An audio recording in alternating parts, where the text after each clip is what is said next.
Good looking out, Koi. Actually, we're gonna keep doing last minute changes. We're gonna get more heard.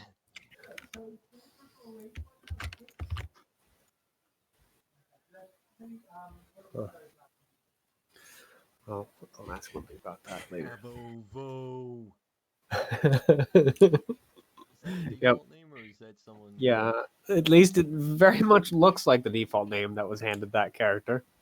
It looks, because the alternative is, that's kind of like something I'd name one of my characters. I kind of like it. Mhm. Yeah. I think I'm in the Friday campaign, but that is me. Mhm. I like your dreadlocks. Thank you. Very cute. Looks fierce, but mysterious. Thanks. Thanks, babe.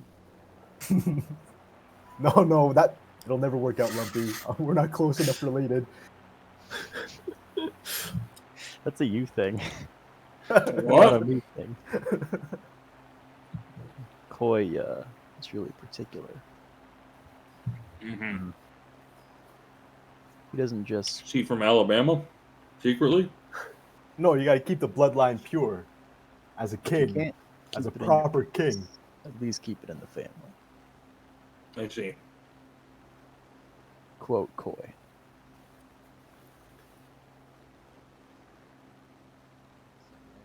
I have to square Alright. an image. Are people all set?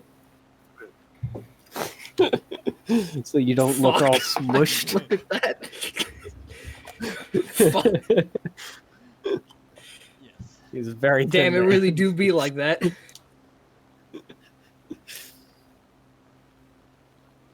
mean, you are Nosferatu, so. Yeah, you look normal except the fact that you look compressed. Abnormally long. Can I be a Nosferatu? totally But squished. I look normal except I'm just incredibly bit crushed. Unfortunately, not quite. Damn. Uh, Show up at a solid 144p. PSI. Yeah. I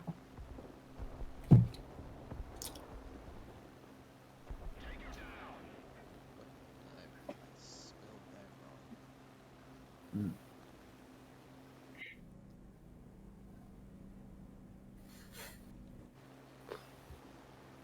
Huh, I didn't even notice that until I was reading this.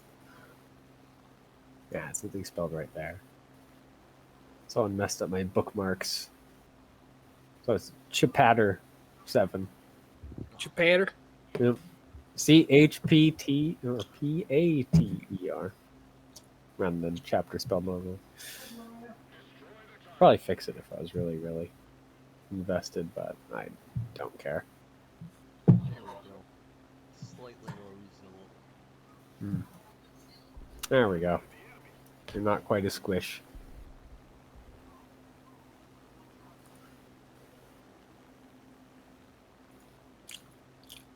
Huh.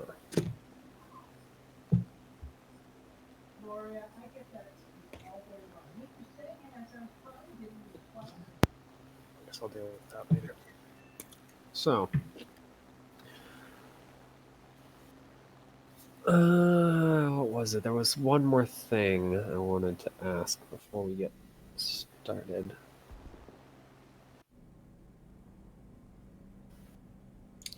All right.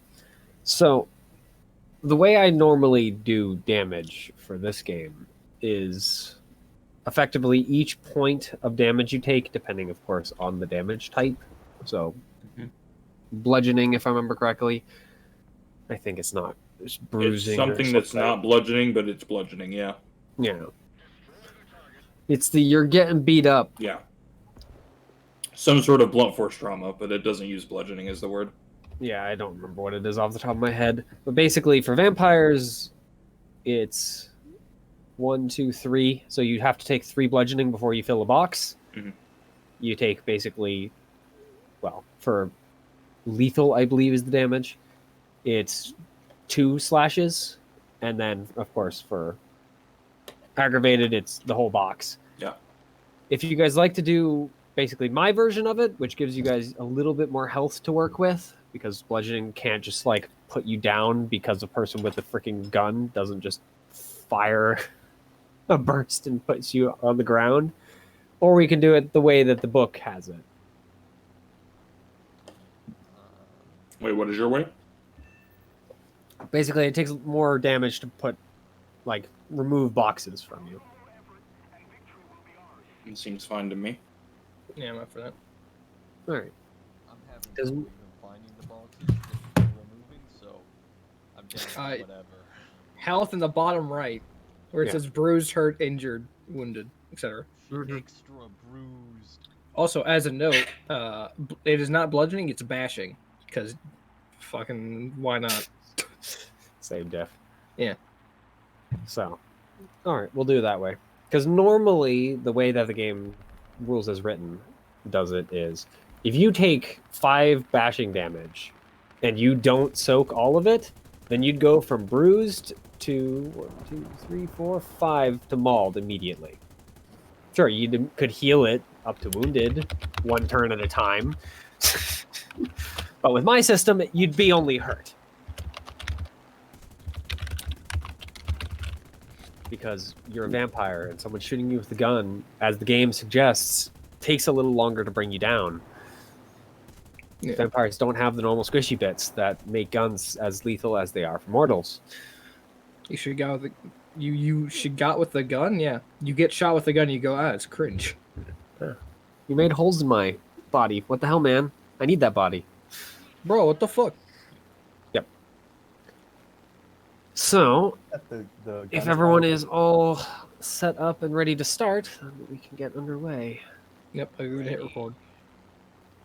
I'm struggling to convince people to let me in, but otherwise I'm ready. Roll 20 being mean. Yeah. Oh.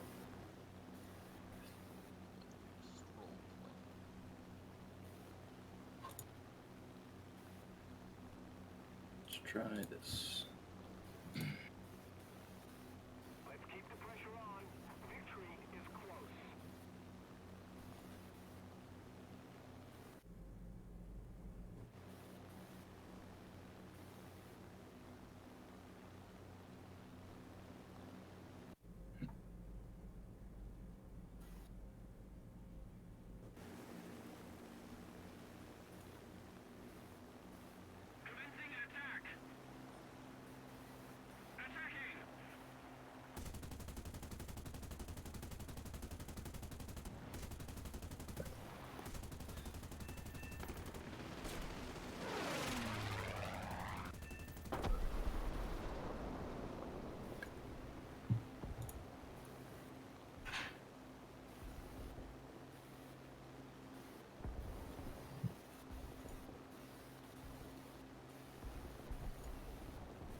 So, how does this game work? In what? All right, good start. I'm just waiting for roll 20 to let Chase in. By the way, Does this game work? In what Fuck. way, Theo? We just sit here in silence. That's the whole game. Yeah, Yep. very I good guess game. we can It's a start good because there won't time. be any rolls. So the mechanical sense for vampire is pretty easy. You go and when you want to do something, you pick. I choose really one of your attributes and one of your abilities generally, and then you roll as many d10s as you have the little pips for both, and try and reach a certain number. Usually it's 6, but it can move. And then Yeah. you need to get a certain number of dice above that number, and those that count as successes. Ones count as not botches. They count as negatives, but if you get more ones, then you get successes. Then you end up botching and bad things happen. If you roll a 10, it counts as 2 successes, regardless, I believe, with the exception unless the difficulty of the action is a 10. But those are exceptionally rare. Yeah, I believe the book says like technically the difficulties go 2 through 10, but it's more likely to be like 3 through 9. Yeah. Well, 6 is the average. Some weapons can be pushed up to 7. Some actions can be pushed up to like 7 or 8. They're really hard to 9. But 10 is stuff like deciding to freaking go toe-to-toe with Kane. And even then, you'll still lose. Well, yeah. But, hey, you might actually hit him. Which will be an impressive enough feat. So, while we're waiting for Chase to be allowed in, because apparently Roll20 is being mean, I'll give you guys a little bit of an intro for what exactly is going on. And this will be...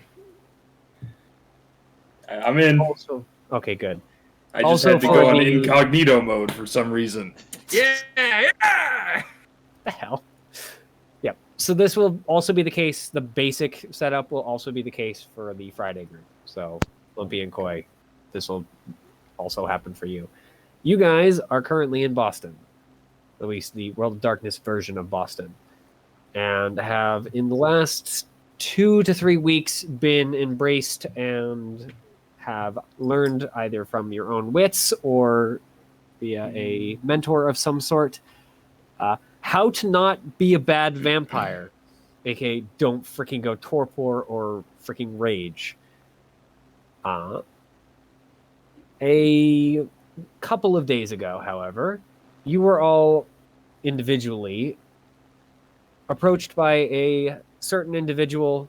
It depends on the different person, as each of you comes from very, very different socioeconomic backgrounds and fame levels, and invited with a very heavy suggestion that it's not an invitation, it's show up or die, to an abandoned, not abandoned house, not an amphitheater, I guess an abandoned theater, basically.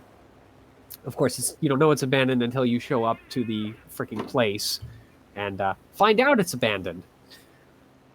Upon entering, you 3, plus, of course, the other 4 players, are led into the central room where on the stage stands a small group of people, along with a couple of other folks, just kind of sitting in the... I don't remember what the heck the box... I guess the box seats? I don't know if there's a special name for them. The things that aren't in the crowd, they're up on the sides. Who seem to be kind of looking down, as you 7 are the only ones that are currently in the lower area beyond those on the stage. On the stage, there is an older-looking Irish man. He has red hair, a fairly beaten-up face. If you had to really kind of give him a good description, he looks kind of like a boxer. His nose has been broken several times. He, of course, is covered in freckles. His eyes are dark and already seem to be kind of angry, just from your first viewing, as he just kind of glares at all of you. Even though none of you, as far as you can think, have done anything to deserve getting glared at. You know, beyond eating other people. Oh, yeah, that's a pretty good reason. Yeah. Along with him, there is a more of a librarian or maybe headmaster type. Small glasses, dark coat, tall and gaunt. If you think of the guy from Ratatouille, I can't remember the critic's name, with the very, very thin face and the glasses, that's a good representation, except a lot paler. Okay. With the third person is basically just a bunch of clothes. You can't really tell much beyond that. The person's face is entirely covered, and they're more a pile of random rags that someone threw together than a person. Though they are at least in a vaguely person-shaped ball. So... Oh, so no, it's Anton Ego. Yeah, What kind of fucking last name's Ego, dude? Pixar making a point. Yeah. So, I don't know what the other four do. So at the moment, they're going to sit down. We'll see if that gets retconned in on Friday. What do you three do? As you haven't been told to sit down, you've simply been told to come. I will stand and wait. Stand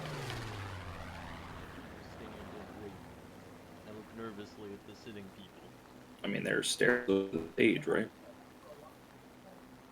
Yeah, there's stairs up to the stage on the left and right as usual.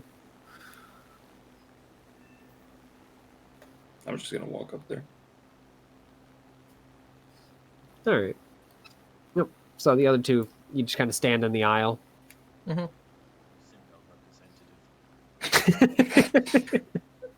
Unbeknownst to us. But yes. Oh no! Oh no! No! Yep.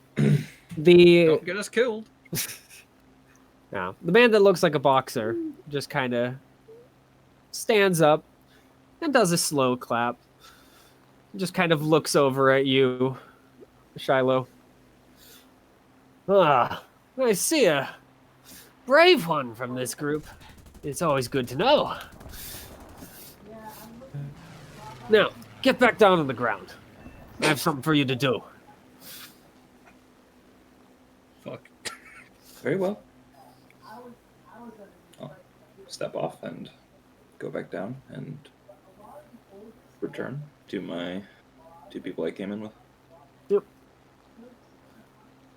He nods to the tall man and then walks kind of toward the center of the stage and up to the front. So, you're the new ones in my land, eh? Well, my name is Marcus O'Malley, but you can call me Prince. Or if you're really feeling up to it, Prince O'Malley. Ooh. Now, I'm not sure exactly how long you've been around. I've rounded up a couple of your sires, but I got some things to do and lots of vampires to keep track of. As I'm sure you've figured out by now, you're one of the kindred now. Fledglings, but kindred nonetheless. And so, as kindred, you follow my lead. You follow what I say.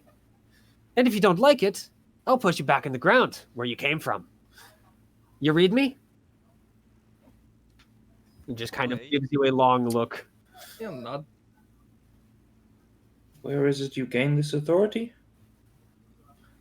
Well, amongst here in Boston, I got a good old family name. Oh, and strong enough fist to tear your head and spine from your torso if you really want to put up against it. So, That's a little bit of violence and a little bit of family. Either way, I'm the one in charge. And I don't care about any of your fancy titles and money. Here in the shadows, I'm the one in charge. If I need to make it clearer, don't screw with me, or we'll get in the boxing ring, and you'll find out just how hard that threat can be followed. So, he spins on his heel and starts walking to the right side of the stage. Now that your fledglings and joining my flock, I have something for you to do. I have a person that's, well, he's not been doing very well with the whole paying me lately. He just so happens to also be called Marcus. He's supposed to be checking in now and then, giving the right payments, filling out all the dots. And, well, the last 2 weeks, I've heard nothing. Not a peep. So, seeing as you're all new, and should be a fairly open and shut job, go check in on Marcus. See what's keeping him. And if he decides to continue existing in his current location, see if you can't wring some coins out from his, well, pockets if you're feeling nice. But I'm not all that squeamish for those who find other methods to, well, wring the gold out. He goes and he just kind of steps back to the chair. He remains standing and just kind of waves the pile of clothes forward.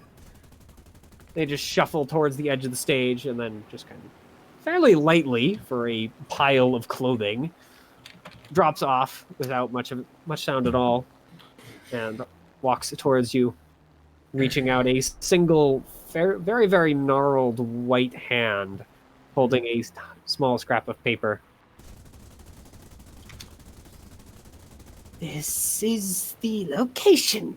Please go there, as the prince asks.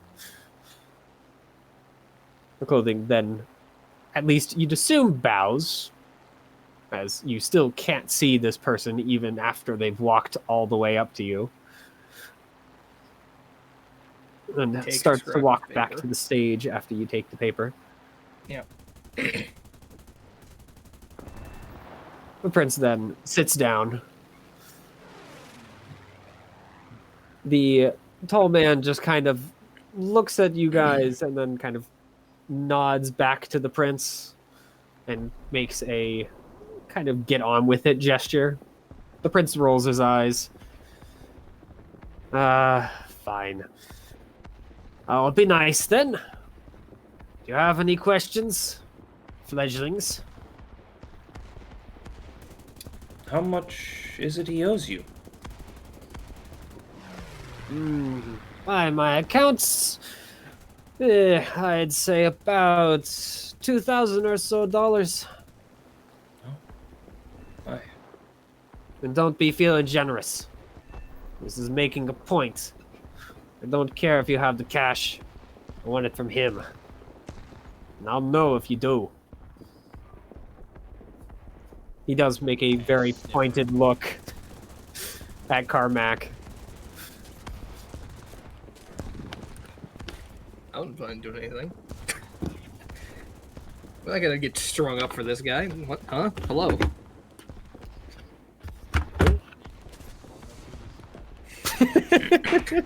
Part 2. Peyton gets strung up. No!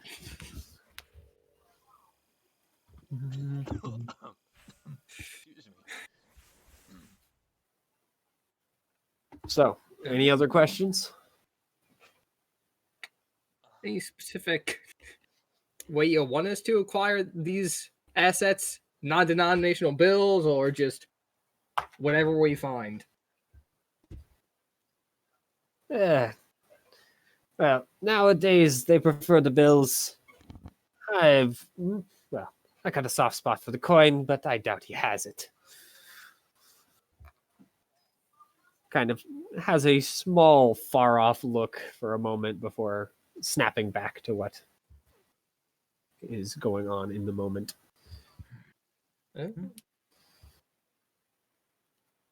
Well, if that's all, he just kind of Does makes a the shooing Root Club have gesture. any, powers? Powers? Yeah. Last I checked, Marcus was only a ghoul. The only powers he has are what I give him. And I haven't been all that generous in the last 2 weeks. Hell, I haven't been as generous in the last few months. Greedy thief hasn't been paying his due for much longer. He's just fallen more quiet than he has in the last time before.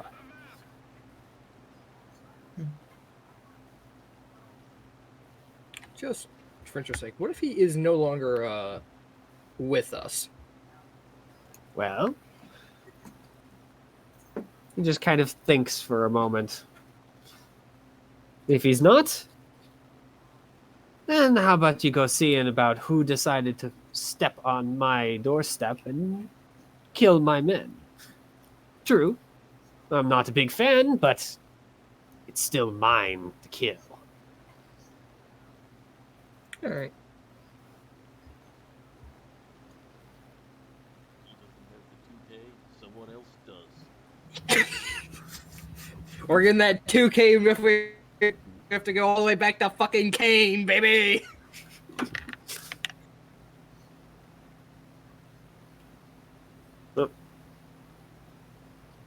Anything else you guys can think of?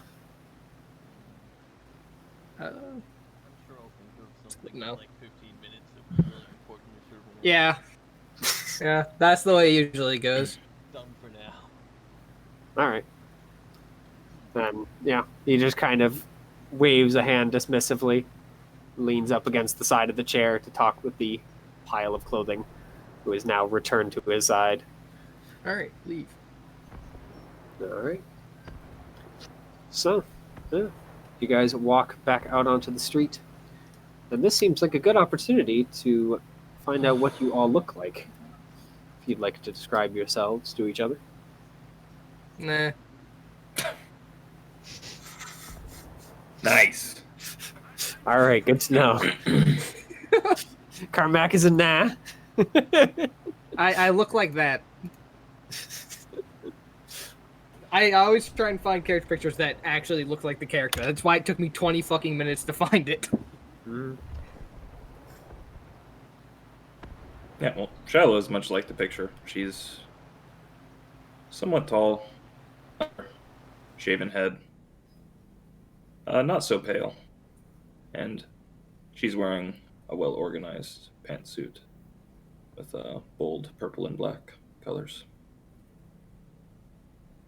I too look much like the picture, except for as you go down, I just become more skeletal.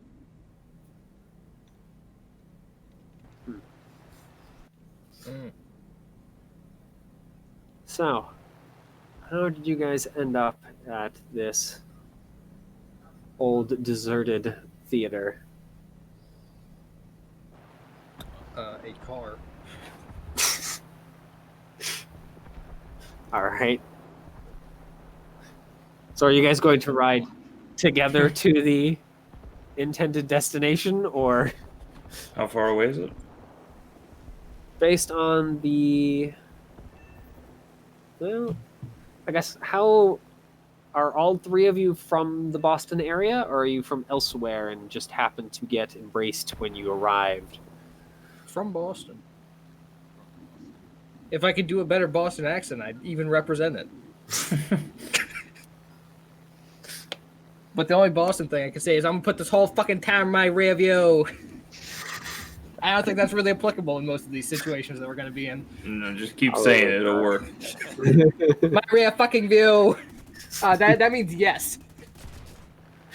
Yeah, I would be not from Boston, but living here recently at least. All right. So you're not sure based on just the address, but you can go look up go find a map or something, or just ask one of these two. I mean, do we have phones? You have like rudimentary phones where this is like late 90s. Okay. MapQuest isn't around yet. No, it's not. Ooh, MapQuest is literally old maps. Truly a Open up quest. the glove box, take out the map. Yep. So the two of you that have lived in Boston recognize it as at least the general area of kind of the more apartment area of, well, more residential area of Boston. From here, since this is kind of in like the North End area, it is now at the very edge of it, I suppose. It's about at this time of night, like 30 minutes. Was that a walk, a drive, or public transport? That is a straight drive. Public transport will probably take about 45, and a walk is going to be like 2 or 3 hours, depending on how adept you are at walking.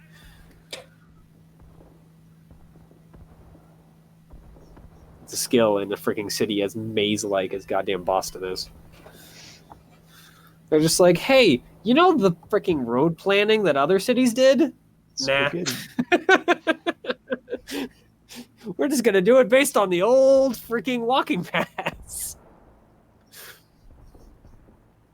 This You would two called the spaghetti zone. know where this is? I'm a bit lost still.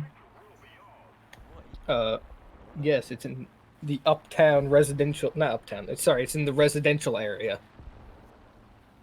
Okay.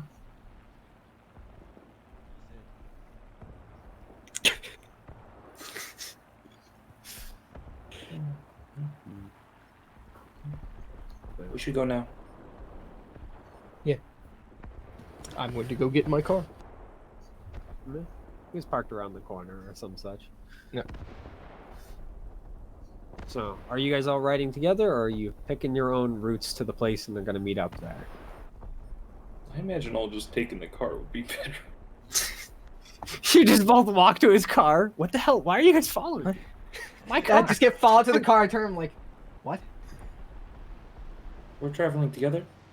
No? Okay, I guess. Safety in numbers.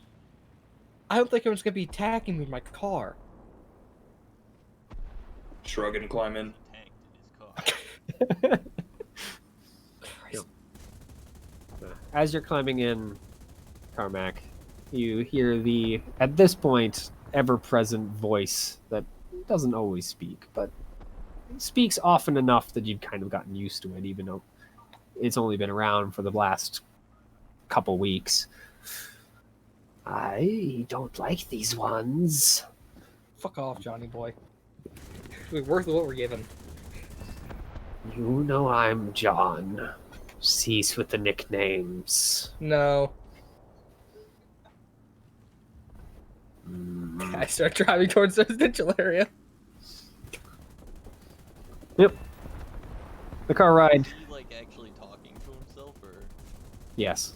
You guys don't hear the other half of the conversation.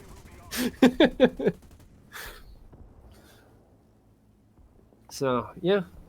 You guys start driving towards the place. Do you have a friend tagging along with you? Carmen? Yeah. Usually just butts in at terrible times. No, he's not in the trunk. If I had someone in the trunk, I wouldn't be able to talk to them from here. What? Wouldn't you guys hear it as well, then? Do you see any earpieces on me right now?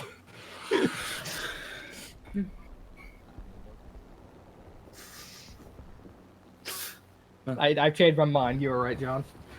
I don't think Astra is particularly fond of him. What is it they do? Hang around mostly. Yep. Make cryptic comments. So far, the majority of what John has done is mentor, aka talk to you and offer advice. Yeah. Offer Make as in comments. shove advice on you one way or another. Yeah. Though he does seem to have other abilities, you're just not sure exactly what. He browbeats me a lot. Yeah. He does seem to have at least some presence in the physical world, as he has pushed like cups off off your table if he's really, really irritated with you, and other things to destroy minor property. But Yeah, commit to minor property damage, you know. All the Yeah. classics. you know, poltergeist level of annoyed. Yeah. $100 bill on fire. He once knocked a vase over onto my head, the son of a bitch. Oh, my. It was a nice vase, too. I'm kind of sad about it. Well. I'm sure more will be revealed. For now. The trip is pretty quiet. You make good time.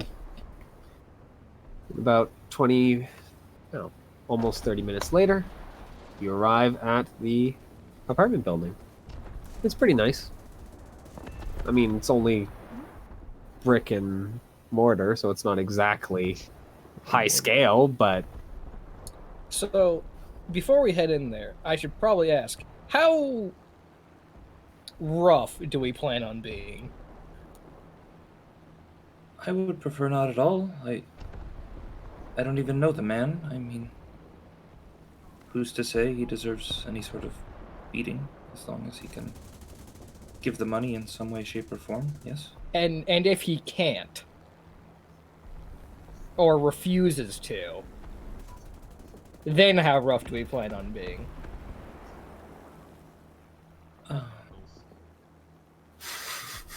Well, I'm not that good in a fight, but I have other ways. But they're slower.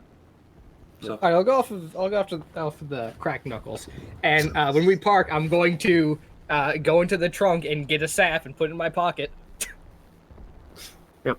As you're walking up toward the building, kind of sitting at the edge of one of the alleys is a fairly dirty-looking homeless man. Long, dark beard, just kind of wrapped up in a blanket. It's not quite that cold yet, since it's only like mid-August. But he just kind of looks at you guys. He doesn't even really like push a cup or make any of the more usual motions of "I'm poor, give me money," but he just kind of looks looks in the direction you guys are headed, and looks at you, and then just kind of shifts further into the alley.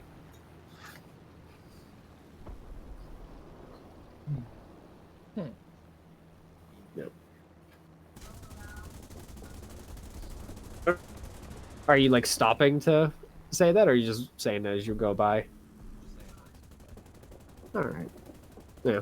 You hear kind of a gruff, either he's missing teeth or maybe his throat is injured in some way, but he just kind of muffled out, "Ugly motherfuckers going in my building."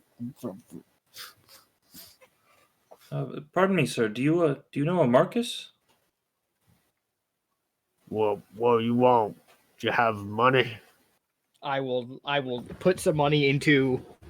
Yeah, fine. I'll just put it into his hands, and it will be not an insignificant amount of money. He looks down. He at least attempts to stymie the surprise and ultimately fails. All right. What do you want to know about Marcus? Is he around? I don't know. I think there's Marcus that lives in the building yonder. Have you seen him recently? The one who lives in the building yonder? I think so. 3 or 4 days back, I saw him when I was going to. Well, he just kind of shifts his blanket a little bit, and you hear and see the kind of tinkle of a glass bottle. Get a refill. He was out here talking with some person that looked like her. Or not her. Is it her, Theo? For Mishra? Or Mishra? Yeah.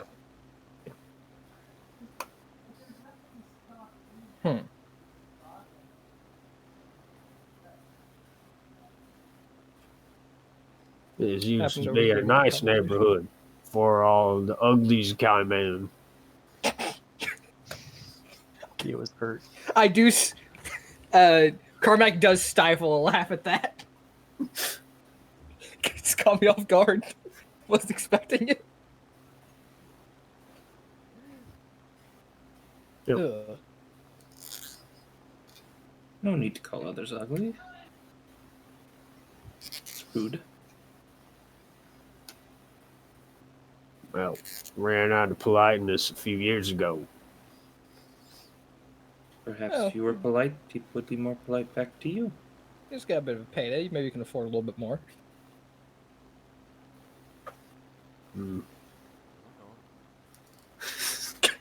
Nah, too much. Fuck you. Yep. He just kind of, gives you a harsh look and then rolls over. All right. Christ, And he building. died. Yeah. The burn, it was too harsh.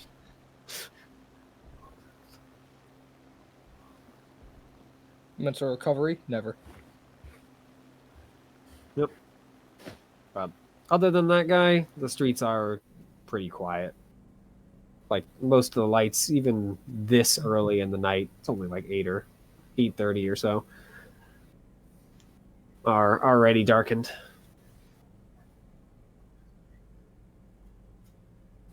All right. Head into the building. Time Yeah, to just walk to the beat building. the fuck out of somebody. The front door, as with many apartment buildings, is unfortunately locked, set to the same key as the doors above. It does have a physical lock, though. This is not quite the age of electronic Oh, pass that makes cards this way and easier. I'm Yeah. gonna take out lockpicks then. All right. Use the help action. How? I have larceny. I I understand, but how? I'll hold the picks and give him the right ones when he asks for them. Yeah. Fuck. All right, sure. I'll give it to you. Do they have a like modifier, like add another die type of thing, when you try and do Dex larceny? Because if not, I'll just move the die. I'll just move DC. I don't know. I mean, to be honest, vampire is one of the rule sets I'm not super familiar with. Mm-hmm. So, oh, there's actually not like a physical. You have to just write in the number of d10s you want. Huh? Good to know.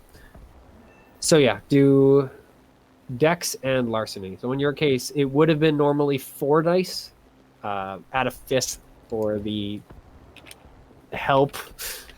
I guess we'll call it. So 5d10. 5d10, and I'm going to just set it as a. I'll set it to 7. It's not a great lock, but it'll hold up. All right. All right. Yep. You got a couple there. No negatives. So after, I mean, it takes you a couple minutes because you're not the best lock picker. You've seen it done. You've done it a couple of times, but eventually, given a little bit of time and Mishra kind of pointing out that you're holding lockpick wrong a couple times, you eventually do get hear the ever so wonderful click as the lock opens the way. So I've got 5 strikes at 3 points. I have to be very careful if I don't want to snap this entire door. Mm-hmm. So, yep, you're able to get inside and see the small lobby area where they have the left wall covered in a series of small metal boxes for, of course, mail, as well as a small desk. However, the desk itself currently is empty. And, of course, a stair leading upward. Do we know what room he's in? Check note. Unfortunately, the note forgot to mention. It just has the address. The mailboxes have names on them. Some of them do. Not all of them. But some of them do.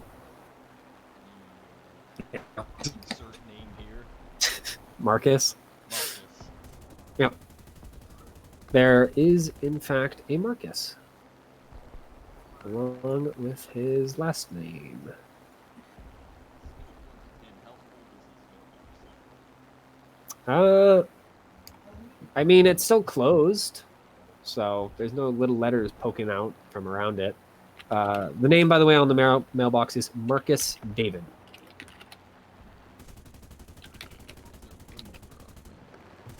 Indeed, yeah.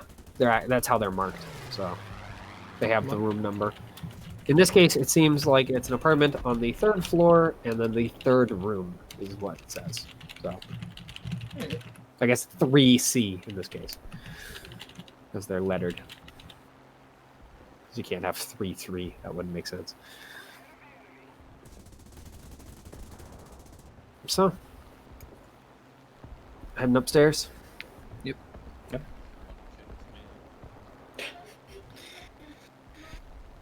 I mean, the mailbox has the same sort of lock on it that the front door had, so nothing particularly exciting.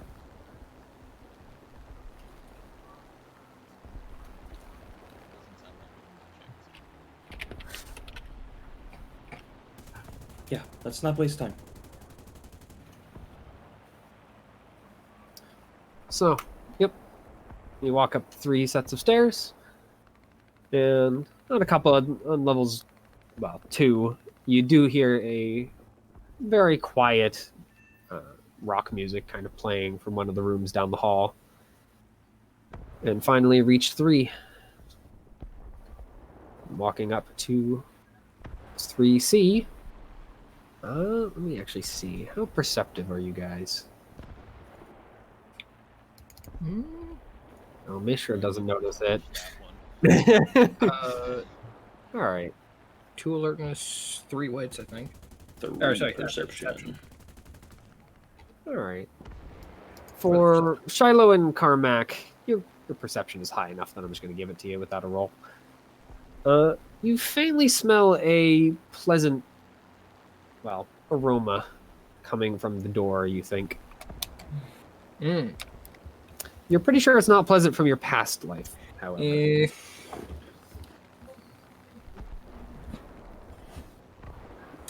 Alright, oh, let's try an enter. Unsurprisingly, the door is locked. And Well, good Larceny luck still there. exists. Any security cameras? Chase, you have 7 blood, right? Me? Yeah. Yeah.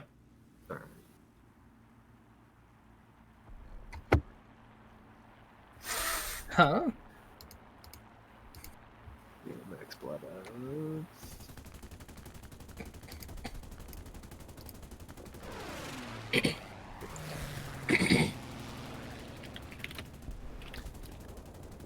Oh.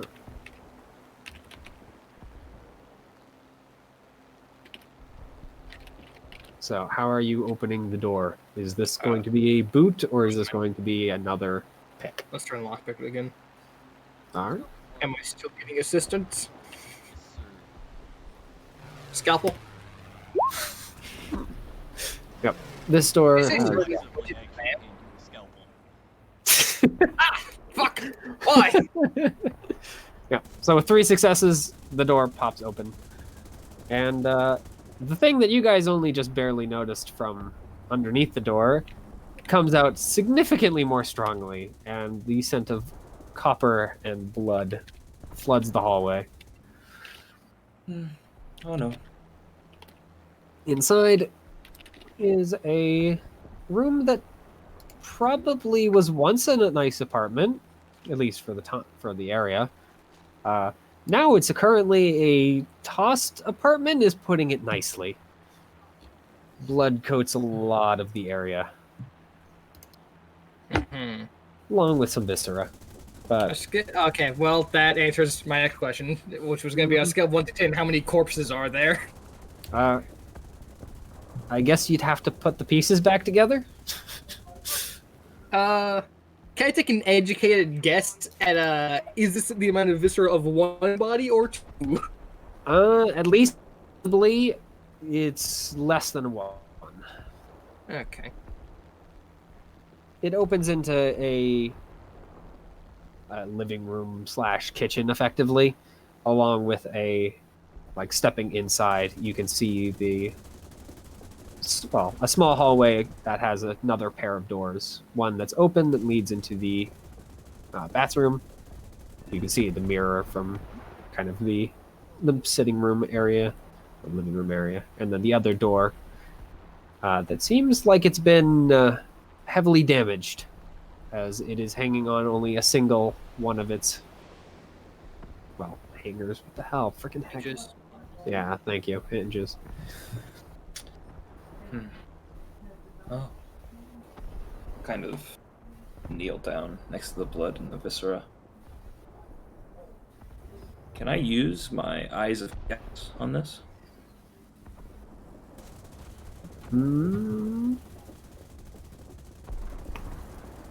Remind me what it does? I don't have all the powers. It memorized. is.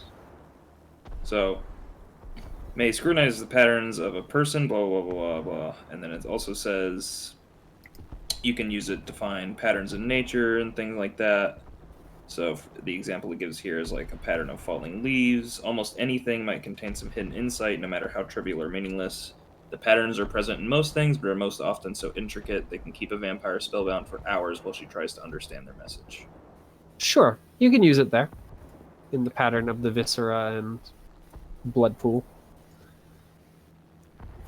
So it is perception plus occult. Mm-hmm. So 7. Seeing as this person is a stranger, I am going to leave the difficulty set at 9. Okay. Nice. That is still a pair of successes. But Okay. while you are currently trying to drag out some sort of meaning from the bits and pieces on the floor, what are Carmack and Mishra doing? Who's Looking the door around. behind us? I guess. And then looking around. Looking out for $2,000. Ah, damn, there's only $1,997 here. Hey, I'm coming for you! Come Hmm. on, if you just slip 3 of your own dollar bills in there, surely you won't know. What did you do? It isn't. Listen, it isn't because of the chance he'll find out. It's just I refuse to pay for this. Yep. But you just give that homeless guy so much money, though. And Yeah, this guy owes him some money now.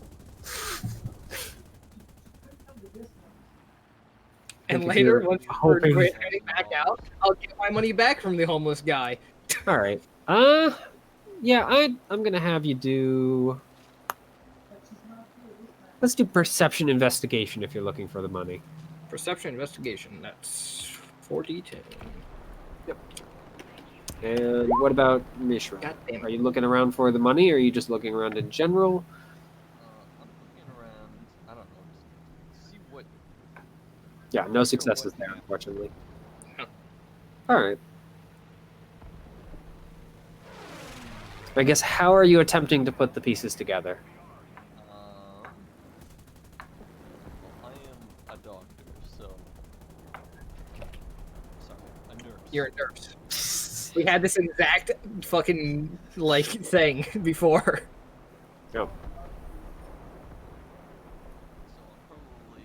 I'm I mean, you have the medicine knowledge of a general practitioner, so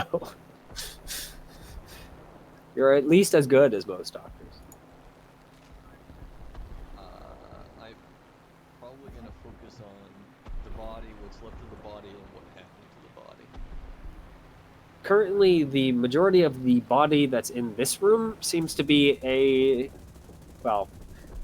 single, at least somewhat intact arm, from like the hand to about, not quite to the elbow, but about halfway between the two, is still in one piece.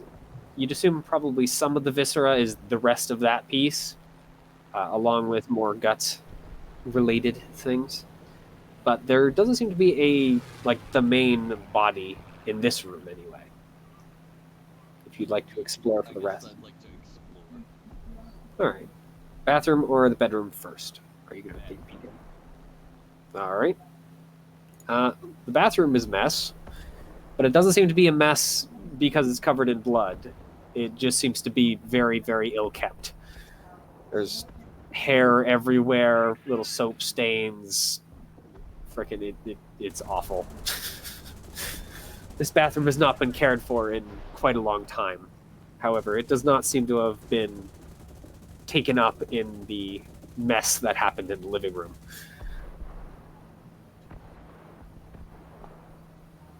And I think at that point, Carmack and you show up to the bedroom door to continue the search for the money and, in your case, the body. You find one of the two, as the headless corpse is just kind of laying slumped against the bed. The torso is at least in one piece.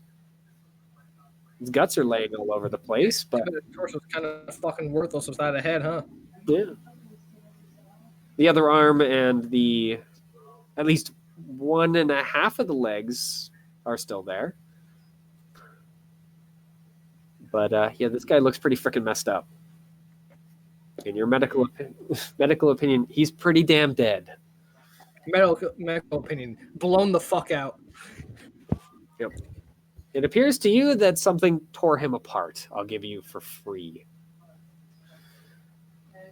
To learn like exactly how he was torn apart, I am going to have you roll, however. Okay. What am I rolling?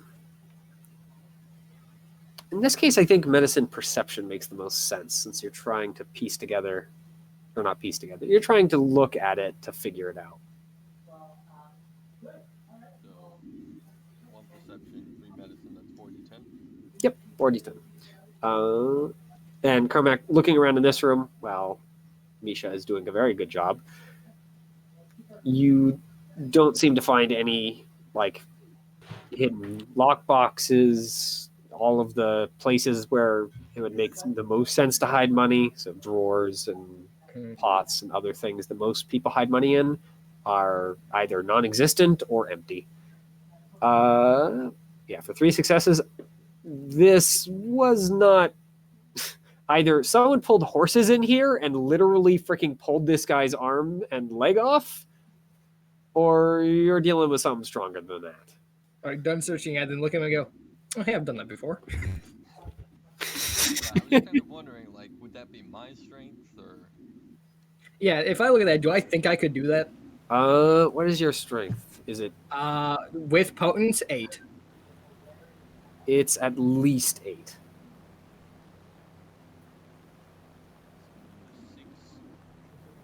All right. Yeah, it's definitely something supernatural.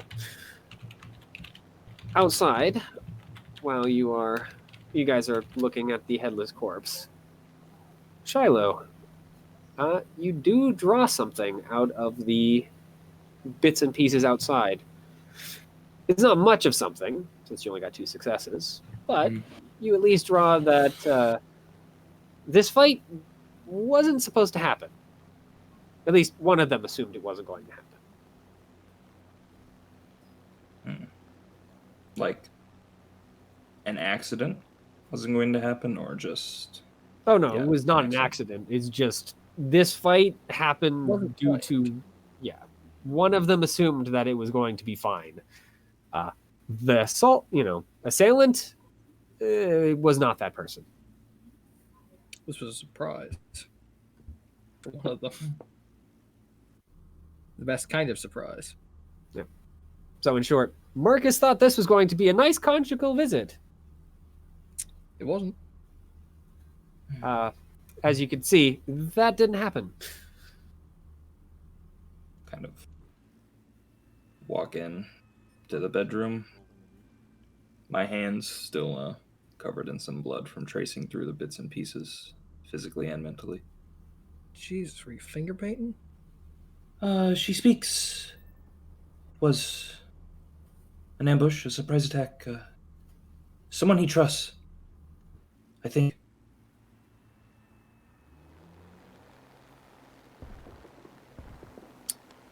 So we just need to find out who he's connected to. I'm gonna start searching the body for anything. It seems important. It does still have clothing. Of course, it's freaking very, very damp at this point.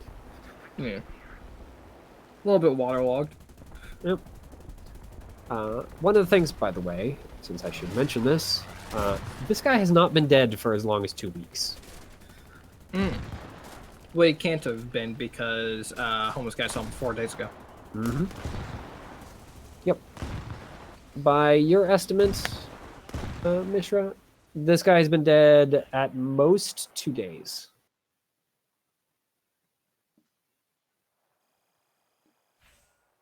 Interesting. I'll share that with the class.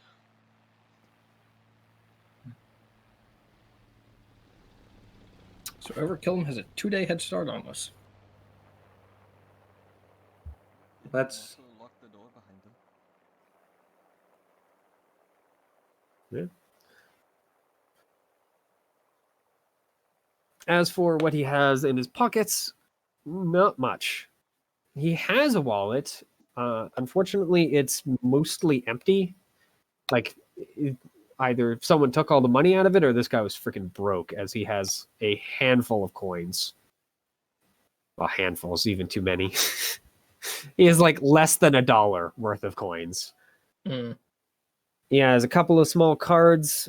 One of them is more business card than credit card. The other one is a credit card, but it just has his name on it.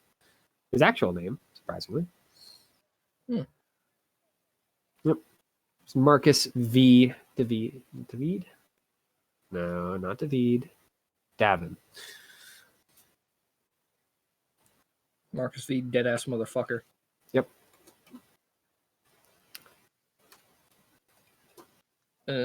Other than that, just kind of picking through his pockets, he had a knife. It has been bent and destroyed at this point. More, I guess, switchblade than like knife. It's not a combat knife. Tiny little couple-inch blade. Idiot should have brought a combat knife. Yep. Along with a couple of small receipts. Most of them at this point have been kind of soaked in blood and are therefore illegible. You do see a couple that seem to be like convenience store type of stuff. Yeah. Like 7-Eleven and then coffee, etc. Fairly usual things. Two Slim Jims and a bottle of Mountain Dew. Yeah.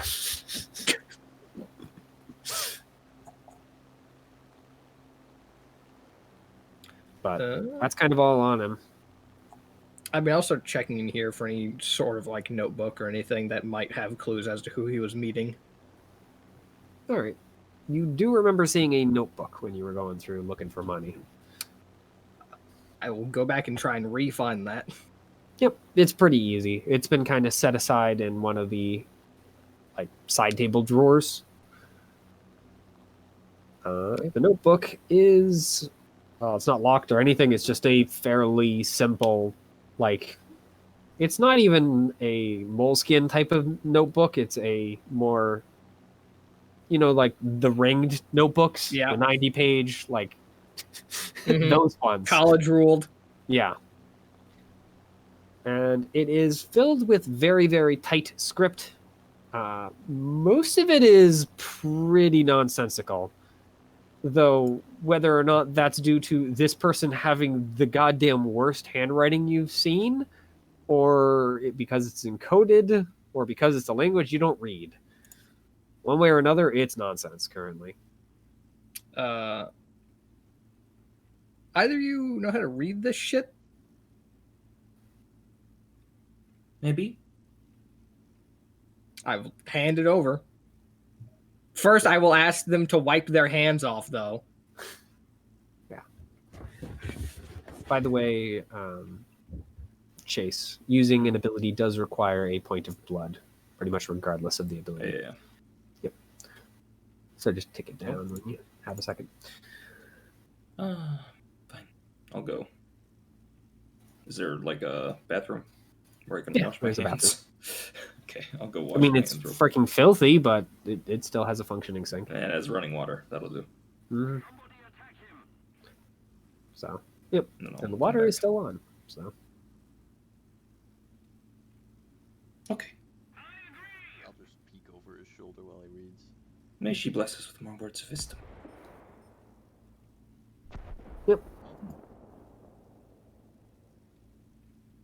what languages do you guys speak? Just curious. Other than English, of course. English. Is there like a thing you Yeah, is that like a get skill? languages from, or like, are you just asking? I'm just asking in this case. I think there probably is a skill, but I'm not going to force you to do it right now. I presume I would know like English and German, but that's about it. A very small amount of Gaelic. All right. I might know like a German phrase. Actually, I'd probably be a Nice. very small amount of Gaelic and a very small amount of German. All right. Unfortunately, none of those languages are the ones that are the ones written in the notebook. So Wait, no, I you don't know what it is. So what? I'm sorry. I probably wouldn't know any. It would probably be like a Vietnamese phrase, not a German phrase. I got. Be like, I those surrender. Like this hurts. You know, I surrender, this hurts, and non-combatant. I Yep. probably don't. Like, why would I know I surrender? I'm not. I'm not. Not a on the front soldier. Lines. You don't have to be on the front lines and need to know I surrender. I'm gonna be real with you. In Vietnam, lines were front. Is this thing like filled front to back? For about, it's like one of the 90-page ones, and this thing is filled with this tight script from about page 1 to about half to a little beyond half.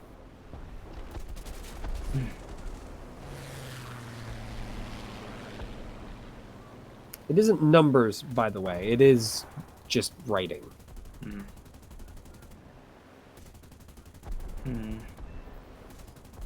I don't read it. What kind of like script is it? Is it something we can identify as a script, or It's not in English, at the very least. It's also not Gaelic or German. It's not using I German. don't know what script Vietnamese use, so It's not one of those. It's not a It's a symbolic. Vietnamese script. Yeah, you'd be able to tell if it was something along those lines. It is not something from that area of the world. Ancient, maybe? can I use my singular point in academics to see if I Sure, you can go ahead. remember something about I'm going to this? go ahead and give you intelligence on this, because you're trying to match a script. So this is memory based. So that's going to be academics plus your intelligence, so 5 dice. And God, why do I have so much intelligence? did you not notice that's what you did? I thought that was intentional. You're a nurse. What's wrong with that? Yeah. I don't know. I just didn't expect to put that in there. Yeah. I'm going to give this, it's a pretty Doesn't sound common like something thing. I would do. So I was going to set it to the average of 6, but it doesn't change. It would still be 2 regardless. You're fairly certain this is cursive Cyrillic. AKA Russian, probably.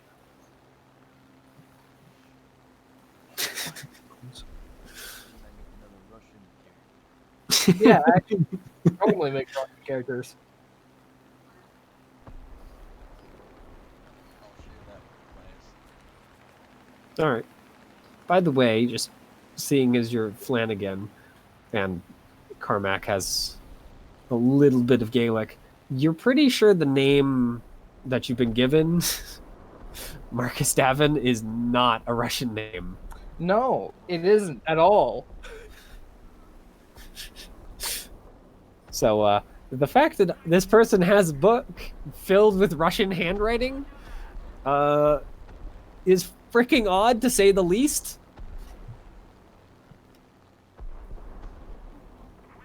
We're gonna end up having to fight the fucking Russian mob or some fucking shit, aren't we? We're gonna have to fight Russian fucking kindred. Russian mob, known for tearing their victims apart by hand. That's a Russian pretty kindred are badass probably a trademark. Russian mob. Look, they use horses.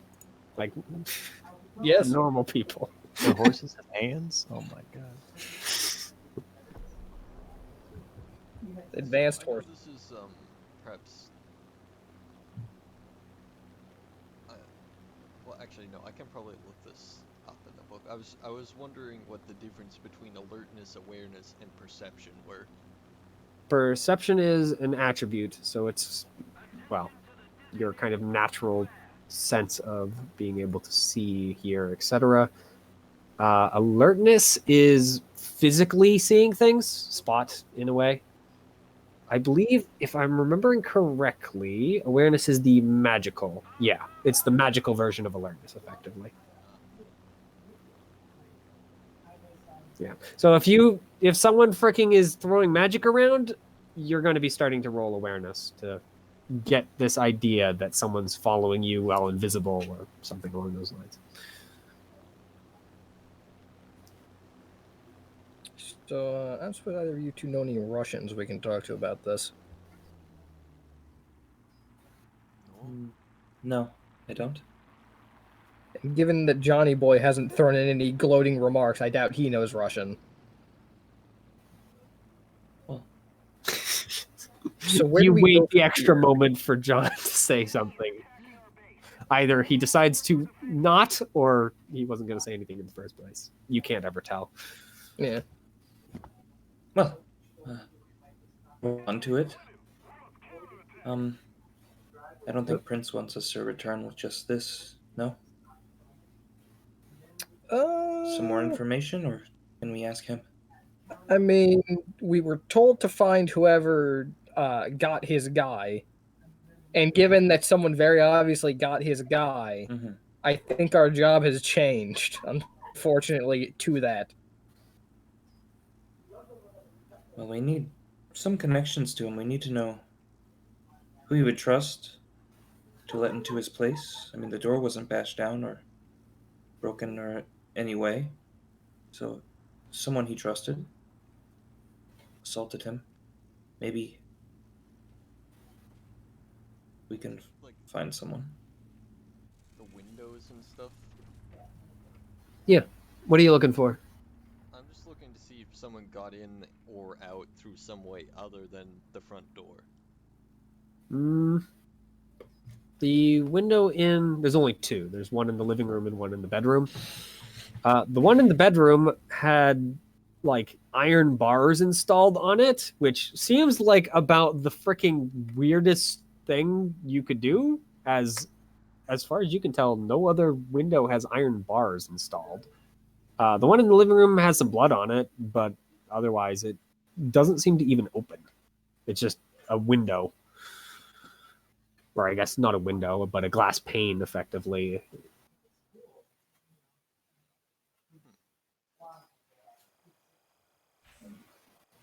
Wait, so I'm sorry, which room had the iron bars in it? The bedroom. Bedroom. And that's where the corpse was, right? Yep. Or most of it.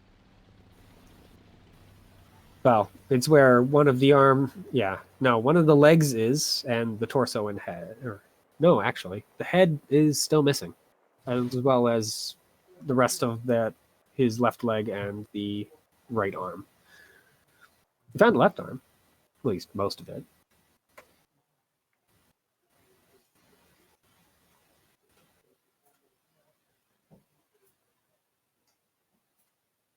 So, what's the plan?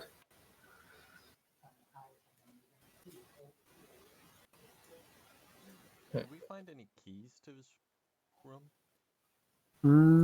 You haven't really looked, but there wasn't one like on the kitchen counter or anything like that. I'd like to look around for keys. All right.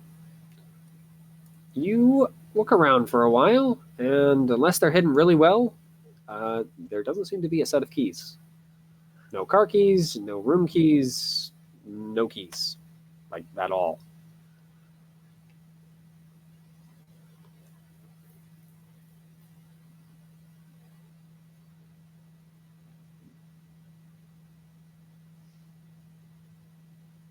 How is, like, does it look like the bars were installed recently? Like, does the wood still look freshly drilled out, or I don't know if it's wood, it might be brick, in which case I have no idea what freshly drilled brick looks like or something. Nah, they're installed on like the inside edge, so they're into the wall, which is wood. Well, part of it's wood, anyway. And that I would say is probably a probably craft perception. So you are trying to look at it to try and suss out stuff. So if you want to roll the one die. All right. Unfortunately, a 5 is not enough. Shrug. At least you don't botch. So, yeah, you got no idea. Unfortunately, the woodworking class for installing metal bars in windows was one you missed.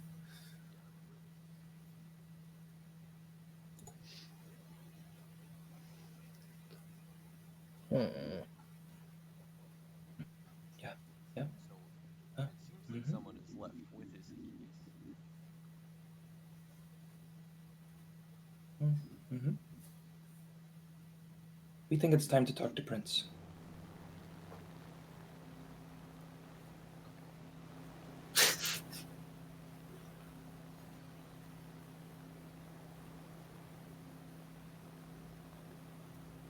So, heading back out. Yeah, really this place.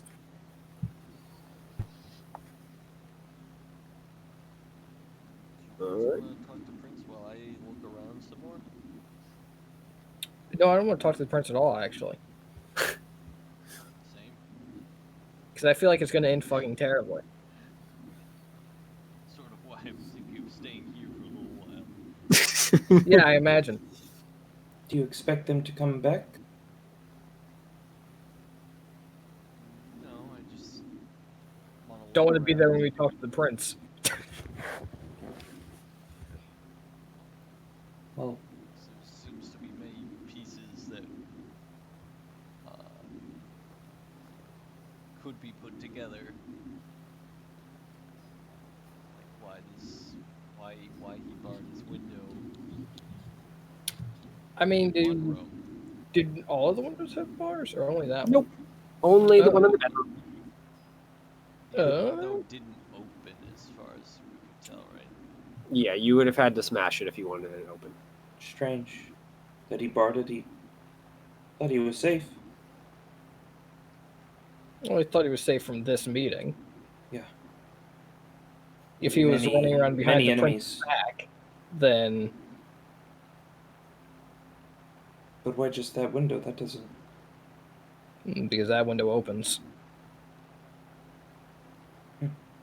If you're going to Does come through the look other like- window, you're going to make a lot of noise doing it. Well, how? Well, it looks like it would be able to be opened, you know, if you were able to reach through the bars and get enough force on it. Well, so long as you... Go through the bars if you wanted to. Yeah. Mhm. Yeah. And even, like, looking at this side of the window, like, just kind of testing that theory of reaching through the bars, because you can't get your arms through them. They're not that close. They're just enough that you'd have to basically, like, squeeze through as a freaking pixie or something. But someone seems to have, like, hammered nails into the sill, so the window can't even be open, even if you were able to reach, like, through the bars. Mm. How heavy does like the bedroom door look? I mean, Is it Heavy just a enough. normal door, or is it in any way reinforced? it's definitely not reinforced. It's just a wooden door that you find in any old apartment building. I mean, it's not like made out of freaking plywood, so it's not a complete and utter piece of freaking junk that you can just punch through. Well, any normal person could punch through, but it's at least wood. Yeah, I was going to at least make the assumption that it'd be not... Because some doors are like inside doors specifically, because they are not at all solid wood. I was going to assume that that had to at least be wood because it was knocked off its hinges rather than a hole just going straight through it. Yep. Or knocked This off is the also seems to be like kind of an older apartment building, so hinges. Yeah, it's true. How, like, what side is the lock on? for the bedroom door, there doesn't seem to be one. Huh. Sign of the, like something being put in front of the door, like from the inside. Like a chair. The only thing that really in this room you can see which could be used for such a purpose would be the bedside table, and that's nowhere near the door. You're right. You're right. We should look at his mail. We should look at his mail. Yeah, fuck it. All right. Heading back downstairs. Let's go break into a mailbox. All right. A As you federal pass by the second floor, that rock music is continuing to play. It's changed a couple songs, you'd assume, as it's now playing a more upbeat Irish tune. You know, there's a chance they heard something. They're listening to the Dropkick Murphys. I don't know if the Dropkick Murphys existed in like Oh, fuck, 1999 or did the 2000, Dropkick or else I would call it that. I'd have to go look it up, and I'm not doing that right now. Look it up. But yes, Dropkick Murphys esque. Since 1996. Nice. Okay, and it is. Big. If you guys do listen to that sort of music, you'd recognize it as Dropkick Murphys. Should we talk to them first or mail? I think we commit a federal offense first. Okay. Yeah. So, returning to the downstairs, you find the desk not empty anymore. There is a fairly old-looking security guard. His hair is graying. He has one of the old pointed police hats, but otherwise doesn't have any other police gear, like no badge, no uniform, no obvious gun, but he's sitting behind the counter, so it's hard to see like anything beyond his torso. And he is indeed eating a donut. Get your hands just off kinda- the greens. No, he's just kind of like taking a second bite when you guys step downstairs. He just stops the donut half in his mouth and pulls it out after taking another bite. What? Who are you guys? He swallows. I don't recognize you. We're private investigators. He just kind of narrows his eyes, puts his other hand to his chin, rubs the little bit of stubble still on his face from a either half done shave or just this is day after. And then just shrugs. I just keep an eye on the door. Oh, Christ. Goes back to eating his donut. Time of About 2 days for time of death.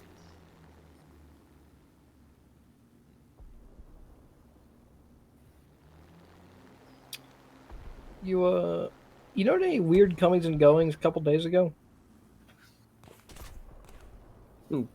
Just kind of wiped off his mouth from the small bit of powder from the donut. What you mean? Yeah, just other people you haven't seen around here before. Not really. I mean, they had a couple of them, but he just kind of waves a hand dismissively. Tramps and whatnot. Coming in to have a lay or Tramp whatever kids do. Punk ass.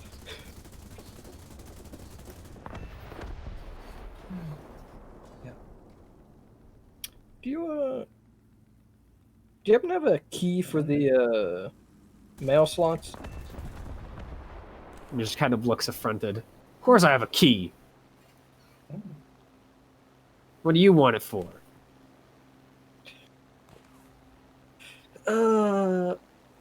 I will approach him, and I will say, this investigation could go a lot faster, and we could be out of your hair much faster were I to be able to get into the mail slots, and I will slide a few $100 over the counter. He looks down at the money. And you do see a glimmer of greed, but he is apparently a little more upstanding than that. Got I an will ID or something? Huh? ID. You got it? I will double the money.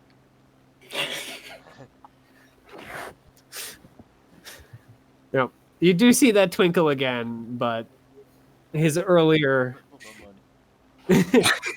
his earlier decision apparently keeps hold. Damn it, I was hoping to be greedy. All right, yeah, I'll show him my ID. Yep. He looks at it. Is it like your real ID? I mean, I don't have a fake one. Okay. Yep. He looks at it. Look, Carmack Siegfried. Well, I haven't heard of you, but I've been out of the service for... He just kind of pauses, trying to garner the thoughts of how long ago that was. Eventually just gives up. A while. You must be one of the new kids on the block. He just kind of tosses it back on the counter. I guess it would be good to garner some support for our new private eyes. Give me a second, I'll go grab it. And he gets up from the chair, and you do in fact see that he is armed. It's a fairly small pistol, but it's enough at least to give pause to most people that are going to be causing trouble. And, Too bad we're not most people. yeah. We're just trouble causers. As he Yep. kind of gets up to walk away. We should clean up that room once we're done with this. If anyone finds that, it's going to be an issue. Especially because if you guys weren't careful, you'd be leaving bloody footprints all over the floor. I think I have enough perception to not do that, at least.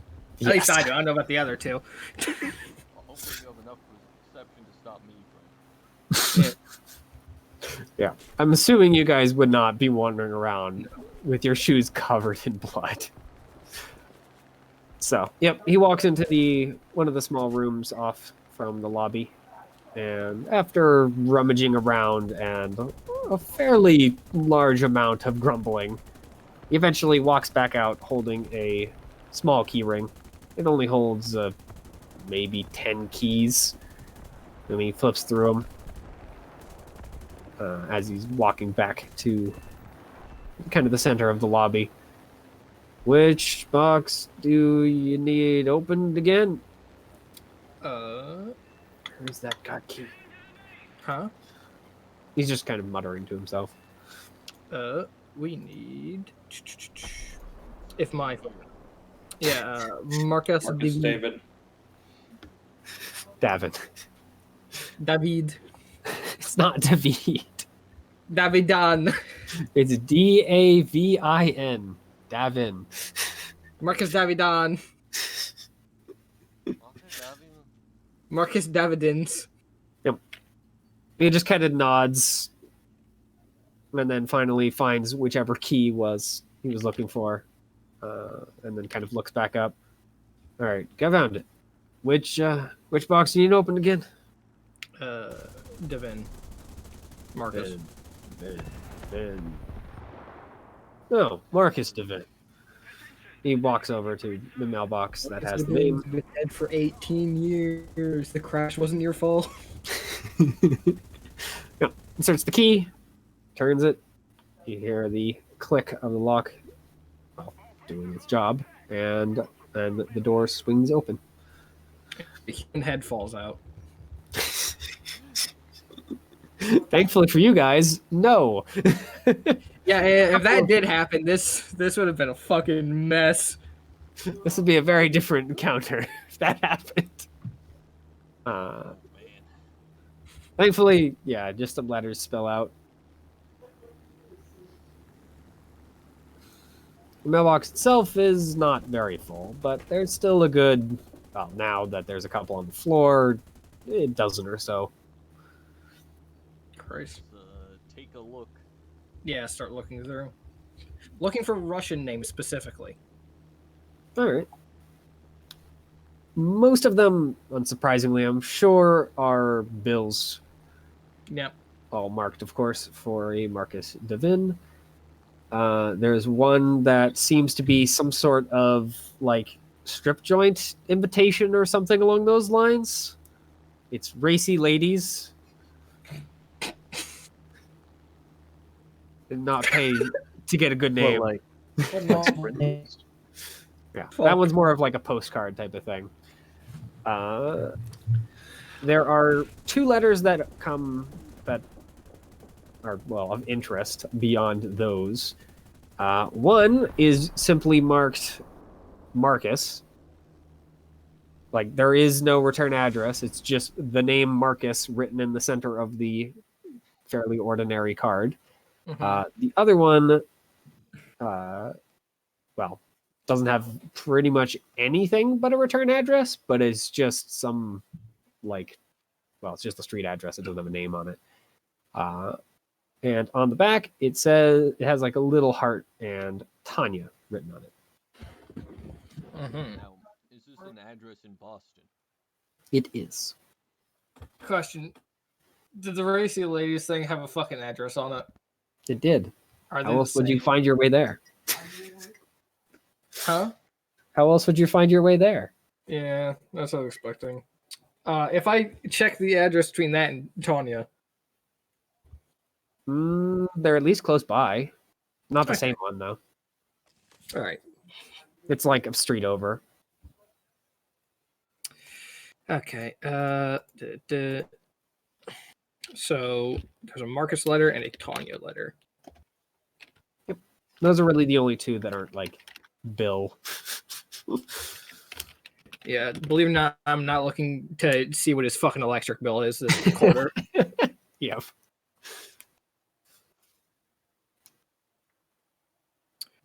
So, which one are you guys opening first?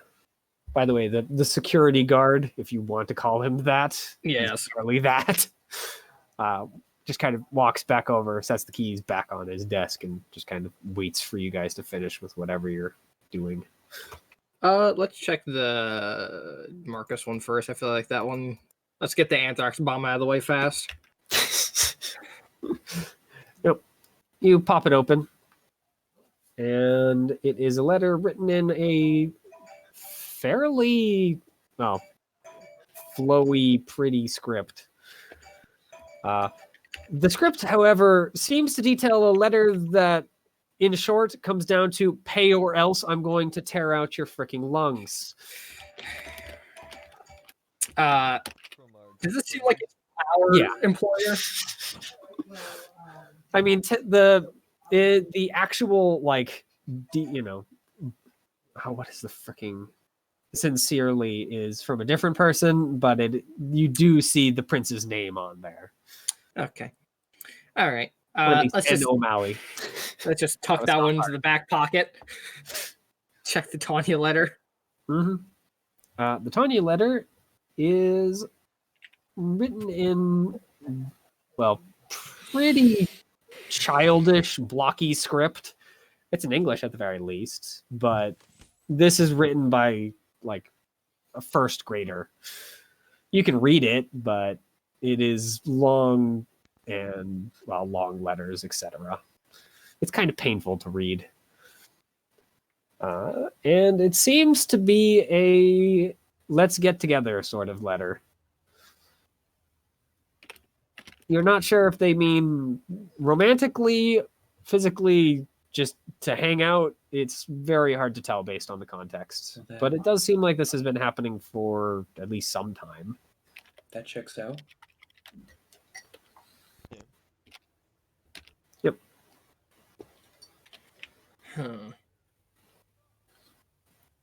But it is just signed Tanya with a similar heart to the back of the letter.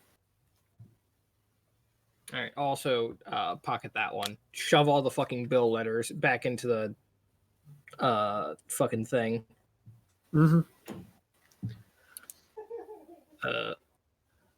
Yep. He looks up as you kind of close it back up. Just kind of nods in your direction and then goes back to reading his magazine. All right. So, how are we gonna sneak a dead fucking body out of here? Do you know? to small enough pieces we could flush it Are you discussing this in front of the goddamn door? No. No, I feel like we're like, okay, This is let's a step outside and discuss. yeah. Or step upstairs. What do you Get out asking, of here, by the way, please. Chase? At the desk. Do you know any friends of Marcus in this building? Marcus has friends. Yeah, he basically gives that sort of answer. Marcus is kind of a lonely man. Didn't know he had any friends in the building. Terrible. Yeah, he kept himself busy from what I know. Was an accountant or something. Okay. Thank you. Yep, he goes back to his magazine. Check out the rock music player or clean up first. I think we should clean up as fast as possible.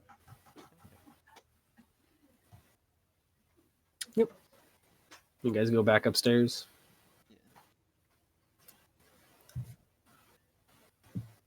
I'm once again going to ask how we're going to get a dead body out of the building. I don't think we have to get the body out. We just have to, clean up obvious sites, block off that door if we can, make sure no one can get in there because, well, it's quite obvious whatever happened here was not of mortal doing. To me, at least, and to other people, it'd be very strange to see. I don't think that would be smiled upon. Yeah. The mortician would be very confused. How'd a bear get in there? Yep. That Very door's way confused, too and if small. they knew anything about vampires, very suspicious. Thankfully, there's not that many morticians that are. The good news is most of the morticians who know about vampires are with the vampires. They're on the payroll. Yeah. It's a good job. Get to go in at night, drink blood. Great benefits, really. Yeah.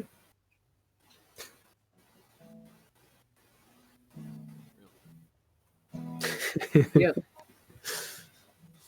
It's all the same. So, how are you guys planning on cleaning up this place? I think we should cut into small pieces and flush it down the toilet.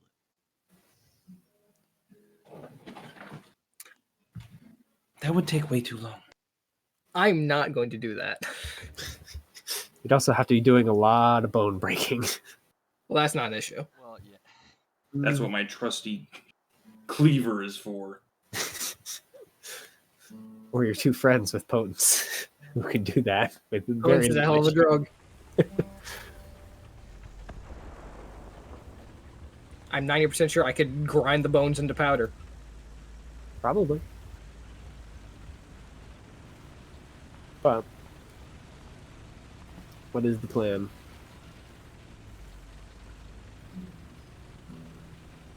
And the door was knocked off its hinges, right? The inner door. Inner door. The external door is still Perfect. functioning fine.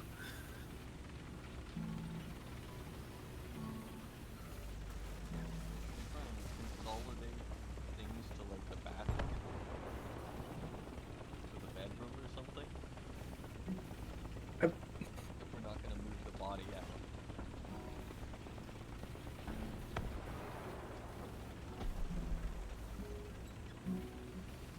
I'm gonna be honest. Part of me just says fucking burn it and leave. Light the room on fire and leave. More specifically, actually, set up something to where we'll light on fire like in a while. Like set up a fucking, effectively Rube Goldberg machine. So we'll light on fire in like a couple of days. And just clean up to where there isn't smell or anything like that. For a bit. And then by the time the fire has started, we will have been gone for a significant amount of time, so it won't be traced back to us, and hopefully the body will be burned to such a degree that they won't recognize how fucked it is. How exactly are we going to contain the fire? Contain the fire. It's an entire building.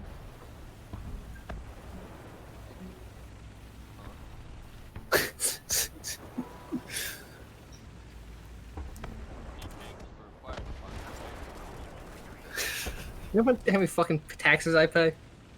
I better get something out of them. The sons of bitches.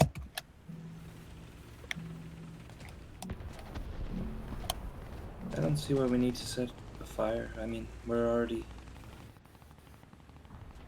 think we're investigators, right? Yeah. Can't we just clean up appropriately and come back once our job is done? What is an appropriate amount of cleaning up? Get rid of all the blood, keep everything to one room, How make sure it doesn't smell so bad. is there Only hanging smell would around? really be a corpse.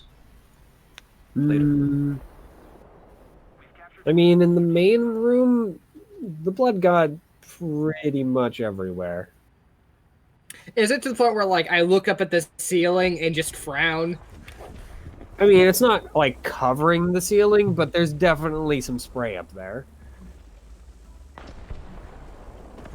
It might have something to do with an arm being ripped off and then flung around from the looks of Arterial things. spray, do be a bitch. Yeah.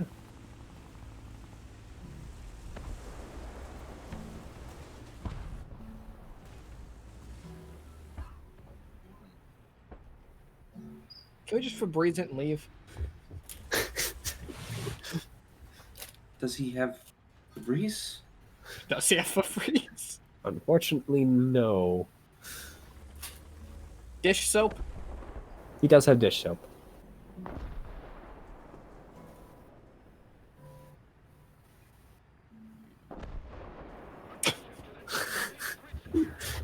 Like, he unfortunately still has to clean dishes to eat. Well, technically, he doesn't. I'd be very worried if he didn't. I mean, I guess we're going to make the at least first room not as fucked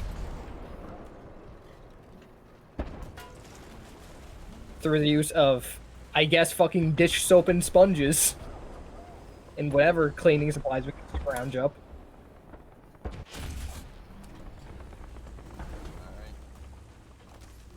Yep. So how long are you guys taking for this? I will take no longer than like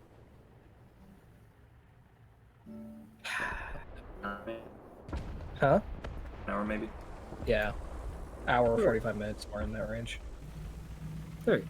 Yeah.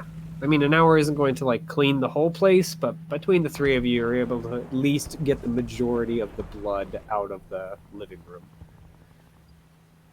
And the smell, for the moment anyway, is overcome by the smell of soap. Alright. Put the bedroom door at least somewhat in position where it kind of looks like it's on its hinges and will hopefully trap some of the smell. And let's fucking leave. Should we ask that person things? Or Fuck, we should do that. waste huh? of time? How much do we smell like blood at this point? I mean, it's pretty hard to get out of you after crawling around in it, soap and water regardless. You guys smell it fine, but you guys also have a better sense of smell than the average person, Alright. you know, because you drink it, and it kind of has this effect. You know what? I'm already disquieting enough to people. I don't think smell's gonna change that. If I'm honest.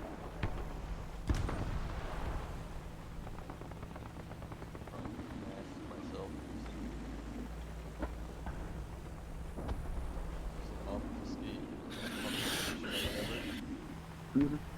Yeah, just being around people makes them uncomfortable. So, I mean, we should. I probably wants to go down and try and ask and see if they know anything, but I have a feeling they won't. But It's unlikely. yeah, maybe. Huh? It's unlikely, but Yeah, we can give we, it a few minutes. we don't have that many leads, so we may as well. Yeah, I guess let's go give it a few minutes at least.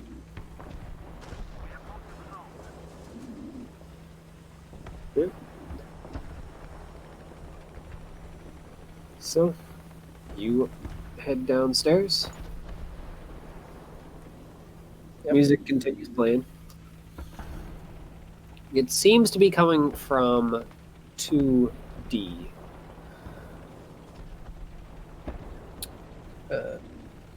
Go and knock on that door. Alright. Are you like hammering the light knock? I want to make sure it'll be heard through the music. Alright. So, it doesn't stop immediately. And of course, from the sound of the music, which is playing loud enough to hear from all the way down the hallway. So it's pretty freaking loud. But after a short time, you do hear the music kind of, well, get quieter, though it doesn't completely get shut off. And the soft sounds of footsteps before the door just kind of swings open. There are, like, eye holes. This guy apparently just decides not to use it. Mm. He's holding a... well, holding. He's got a gun! I stab him in the face. Yeah. Between his lips, he has a cigarette. He's wearing some sort of, like, band t-shirt with a skull on it. It's just black with a white skull. No words, but along with some blue jeans. Hey, could you all roll me courage? Since this guy's fire. Courage, huh? Mm-hmm. So that's 42. It is a pretty small fire. Mm. Ooh. Can I what can you use willpower for So again? you don't flip out on this guy? Because that Yeah. is it, my friend. That's willpower, right? Yes. Yeah, I'll spend some Theo willpower for that. and yeah, so for Mishra and Shiloh, you're not super happy about all of a sudden seeing a person walk out with a cigarette in their mouth, like obviously lit, but you get over it. Yeah, I'll spend some willpower so I don't break this guy's face. All right. Spending willpower, I believe, is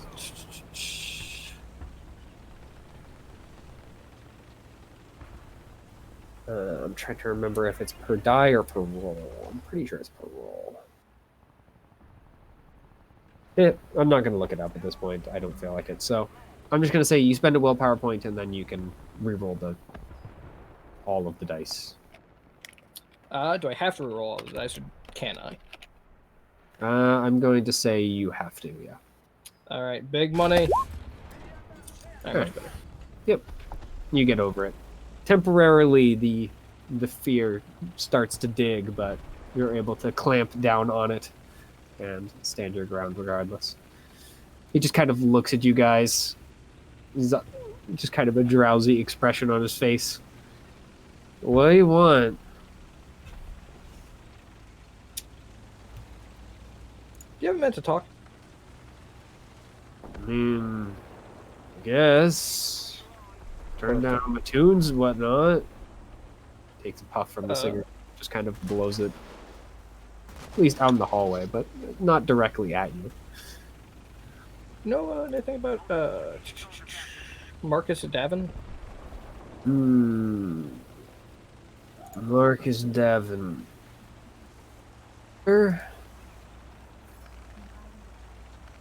What do you ask? I mean, I just am assuming.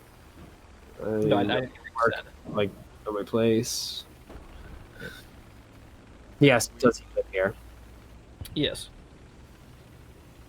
I mean, I don't really know Marcus Davin. I know there's one in the building. At least I think. You seen any weird folks coming and going recently? I mean, I don't really take a very close look. Not exactly the door guard. He doesn't seem to take close looks either. Oh. I guess that makes sense. You hear anything, Feels more weird? landlord than door guard, but whatever. a couple of days ago? You hear any loud noises? Anything weird? Seems to think for a moment, takes another puff. And just kind of nods slowly. I think I do remember some weird noises. Like, I was listening to some music and whatnot, just chilling after work, and then all of a sudden I heard some freaking argument upstairs. Like, some guy was really going at it, and then all of a sudden I heard, like, breaking and yelling and whatnot. It was really weird. What the voices sound like? Was there one man, one woman? Yeah, I think that's right. Did you catch any bits of exactly what they were saying? I mean, they were talking like Spanish or something, dude. I have no Okay. idea. Okay.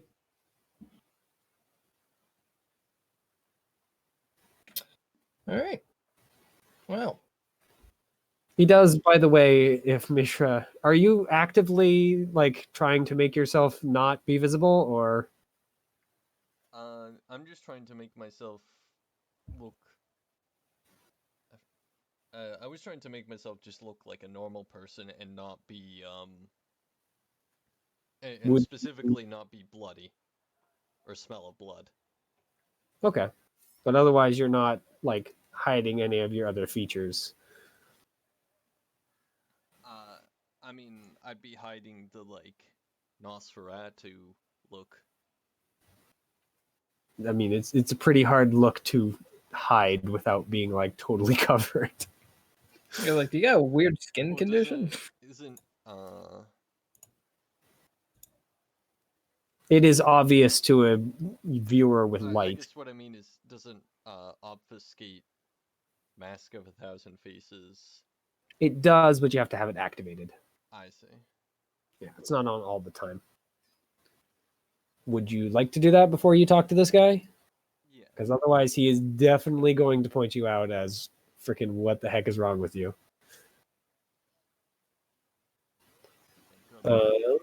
So go ahead and roll. So spend a blood point and then do manipulation plus performance against diff 7. We'll see how good your disguise is.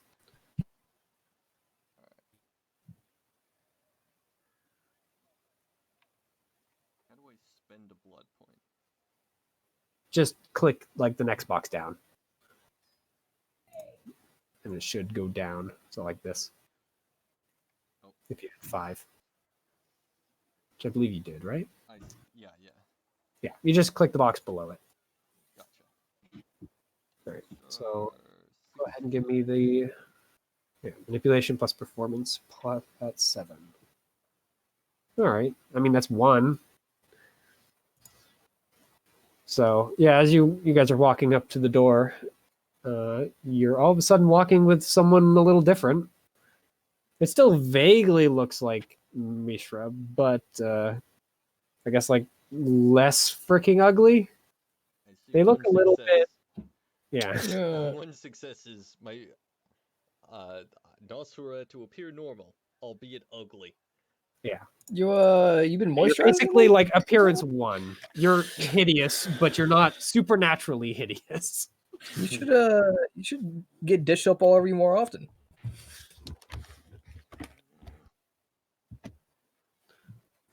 Yeah. I mean, he does kind of definitely notice with a only 1 success. Do you still appear feminine or you look more masculine? Feminine. All right. Yeah. He does kind of look you up and down. And that chick is freaking awful. I've got a skin condition. That's a bit rude. Oh, sorry. Just takes another puff and looks at just kind of keeps looking at Mishra for a moment. I mean, it kind of reminds me of one of the people who kept wandering around. Yeah. Yeah, he was worse though. Like pockmarks worse. This Like- a couple days ago. I mean, a couple days ago, a couple weeks ago, he's here all the time.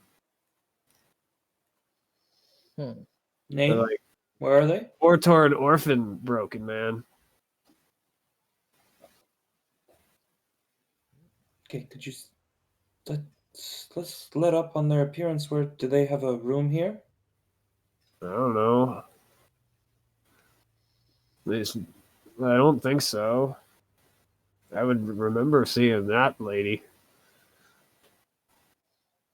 Lady. I think it was. Okay. Mhm. Well, thank you for your time. Yep. He just kind of steps back and swings the door closed. And almost like immediately the music goes back to blaring. Nosferatu. Woman? Perhaps. So it would seem. Perhaps Tanya. My assumption, yes. He trusts her. Must be connected somehow. An old flame? Friends? Who knows? Well, seems like we'll Find find out out soon. soon. All right. Where are you guys headed? Let's go fucking kill Tanya, I guess. All right. Are you going to her house? Or I mean, anyone got any better ideas? I mean, there's a possibility that she's connected with this strip club, in which case it's night and she may be at work. Shit. I mean, if she's a Nosferatu, it's night and she's going to be up anyway. Yeah. Just as a note, vampires do go to sleep when the sun rises. You can, I think, you can kind of stay up for a little while, but you've all learned pretty quick that the sun and you guys do not get along at all. Like, just one little hole in a curtain and a real beam of sunlight, it frickin' stings. Well, stings as you get a little hole in you. Gotcha. And that little hole, don't close. Mm-hmm.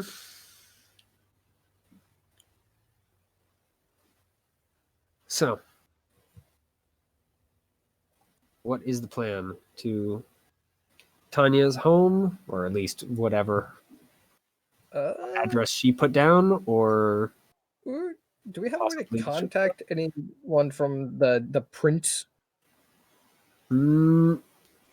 you didn't get a cell phone number, really anything other than that theater for any Okay. real destination. All right, which means giving them update. Not that much of an option. Can't win them all. All right. Want to go get fucking murdered by Tanya, I guess, at her home, or are we going to the strip club? What are we thinking? As a note, the giving an update, you have this weird feeling that update is not exactly how he likes things done. The only I mean, update yeah, is Get but- this good don't feeling leave. of he wants job complete or you dead. That's kind of Yeah. the options. However, I'm expecting to fucking die, so at least fucking make it a little bit easier on the next guy. Better at her home than in such a public place. No? Agreed. And Yeah. if she's not there, well, We can set a Strip trap. club. we can chill. Yeah, Do any of you or have so- a gun I can borrow or something? Look at my fists. A gun. I've got an axe in the back. Oh no. What axes are perfectly effective? Can I borrow that? No, that's mine. I neglected to actually spend any of my wealth. I've got a knife you can have. I've got a few actually. Okay. Yeah, I don't actually know how items work in this game. Could I have a gun? What is your resources? 2, so moderate. Yeah, you'd probably have a handgun of some sort. Could I have an axe? I don't know, Theo. That's big money. I have 2. I think you could probably swing an axe. Oh. Imagine not having an antique medieval battle axe worth 80,000 francs. Kind of cringe. Yeah, it is just like a fire axe rather than a battle axe. I've got a fucking Saxon long axe, and you're coming in with a fire axe. Yeah, Get here with that weak shit. I mean, I'd probably be going in there with a woodsman's axe, but I mean, yeah, something along those lines. And obviously, if possible, I'd love some medical tools. I think you could probably swing those too, yeah. Okay. If anything, you could have swiped them from work. I So, have to use the bathroom real quick, so I'm gonna be right back. all right.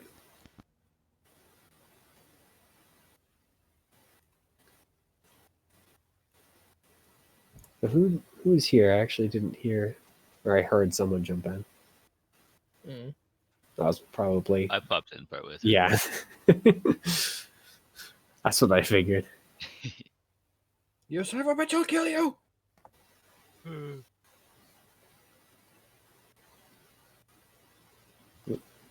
Seems like it's going well so far. This will be Let's go. entirely different for you guys. Oh yeah. Well, you guys will still get a mission from the prince to go do something, but Yeah. something will be different.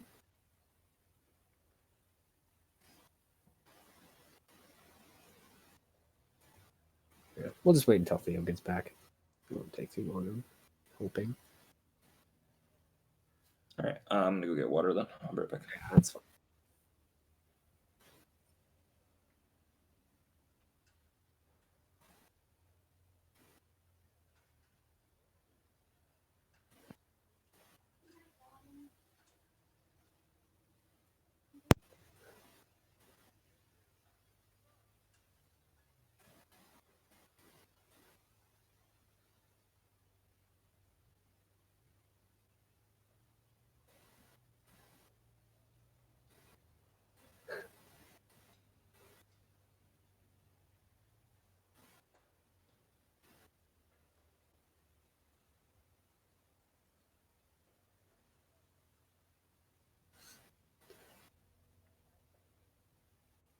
All right, I actually might run to the bathroom quick before we have the next scene.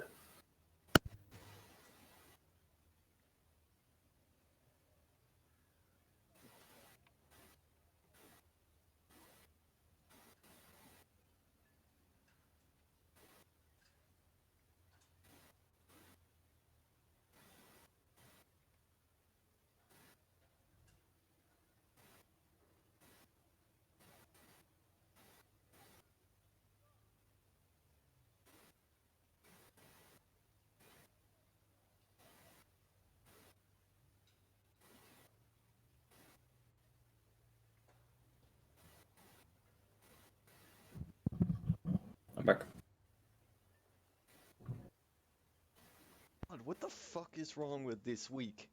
It was Tuesday, and I genuinely feel like it's Friday. Yeah. I'm back, by the way. Yeah. No shit, huh? I could have never fucking guessed. Did we establish doing anything or? Mitchell has also taken off.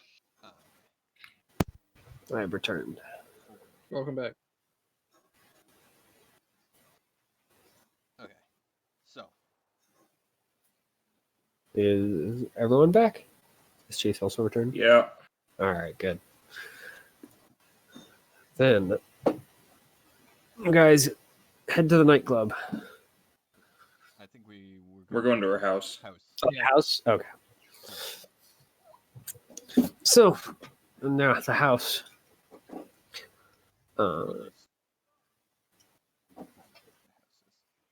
Yeah, the address that you have. So, you guys show up to the address, and I guess it's a house. It's a, like, tiny thing. By the way, you guys, just to give you a little more information about how long it took to get here and whatnot, it took about 45 minutes as you had to drive outside of like Boston into the more suburb areas. And in this kind of nicer suburb, you find can only be described as an abandoned house. There's like rusting metal stuff it's hard to tell. It's been rusting that long what exactly it was at one time.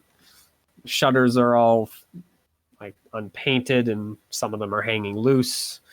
The paint is chipped and falling off all over the place. The door is at least still up. But yeah, the house is a piece of freaking junk. I agree. Not cozy at all. I'll have to make a new Discord. We already did.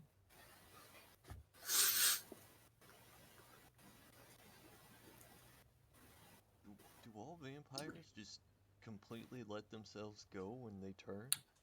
No. No. Says this woman. I can assure you my house is still very nice.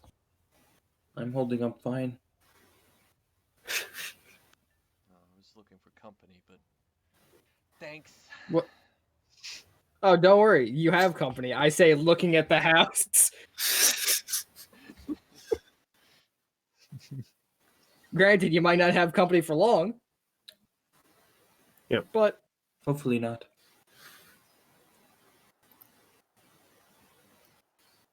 We noticed It had a white picket fence. It is now a like gray picket fence. And the mailbox, of course, just as a final cherry on top, has been smashed by someone with a baseball bat from the looks of it. Because it was kind of just, like half bent.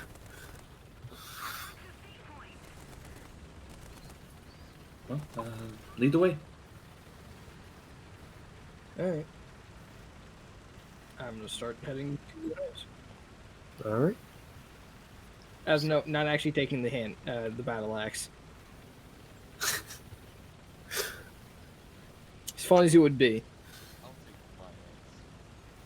take my axe.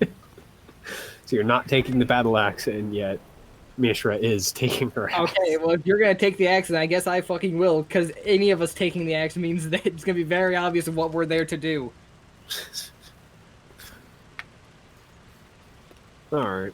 So, are you just walking up to the front door, going and wandering around the yard to find something else? Because this does have a yard, surprisingly. Vampires like just automatically see in the dark, but just to be sure, do we No. just auto? Okay. Only certain vampires have that even as an ability. So, nope, darkness is just as freaking dark to you guys as it is to a mortal. Nope. Yeah. Just to mention, gangrels have a special ability that allows them to see in the dark as part of their protein abilities. Basically, they have cat-like eyes. But yeah, it's not a natural ability. Just to make sure before we do this, what's the plan? I like to have a plan set out.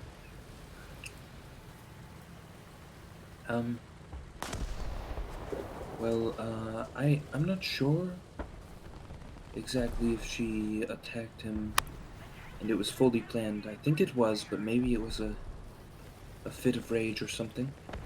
Sounds like they had an altercation. To be fair, there's also a possibility that this is not at all the person who we're looking for, and we're about to roll up to them with axes. So maybe we leave the axes here and just bring, like, things that we can hide. Yeah. I'm not trying to attack as soon as we spot them.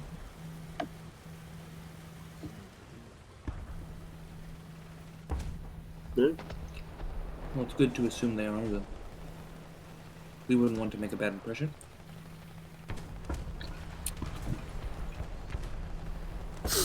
Don't I guess? We shouldn't instantly start off trying to make bad impressions. What the fuck?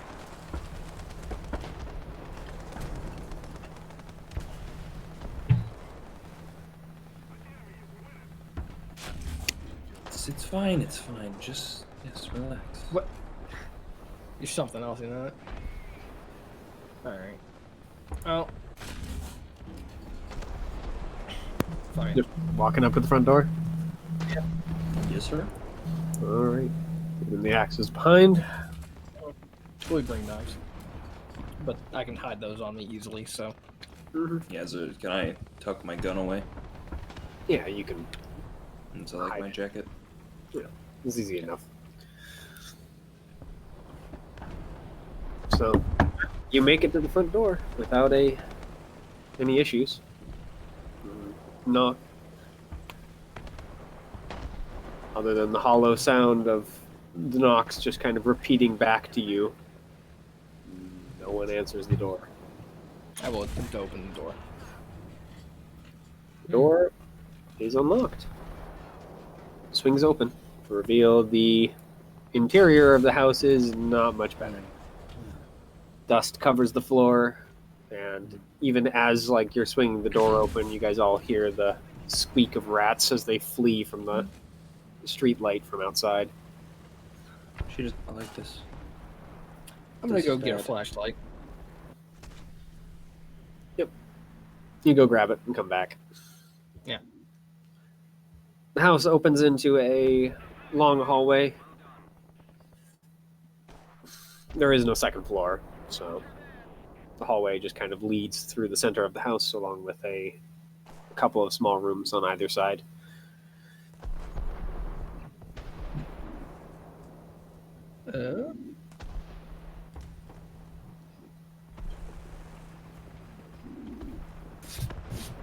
You said there's a bunch of dust, right? Together. The floors are covered in it, along with pretty much everything else. Okay. How long does it seem like there's been no one around here? I mean, long enough for there to be no footprints or anything obviously looking touched, at least in the entrance hall. I only heard half of that. I only heard there being no footprints and all. Yeah, it doesn't look like anything's been has disturbed this dust in quite a while. Alright. You're not exactly sure, of course, how long, but I guess start picking our way through. all right. Look for any clues that are hanging around here. I mean, there's the door on either side of the kind of main hallway, one like 7 or 8 feet in, and then one that's further down on the right. And then, of course, the larger room at the end of the hall. So, left, right, and then the end, or Right and then left, actually. all right. So going to the middle of the hallway first. Yeah. All right. That door also swings open and reveals more rats from the sound of it, along with some of the larger creature that just lets out a snarl in your direction. It doesn't rush the door or anything, but the flashlight, when it falls on them, it seems to reveal a large badger. It's not trapped in like a cage or anything, it's just there is a badger in this room. Closed door. Maybe it's not so bad. Go to the next one. Badgers are a good omen. In what world are badgers a good omen? She said so. A weird badger. Who is she? Astra, Who? she who smiles upon this world. Who? She's the keeper of your world and mine. Keeps us safe. She's no keeper of my world. That she is. An invisible hand guiding your shoulder. No, the only invisible hand that tries to guide my shoulder is the fucker who's always hanging around me. The invisible hand of the market. Even your friend, John. She has a hand in that as well. I'm sure of it. It's less like guiding and more like punishing, but okay. Yeah. John just scoffs. John seems to disagree. The only for one him to guide in do. my form is the goddamn idiot that killed me. Yeah, and you couldn't just stay dead quietly. No, you had to come and fucking push it onto me too. Hey, Okay. not my fault. Your frickin' blood-sucking relatives decided to put me in the ground. Yeah, it's hardly my fault either. At least you have some frickin' backbone for it. Go on to the next door. You open the door, and it reveals a dusty sitting room. Or I guess living room, really. Same diff, I guess. Peek through and see if there's anything of note. Yep.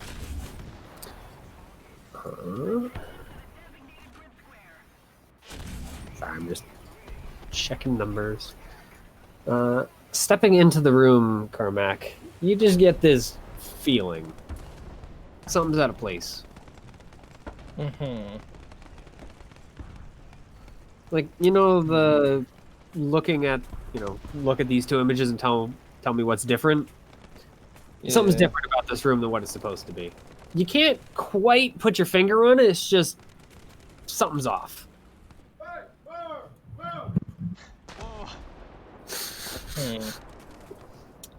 I will inform the others that something is wrong here.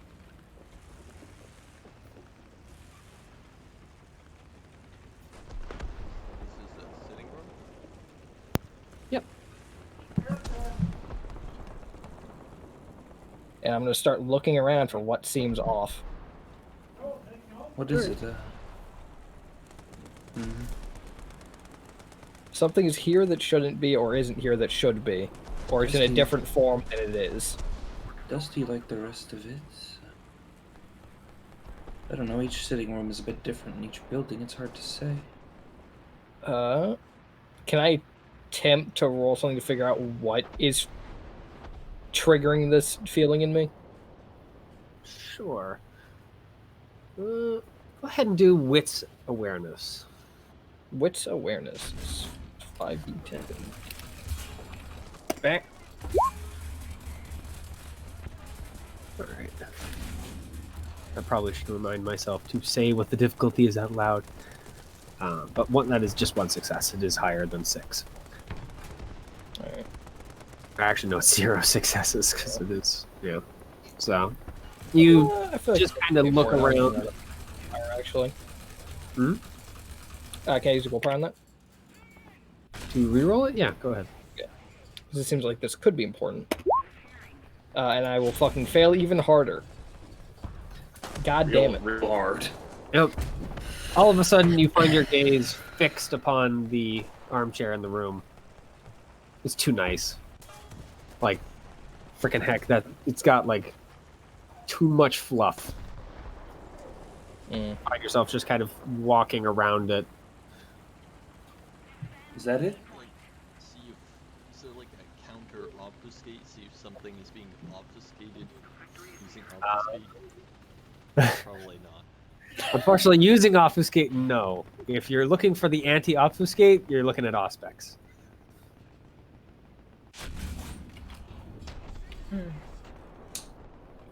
I forgot, actually. Auspex 1 also allows you to see in the dark to a certain extent. What is this? So, it's got the chair. What else is in here?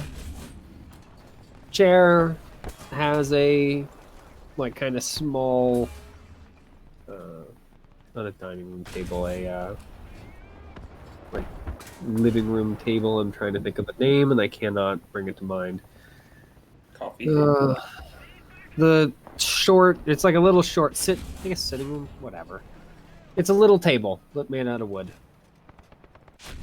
There is a single bookcase, though all the books on it have either taken flight somewhere else to be in a safer location or have been chewed thoroughly. There is a fireplace. It's not lit, of course, but it's there. Along with a couple of not bins, Hmm. Birds. Baskets full of pillows and blankets have been shoved underneath the front window. Something's off, but we can't really see it. Is it? I mean, could I use a Colt on that in any way? Could that be related to that? I don't know if it is or not. Sure. You can try and piece together why one of your companions is having a feeling like something's wrong. Even though you don't sense anything, it seems fine to you. Freaking old sitting room in a trashed house. I mean, are you going to try and, like, think of moments like this that you've read about? Try and, I'll like, just- apply some moments to this area? Try and look for something, like, that you've seen before, a marking, a, like, telltale sign that something is off? Yeah, if there are any markings or signature objects, or if I've All right, heard of something like this, you know, in like an abandoned building or something, where sure. maybe someone Go would be ahead, doing do something like this. yeah, perception, occult.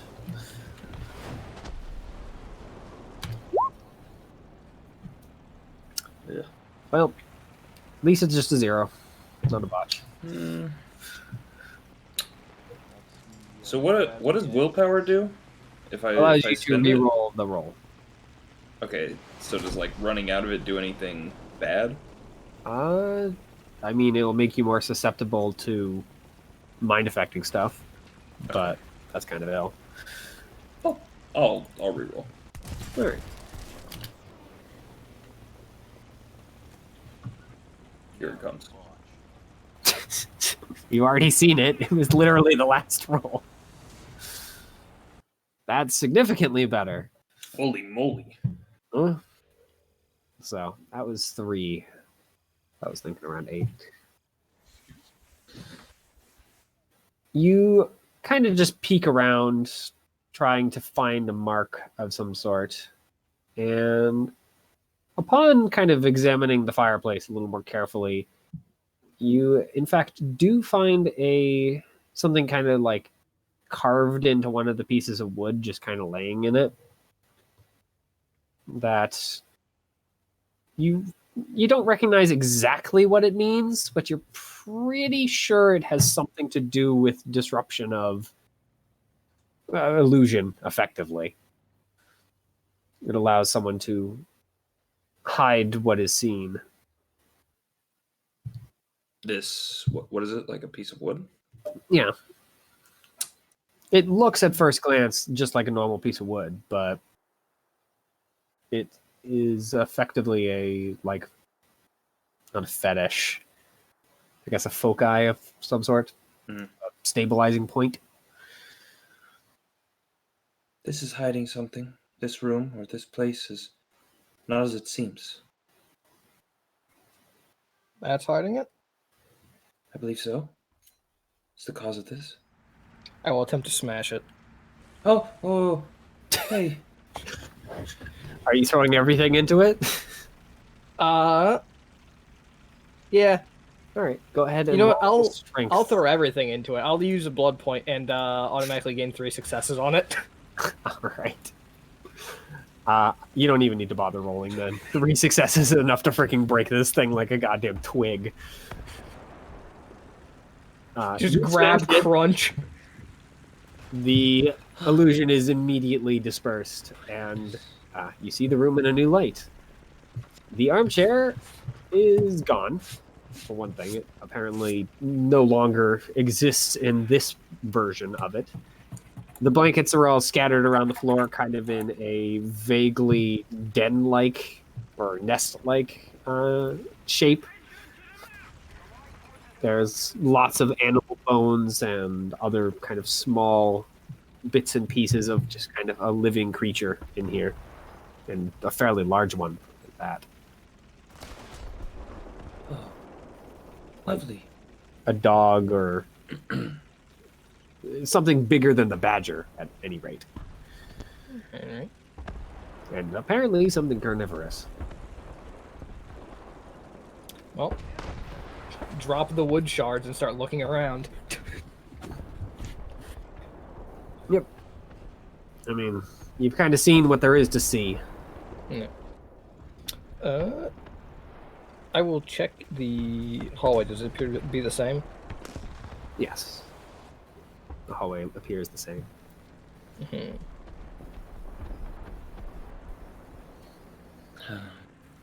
Another thing destroyed. I wonder.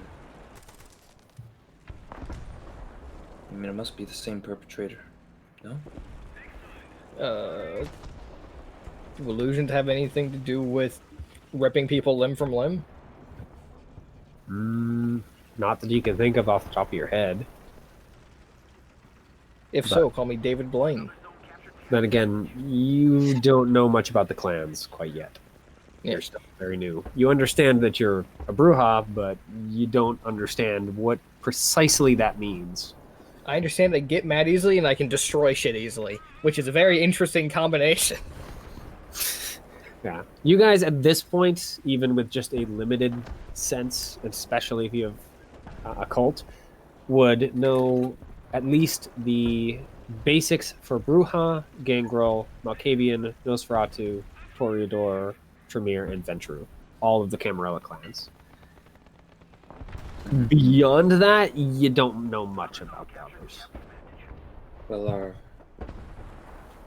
You know they suspect exist. But is Nosferatu. It's quite likely they would want to hide their form, but that man said that he saw her quite clearly as hideous. So, Maybe Perhaps it's because not. they're good at it. or maybe he has a Trying to hide themselves. It's there's possible one they last one could we haven't still be checked, skilled right? in it. yeah, the room at the end of the hall. Which doesn't have a Check that, I door, guess. it just opens into the room itself.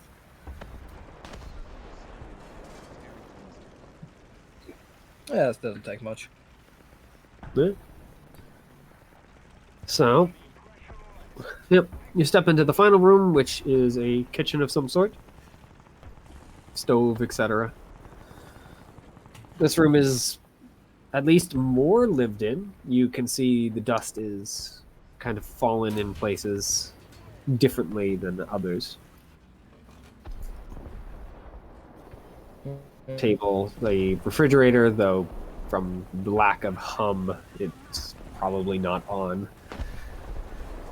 The stove even has a little bit of dust, like, displaced from usual, which, if this is a vampire, is odd.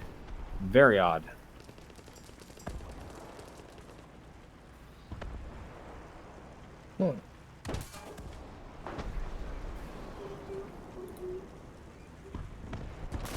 That's.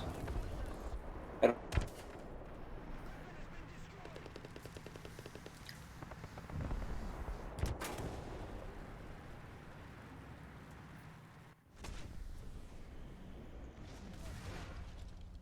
Maybe holding on to the past?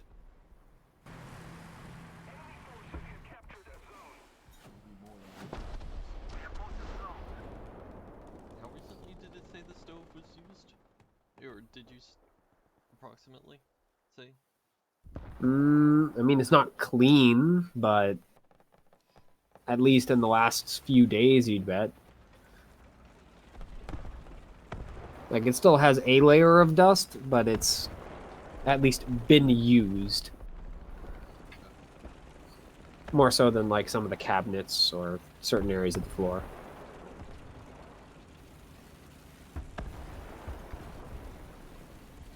One like thing that looks like a resting spot.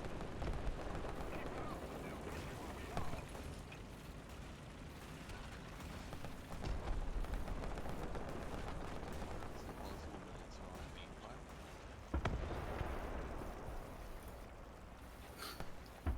With that strength? I mean, Unless it's a werewolf yeah, I don't know or a zombie. all of the creatures, but If you have a cult, you know werewolves are like a legit creature that exists, rather than just, stories. Yeah, I was just saying that to make fun of him. I don't have a cult. I don't recognize that's an actual thing. Yeah, you don't know werewolves are like actual creatures of the night that exist, and we Hence can. why I tear instantly people followed up apart. with zombies. Yeah. Same for zombies. Smart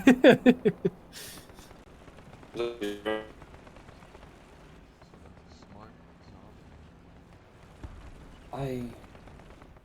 It's unlikely. My bet's still on vampire.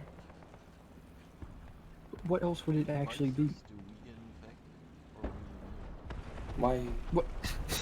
What do you mean? What else would it be? You said werewolf. You said. Huh? I was being facetious. Are werewolves a thing? You cannot get the lycanthropy curse. Yes, of course. What? What do you mean? What do you mean? Of course. What? I don't see a fucking. You know how new to this shit I am? How the fuck am I supposed to know about werewolves and shit? Yes, they're real. They're very real. Not terribly common, but they exist, and they're dangerous. From how many points of occult do you have? 3? 4. 4. Then yeah, you would know werewolves generally don't hang out in cities. They're wild. Yeah, they don't like all the stone, from what you know. It's unlikely. Very, very, very unlikely that they would be here in Boston, especially. It's too crowded. You also much know going that on. if you ran into a werewolf, it would be bad. Like, you guys might die horribly bad. Might. Bold. Werewolves What? are drunk. And come with the aggravated damage built in. If you have more questions about strange creatures and the like, later I can answer all you would want. But we should probably worry about what's at hand. It's not a werewolf. It's not a werewolf.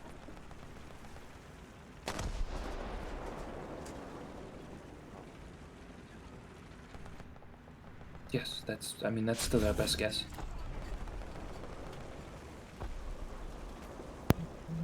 There is a back door, by the way, that leads out into the backyard. Yeah, I'll open it, check outside. Open it, axe gets buried directly into my head. Well, that's just uncouth, really. Yep.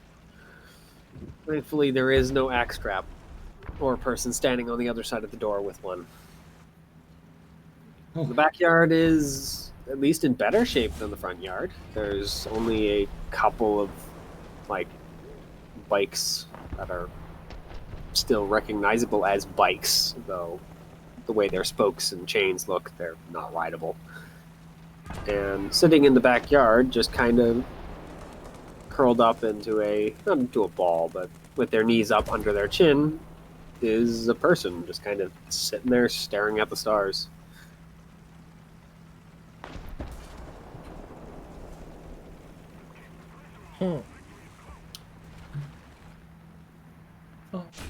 They don't look like a Nosferatu, but as you know, looks can be deceiving. They are feminine, however.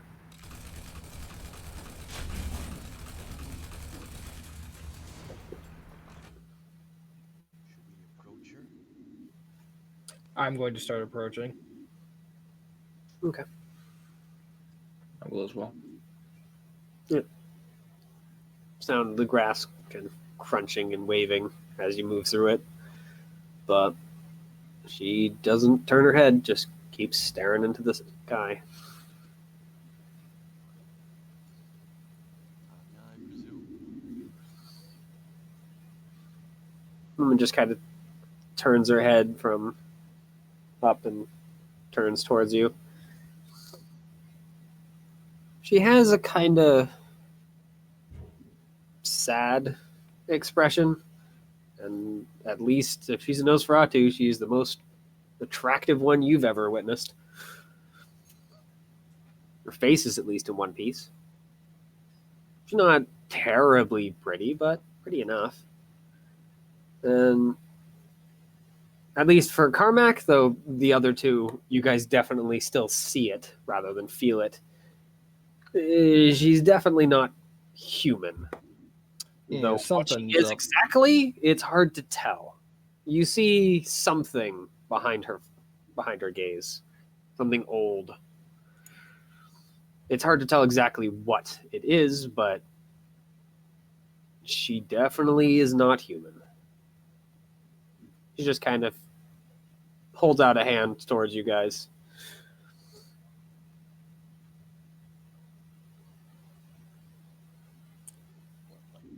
I'll approach, I guess. to for us to like pull her up to her feet, or like beckoning, or what? Yeah, like She that. pulled a spare hand that she had cut off. Yeah, earlier. She the was- princess, like, hand down, waiting for a person to come help her up. I'll go help her up, I guess. She stands up. I will be cautiously doing it. I'm very on edge. How tall are you, by the way? Like 5'11". She stands a good 6 inches taller than you. Mm. Just kind of looks down, a rather somber smile. Have you come to watch the stars with me? I love a view of the stars. Why is it you're watching? I watch for the return of the sun. It's such a beautiful thing. So full of power and life. You watch the sunrise. Of course. As I did many, many years ago. Mm. It doesn't smile upon me the same these days. Sadly. I don't think it smells upon them the same either. She just nods. I can smell you. You reek of death. Poor, poor children of Cain.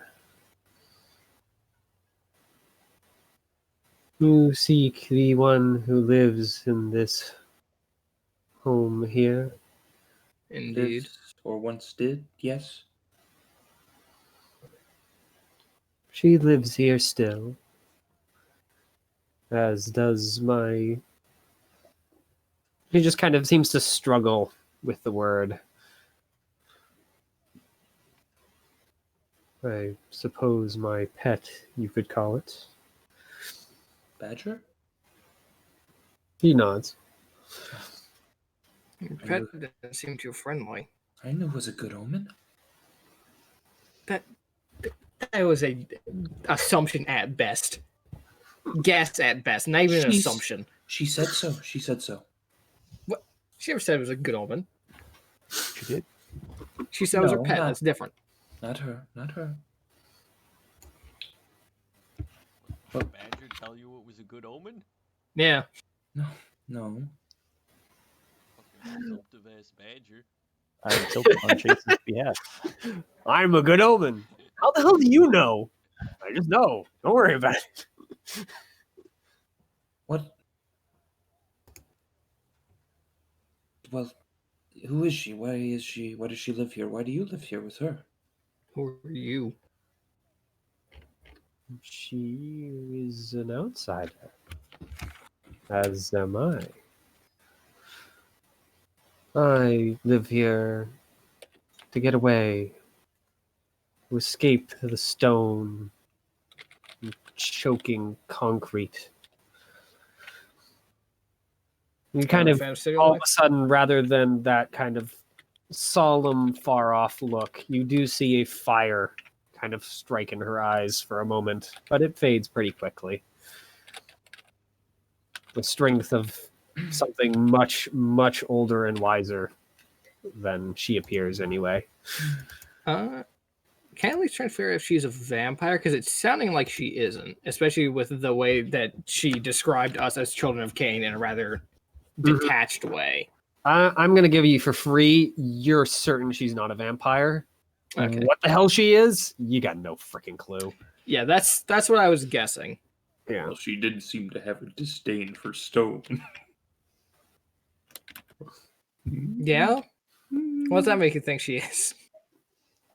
We should have just said like 3 minutes ago. Werewolves stay out of the But city because they I'm don't like the stupid. stone. But I'm stupid.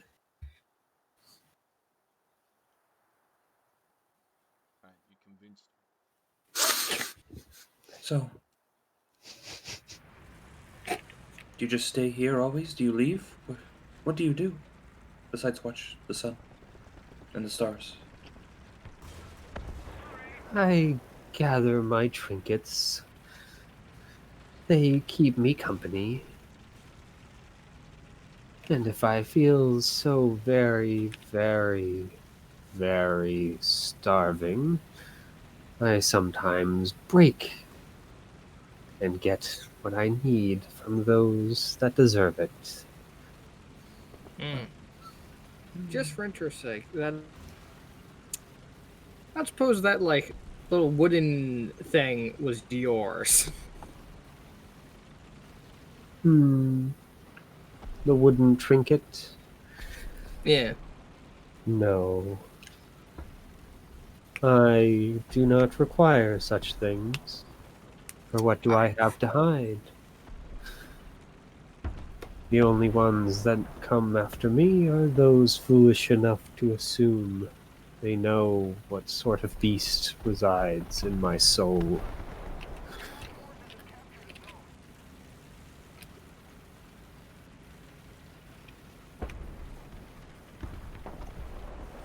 But why do you seek Tanya? Mainly so I don't get murdered. A reason to Well, I don't know if I call any of our reasons mundane. Mundane for one of the walkers? Or mundane for one of those who walk in darkness? If I was not what I am now, I would not be anywhere near this. So not mundane for normal people. I wouldn't call it mundane for anyone. There was lots of blood, a lot of it. I mean, that could be mundane for some people. Surrounded by blood, are you not? Yeah, but usually it isn't on the ceiling. Not in a good way. I suppose. I don't quite see the appeal. You're not the only one. Nor did I. But it is what it is. But, well, we were sent to collect money from someone who owes it, who hired us, and that person who owes it is now dead. And, well, our best guess is that it was at the hands of Tanya.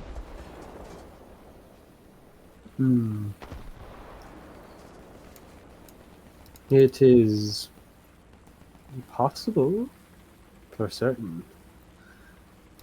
Tanya does have a knack for breaking things.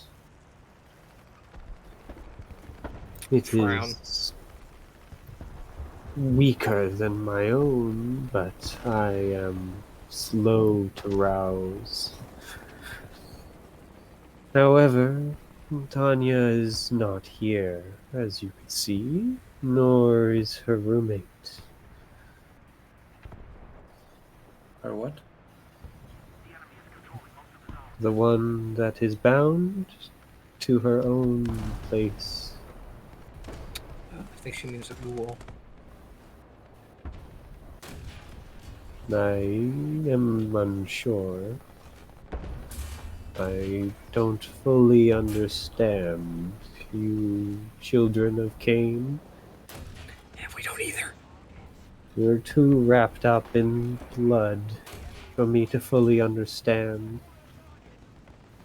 Too many human and mad emotions and things for me to fully dig into it. Did I understand what she means by her roommate, this person that's attached? Like, what does that mean? It doesn't sound like a ghoul at the very least, the way she was phrasing it. You're not sure, however, if that means another vampire or some other creature. After all, you do have a ghost in your party. Yeah. Well, in our party is a bit. He's still there. He's just not helping. Yeah, he fucking never does. He's a piece of shit. He's already told you. He believes in self-sufficiency. Yeah. Listen, I didn't get him so that way he could solve things for me. I got him so I can make jabs at him at his expense.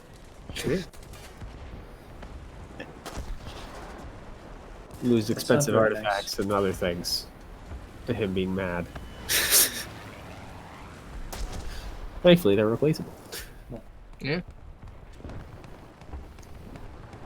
Stop storing expensive As for what artifacts. this thing is, I'm gonna say even with 4, you're gonna have to roll to even guess. Mhm. She is a not one of a kind, but certainly a very strange creature, caught up in its own war for the darkness. I mean, I might as well try to see if I can pick anything out. All right, I guess go ahead and do. I guess occult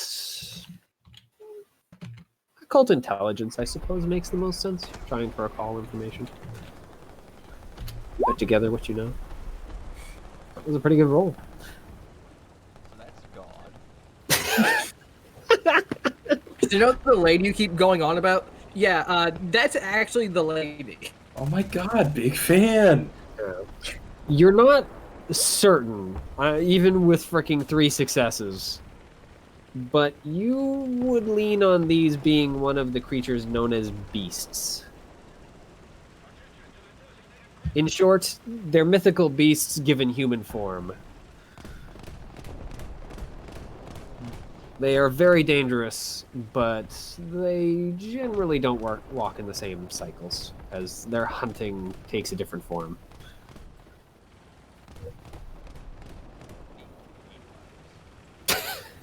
They can.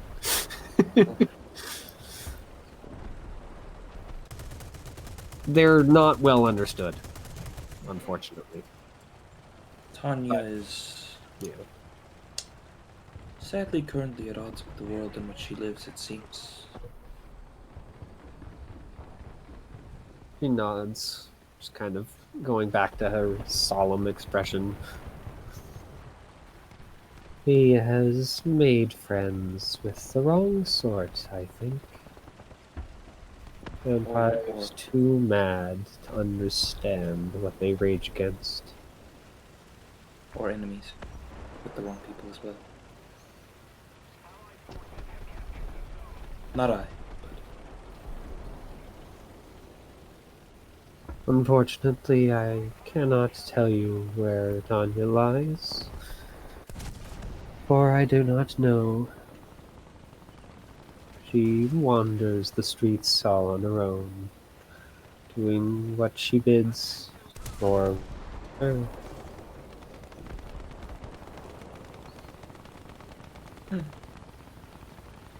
And with that, apparently, this creature decides the conversation is over, as it just kind of starts to kneel back down. Thank you. Enjoy your view of the stars. Hope you enjoy the sunrise. Yeah. So- Speaking of, I think we should. I mean, we have to get this done before sunrise. I would like to. But looking up, it is about midnight at this point.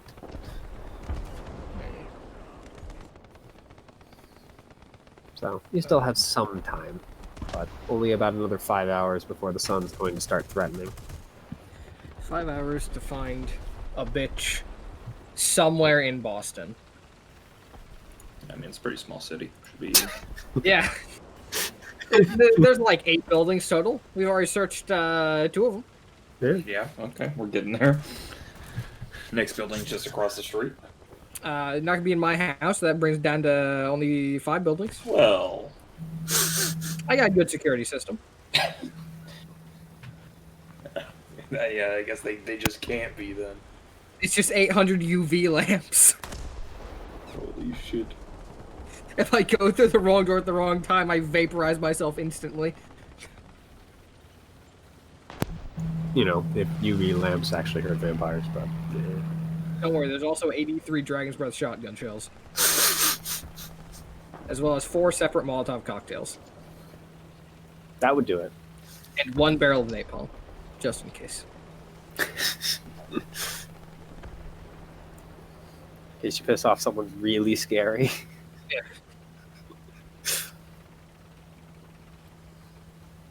So, where are you headed? The other place I can think of is that distributor. Yeah, that's the only other place that we like have an actual name for, unless I'm forgetting something.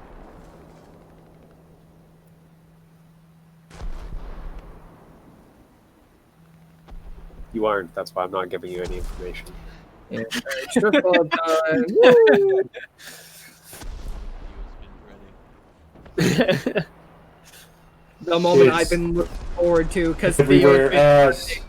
Watch out, Theo. So, yeah, you drive back into the city, and after kind of wandering around the neighborhood for a little while, Wasn't Tanya's home supposed to be relatively close to strip yeah, club? it was. So yeah, you only have to drive like 1 block, basically. It's right next door, almost. Because I was like, oh, are these close? Well, they're kind of close. And it's like, all right, so you drive back into the city for a while. I'm like, what? What's happening? Where Thought am I? it'd make time a little more, a little closer. Raise the stakes. Yeah. Drive back to the city, and then it's like, wait a minute, where am I? Just drive back the other two. It's Carmack? Where are you going? You passed it like I 40 gotta minutes. check my barrel of napalm. So yeah. I mean, it's not exactly 1 street over. It's a little, like, considering it's residential versus commercial. It's close enough that it takes like 5 minutes to get there. And yeah, you pull up to at least the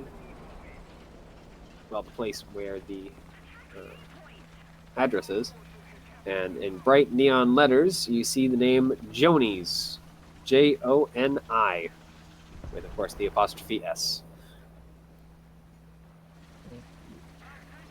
Johnny Von Drew. It's pretty quiet, but there is a bouncer standing outside. You're not on the list. Alright. Well. Should probably fucking go in, huh? Yeah.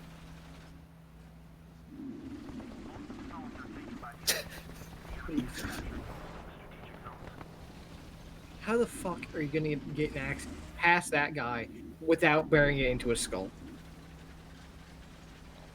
Or any other part of it? Obfuscation. How good are you at that? One of the things is invisibility, so. Or not really invisibility, but sneak.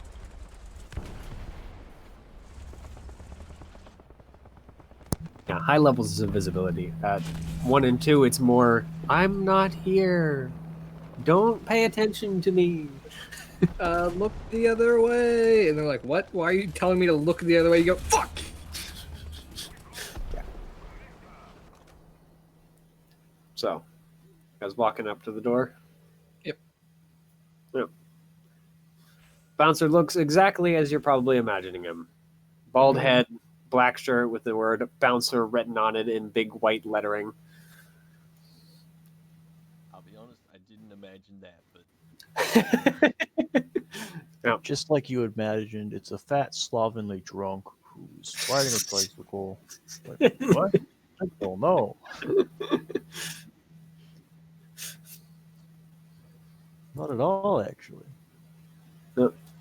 Unsurprisingly built, as most bouncers are, to make the, trouble hopefully solve itself before physical means are necessary.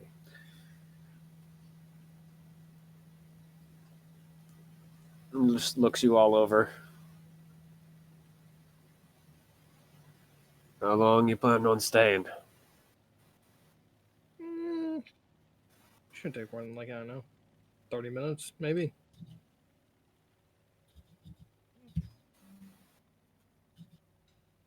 Just kind of looks at your group again, notices Mishra, apparently decides not to comment as he looks back to you, Carmack, The skin condition.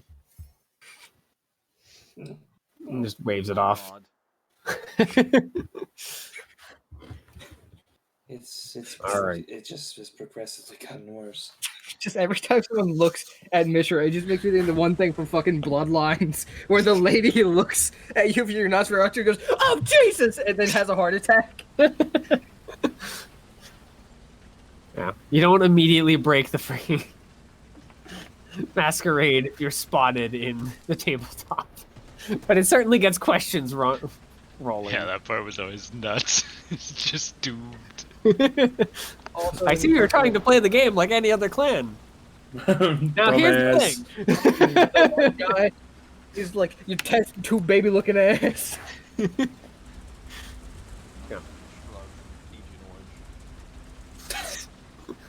Orange. Yeah. He just shrugs back. Well, you know the rules. No touching. Small bills. Just jerks a thumb toward the door. Good deal. Play nice. Always. So, yeah. You guys are let in. Music is blaring, but otherwise it's surprisingly quiet. No one is currently dancing, but there is a lot of drunk people sitting in chairs, apparently waiting. They seem to be growing slowly more annoyed, so you probably just missed the last one.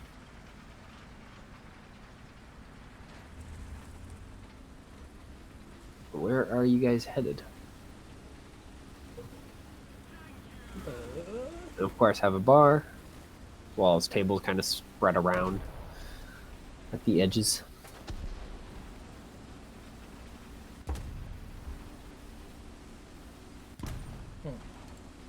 I guess the only other obvious door is the bathrooms. They have those marked for drunk convenience.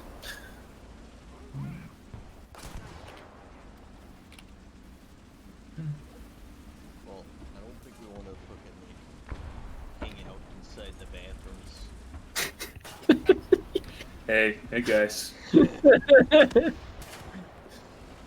vampires, 3 vampires chilling in the bathroom. Yeah, I think you've forgotten that there's another issue into us all going into the bathrooms, which is either we're splitting up or there's a serious issue.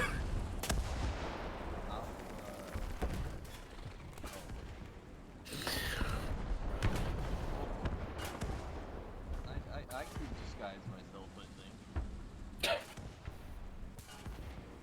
think. If you rolled very, very well, yes, you could. How many blood points, by the way, do you have right now, Mishra? I have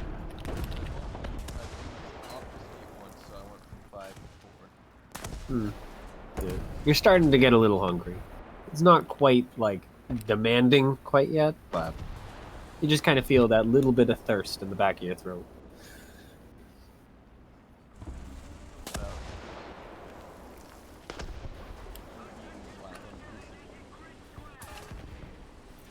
It's quite the spectacle. really hard. Because it makes it blatantly obvious you exist. Well, Because obfuscate affects you. And that's it.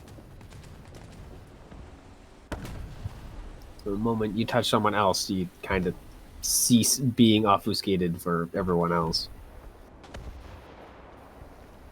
Because it's now affecting not you.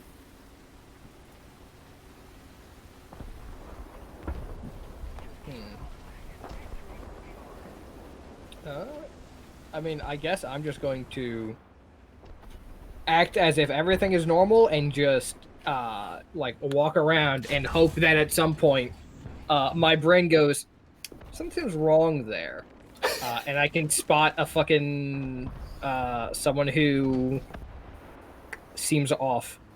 Because going off of the Nosferatu assumption, and the fact that they were using illusions, I'm assuming that they're still going to be using illusions in here. Probably. So, gonna have to rely on some good old-fashioned fucking awareness. That's my walk plan. around until my freaking hair raises on the back of my neck. And Yeah, walk around hopefully and keep follow looking that. until my brain goes, is that right? Can I want to kind of look around and, you know, if there's any dancers particularly. Mhm. Yeah, currently the main stage is empty, but there are a couple of dancers that are just wandering around, of course. Yeah, if any of them, when they saw us walk in, or when they see us, if they seem to kind of change their behavior, or take note of it, especially compared to other patrons of the place, see if they have any sort of, you know, special eye for vampires or worry about them. Mm-hmm. I guess go ahead and roll, because it's not exactly, like, the easiest place to see other patrons. I'm trying to think what would make the most sense here.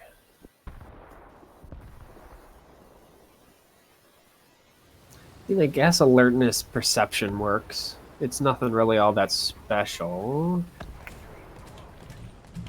Don't actually, wait a minute. So that's, you're kind of paying attention for something in particular. So let me actually see if I can think of something better that makes more sense. So I'm thinking actually streetwise might make more sense here because you're trying to get a feel. Yeah, I was thinking aware or alertness or streetwise. Yeah, do perception streetwise. I think that makes more sense. You're trying to get kind of a feel for a particular person. Okay. All right. Yeah, it's dark, but it's fairly easy to tell who's paying attention to you rather than someone else. So that's 2 successes, which is enough to at least pick up on a few of the people that are paying closer attention to you than your friends. No one is paying attention other than, like, another one of the bouncers inside to Mishra. I'm sure this comes a great surprise, as none of the girls are particularly interested in the person who looks like a wet rag. A fairly high number are interested in Carmack, though they seem to at the moment be kind of quietly discussing who's going to engage. There's a couple that are paying attention to you. The bartender is kind of vaguely paying attention to you guys. Mostly, you know, to see if any of you guys are actually ordering drinks or whatnot. He's kind of the passive professional. You do notice a patron that seems to be kind of looking in your direction. He's sitting at the bar. He has like an open jacket without really a shirt on. He's just kind of. It's a vampire. That's a fucking main character. That's someone important. I'll go over to him. Yep. He's just kind of sipping on a martini of some form. Hello there. Hi. Do you know Altanya? I think I do. I think there's one of the dancers here, if I recall correctly. Who would that be? Takes a look around. I'm not really seeing her here. Maybe she's on break, you know? We need Is she time good? to prop her up. Not really. Ouch. I mean, I've seen better, but he's a pal, so I come to watch, you know, be supportive and whatnot. She's a pal? Yeah. How do you know her?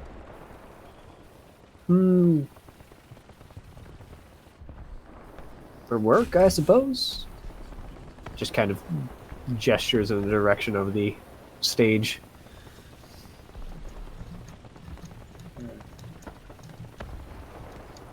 I see. What is it that has you eyeballing me?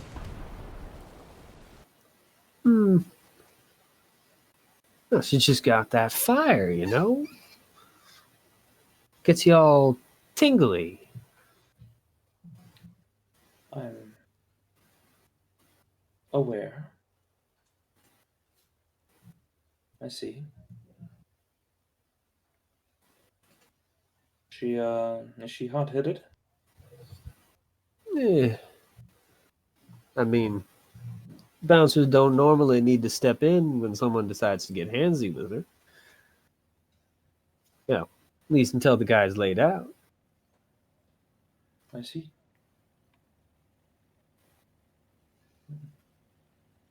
Well, then, why don't we just see if she comes on? Let's wait a bit. Yep, he just kind of leans back against the bar. Just takes another couple sips as you wait.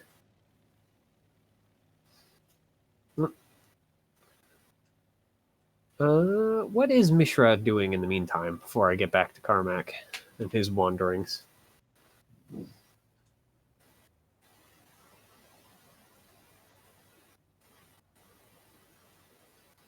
Theo, are you muted? Not Just here. a BRB. All right. I guess we'll wait for Theo to come back for what Mishra's doing.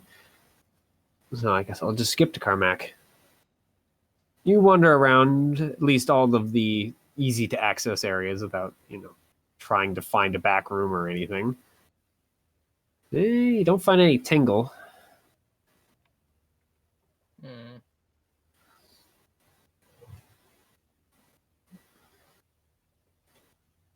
Then I'll just go sit down and get a drink and wait. Yep. You do see Shiloh and a man with an open jacket just kind of sitting at the bar. They're just kind of watching I the will stage. see the man with an open jacket go internally go, what the huh? And just sit down. I'm not gonna be sitting down next to them. Mm-hmm. Yeah. The bartender kind of swoops in after a moment. What do you have? Whiskey neat. He nods and goes about making it up or setting it down in front of you. Nope. Just gonna sit and watch, see if anyone, or wait for people to come and go. Mm-hmm. Yeah. At this point, the crowd waiting are starting to get a little restless. And apparently someone noticed as the announcement, and one of the many girls comes out. She does a short routine, enough to at least sate their hunger, but it lasts a fairly short amount of time. The man just kind of shakes his head. Not that one.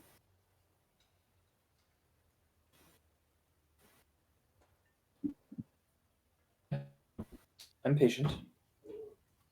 Yep. This sort of thing goes on for about the next half an hour or so. Are either of you going to get bored of your current activities in about that time? Half an hour, you said? Hmm. Nah. No, I'm just trying my absolute best not to talk out loud to myself or Astra. Mm-hmm. Yep. And then at about the half hour mark, you do in fact have a dancer come out named Tanya. Though she definitely is not a Nosferatu, based on her looks anyway. She is pretty smoking. And does Okay, do I get the something's off? you get a little bit of a tingle. Mm. You want to go ahead and roll that? See if you Yeah. notice anything in particular? See if I notice anything in particular. It was Perception awareness in this case. Yeah, 5 to 10. Oh, Ooh. That's pretty good. I You're spent the pretty past damn 30 sure minutes. that that is an illusion. I spent the past 30 minutes like fucking building up the power. Just waiting for that tingle. Mhm. Then zero in. Yeah, I've been focusing on that for a while, like ready for the slightest inkling. Yep. I mean, you don't pierce it, but you know that it's wrong. Yeah, and I can make the assumption off of that, like, yeah, that's the one we're here for. Yep. And yeah, as your friend as she starts dancing, your friend does nod up at her. That's Tanya. Yeah, I got that. I mean, she's not a very good dancer, but the crowd doesn't seem to care. They're not fucking picky, man. No. They know why they're here. I'll look at like Carmack from across the place as best I can. Yeah, Kinda. I mean, it's a straight bar. It's easy to look down at. Yeah, I'll just kind of gesture him over with a finger. I'll come over. What do you I think? will bring my like not touched at all drink. He does keep sipping at his martini as time goes on. Howdy. He nods. Just kind of raises the glass towards you. Then looks back to you, Shiloh. Friend of yours? You could say that. And acquaintance more like. Well, welcome, acquaintance. And who might you be? No, just a fellow watcher of the arts, you know? When I look at him, do I get the feeling that something's off? I mean, not really. Mm. So how long have you known Tanya?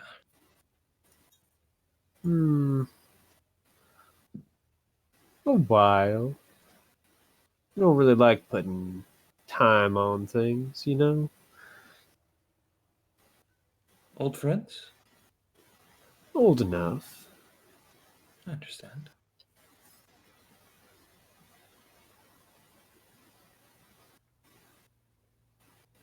And just kind of keeps watching. And after a short dance, she kind of goes back. He just sets the martini glass back on the bar, mostly empty, but there's still a little bit. Big fans?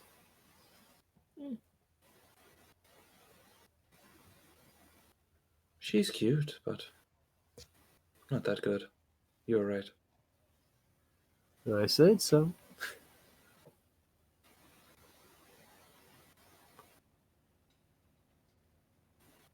You want to meet her? You seem mighty interested. I got my connections here. Clearly. Sure, you don't often get. I'd love to make her acquaintance. Well, to roll back the clock a little bit, Theo, what would Mishra be doing while these two are doing their own things?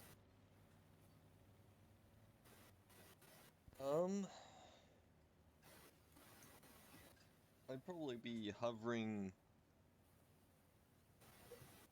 around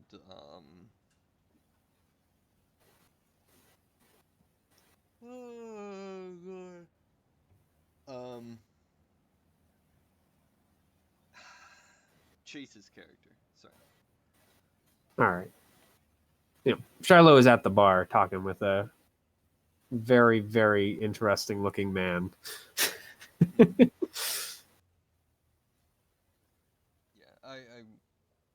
I missed most of the conversation, but I was there at least for the beginning part. Mm-hmm. Yep. Yeah, if you're at the bar, at some point the bartender will grimace and come up to you and request a drink order. The bartender doesn't want to be doing this. Part of the job. Quick, Bartor, would you like to have a drink? He's got a stronger stomach than that. Yeah. There's some shit I'll working order here. some Come on. vodka, which will, of course, remain undrunk, but Mm-hmm. A shot has to be the worst thing you can order to pretend to drink. Very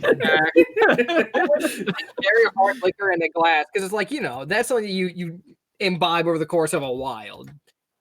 A fucking shot? Yeah. I'm saving it for later. Yeah. I'm- I mean, I'm he just- pours out the shot in moments. So glass goes on, bottle comes down. You now have a shot. You could sip the shot, you know. Why did you shot to sip? You want to be a real cheapskate? You buy him in shots, and then If sip someone the orders shot. a shot to sip, everyone there's gonna go, what the fuck?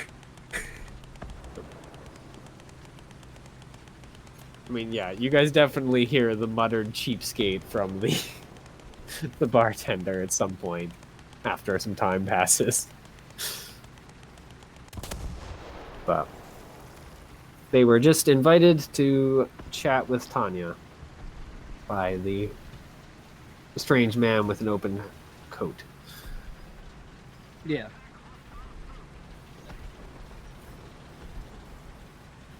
Are you going to attempt to introduce yourself to also come in? Alright. He seems surprisingly okay with it, but he might also be very, very, very drunk. he's something. He's something. Yeah. Not a person. Yeah. And that makes you something. So, yep. He gets up and leads you into kind of the back of the room. Yes. And sweeps aside one of the curtains that's just kind of hanging from the walls to reveal a door leading further into the building. He just kind of steps through it, holds it open for you guys to also step through. Go through. Thank you. I'm just waiting for the guy from the back. Yeah. Once you're all through, he closes it back up, and after pushing the curtain back into place, and then kind of takes up the lead again. Leads you through a couple of winding hallways, until eventually you reach a room marked with the name Tanya. He knocks with the back of his hand politely, and you hear the voice from inside, which to the two of you sounds something along the lines of "come in." To Carmack, it sounds more like "come in." I don't grimace or anything, but I do frown very slightly. It sounds like this person has been smoking a pack a day for ever. Oh man, I didn't realize that garland gravel was a big thing around these parts. Do it every night before bed? Yep. Yeah, actually. Which is, of So- course, what you want. I suppose it's time to enter. He turns the handle and lets you guys kind of step in on your own, not wanting to ruin the illusion or some such. You ruined the illusion is fucking right. Yeah. And you step in. It looks like a fairly ordinary dressing room. Perfumes, clothes, giant vanity, etc., etc. And she's just kind of sitting at her vanity, just twisted around towards the door. Guests? Admirers? Associates? A little bit of column A, a little bit of column B. The Not quite first, column C. maybe soon to be the second. Interlopers. Yeah. That's how I identify. Yep. He raises a single manicured eyebrow. Oh, interlopers. I can't just allow back here. Did Rufus let you in because of a honeyed tongue or a honeyed drink? He just kind of looks at the man who steps in after you guys and closes the door. He just shrugs. Seemed like fans. Shot glass and stole You brought that back here? You could have just given the money and came. Why'd you bring the whole glass? You didn't buy the glass from them. You only bought the vodka inside of it. Oh my god. That's okay. That's okay. It happens. No, it doesn't. No one does that. Relax. now. Take a deep breath. Deep breath. It's okay. Tanya, dear. How are you? No, I was having a nice night, but I get a funny feeling that it's about to be ruined. Well, aren't you clever? I just know that when he brings some fans back here, it's either going to be fun or it's going to be bad. I just get this horrible feeling it's going to be bad. A lot of horrible feelings going around recently. I'd prefer. Wasn't either of those things. She uncrosses her legs and stands up. What do you want? All the honey tones just entirely gone. She's not pretending anymore.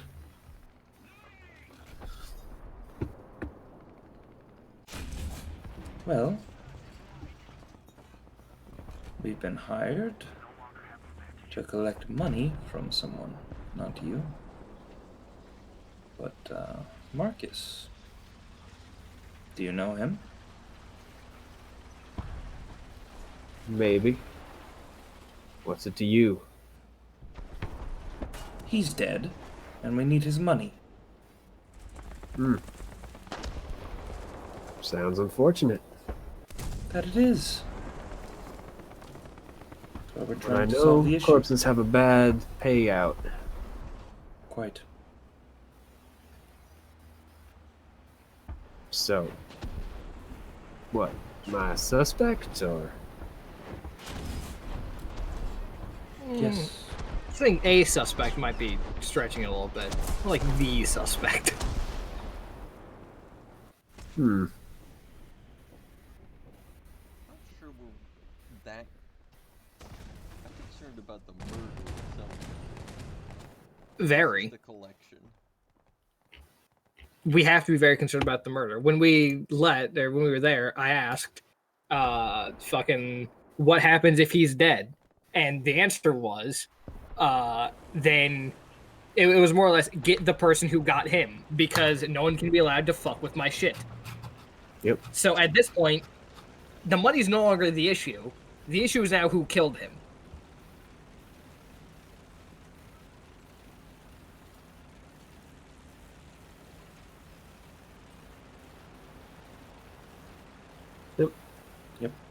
He just kind of stands there. Know any other suspects? Well, seeing as I haven't seen him in a few days, no. Parted on bad terms. Yeah. He decided to be an asshole, so I left him to be an asshole by himself.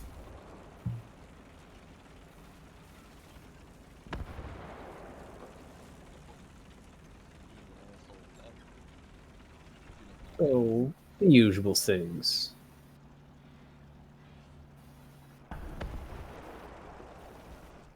Would you happen to know why the window is barred? Yeah.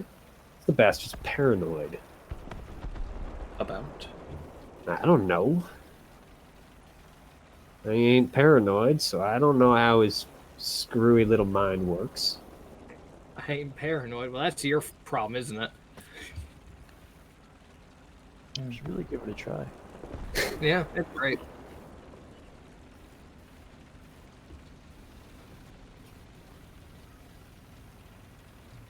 No, who has any other plans? Well, if he does, I don't know him.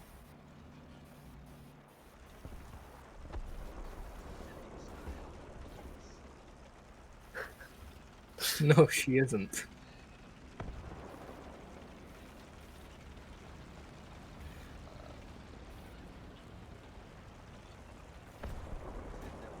Last time we saw was a couple days ago? Or maybe? Something like that, yeah. Say it was 2 years ago. Maybe. Been a might bit busy in the last few days.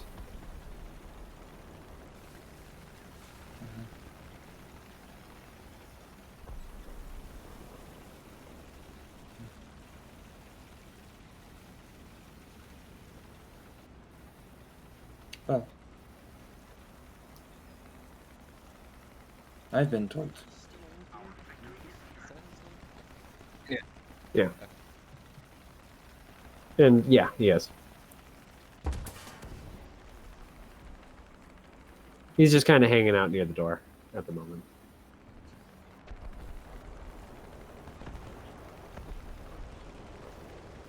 Well, I've been told that he was stabbed in the back. Figuratively, of course.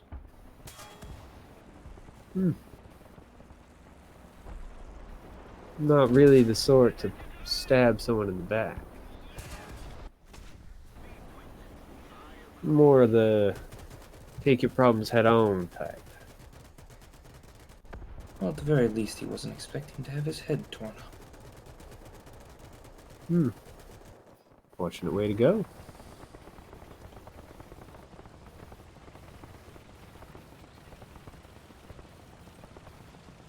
She's very surprised about it. Well, what do you want me to say? Don't really have many tears to cry for one such as him anymore.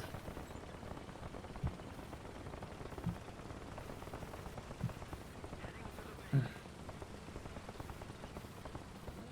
about his profession?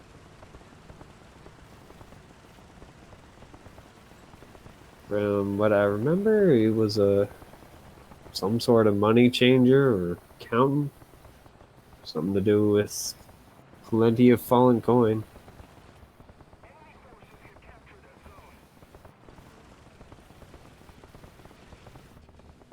Well, Give you a peek at his apartment?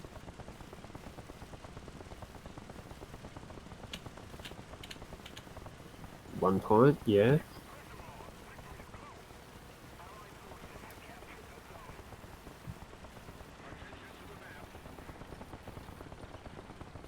thing is hinting real hard.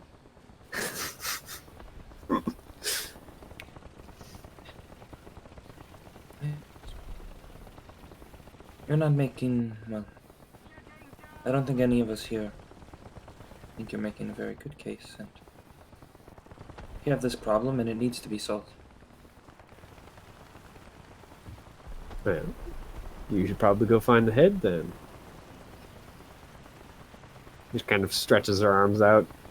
Don't exactly have it here. And what use is the head? Maybe you can find some dog to find who killed him. After all, that's what you stink like. Oh, A dog? that's it. Step too far. The bridge too far. Get him, boys!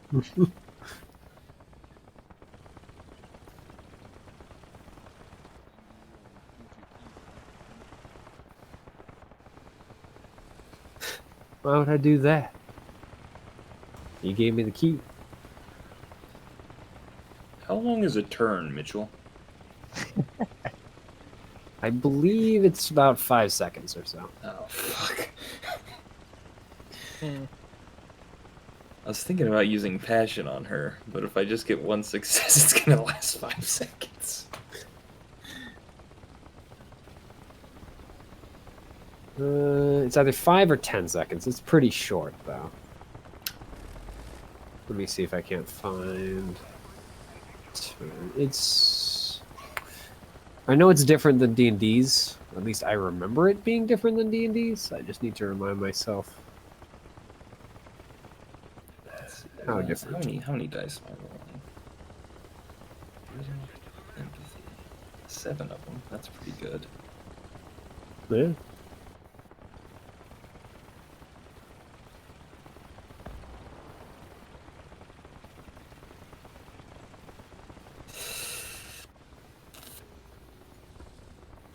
Okay. Yeah, I'll try to use passion on her All right. to try to calm her emotions. See if I can't get her to chill the fuck out a bit. It's pretty chill, honestly. No, she's like, yeah, she's chill, like grinding her Yeah. fucking teeth while she talks to us. She fucking hates us, but she's chill. No fucking hands have been thrown quite yet, so that's chill to me. So the Hasn't quite made it difficulty, through yet. Mitchell, is her humanity or path rating, is what it says, is equal to their humanity or path rating. All right. Then the difficulty is 5. Hmm. That is 3. How long does 3 successes last? 1 night. Mm. So yeah, Damn, she that's a fucking seems to change chill out. One round. Well, it's 1 turn and then 1 hour, 1 night, 1 week, 1 month, 3 months. Fuck. Yeah. Imagine you're forced to be calm for a month. That could end so badly depending on what happens in that month. Hey, your father is dead. Yeah, and? What? What the fuck? Yeah, it happens. Classic dad. Sure is Tuesday. Yeah. I mean, she's pretty chilled out. She at least doesn't seem to be quite so hostile. Listen, I really don't want to shed any blood or flesh or anything of the sort. It would be very nice if you could resolve this peacefully with us and Prince. I'm sure he wouldn't mind so much as long as we could sort out the money. And maybe you'd owe him a favor or Yeah. some The sort moment of you promise. mentioned Prince, she seems to kind of stop being as chill.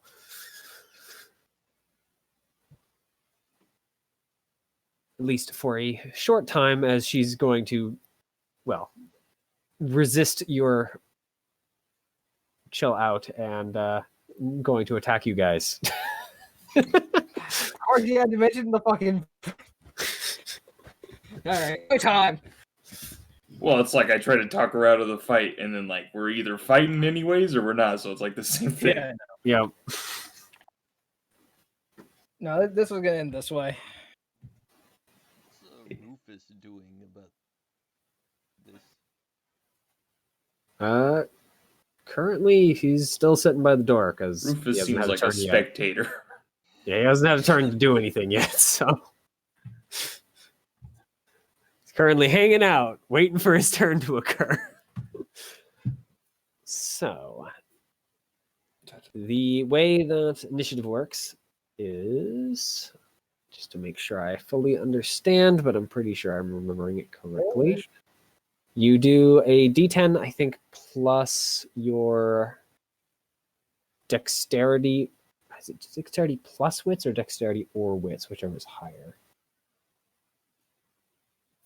I want to say it is dexterity or wits. Dexterity plus wits. Okay, it is is your both. initiative rating.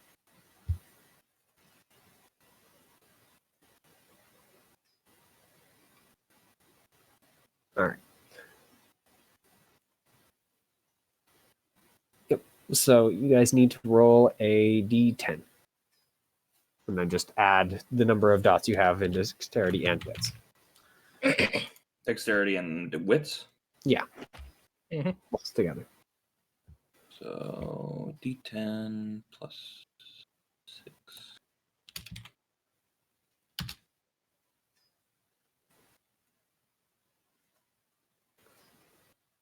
It's coming in. Yes. And Mitchell, if it's relevant at all for the passion thing, effects of this power might include 1 or 2 point additions or subtractions to difficulties of frenzy rolls, virtue rolls, rolls to resist presence powers, etc. Okay. So whatever that means to you as far as calming her down is, then yeah. Mm-hmm.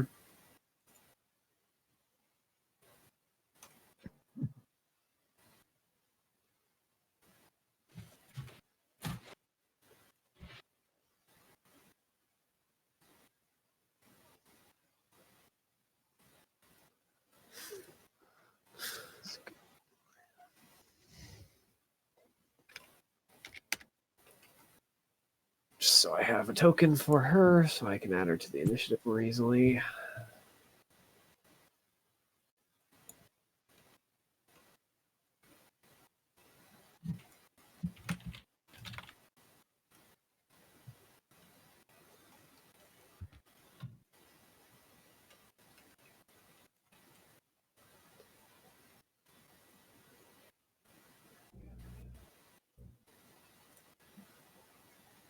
Yeah, good enough. Just gonna add the other guy because I don't feel like trying to find another token.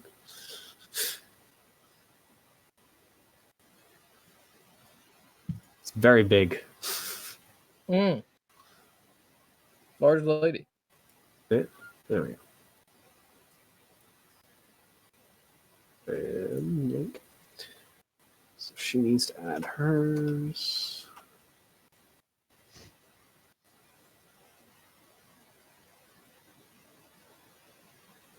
Okay.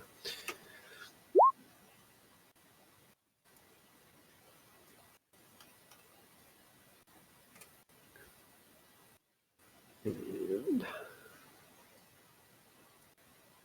I'll just add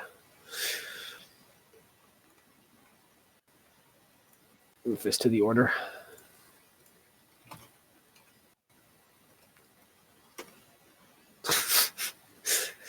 Getting a lot of middle ground here, I see.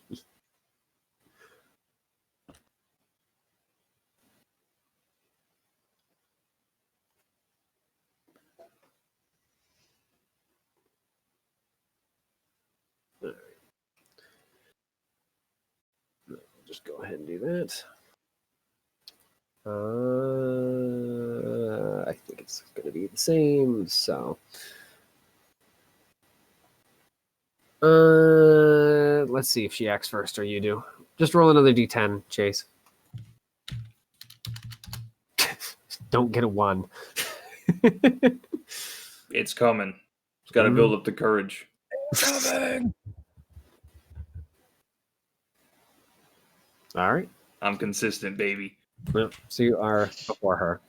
I'm gonna be right back. Good timing. It's probably not a good idea to start shooting my gun. Probably That is going not. to be an issue. Especially since she's already very close. This dressing room is not very big. I am not a fucking brawler, dude. God.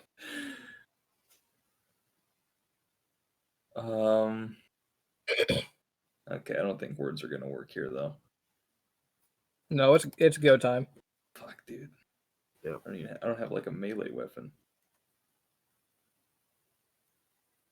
Are there like There aren't like opportunity attacks in this, are there? No. You'd have to like get ready to do that type of thing. What's Rufus doing? Does he look like he's ready to fight? He looks pretty chill. Fucking Rufus. All right. Fuck me. I mean, I don't think trying to punch her is gonna do anything. I'm gonna try to like trip her. Can I do that? Yeah. That I believe is a special action you can do. Yeah, they have close combat maneuvers. Dexterity plus brawl, I believe. The attacker uses her own legs to knock the legs out from under her opponent.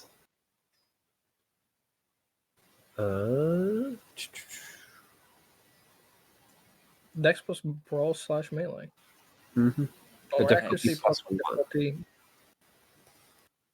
Big old 0 in brawl and melee. So, but I have 4 dexterity. So you just roll for dex then. Yep. 4d10. Let's see.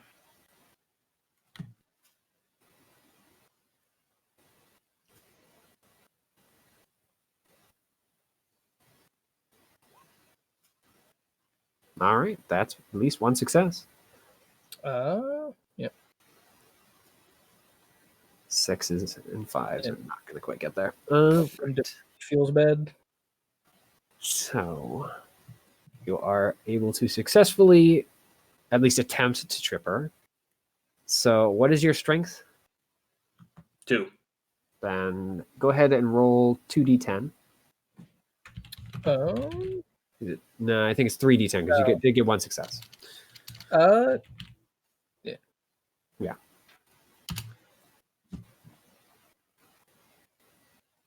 I'm just looking for 6s, so she isn't specially resistant to damage or anything. Whew. That's 3 damage. Damage is damage. All right, so let's see if she falls first before I roll her. Before I roll her soak. So Dex and athletics difficulty 8. yep. How's Shiloh doing? She's possibly tripped the opponent I'm already. great. I'm nuts.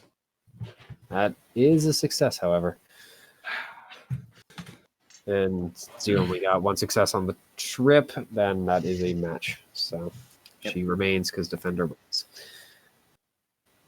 And then let's see if she is affected by the damage at all. You dealt 3. Oh, some of it did. You're able to at least bruise her leg. Please relax. It's okay. He's fucking kicked her in the legs and started telling her. It was a defensive maneuver. That is not a defensive maneuver. Those are their own thing. Yep. It was a defensive offensive maneuver. You're an idiot. All right. Yeah, she is just going to bring a fist back and just try and freaking smash you. Oh, no. So I'm going to raise the difficulty for her slightly, but if she hits, she's going to deal more damage than just her strength. Yeah, this is actually something that she's good at. I'm sure this comes at great surprise. All right, so she's looking for 7s. Oh, That's At least pretty there's good. one- that's a wild roll. That is still 3 successes. Yeah. That's So that is her strength. God. Plus she's definitely going to spend some to boost her strength with potence. As a note, with potence, you actually don't have to spend any, but if you spend, you automatically get successes Oh, nice. Okay. equal to your potence number.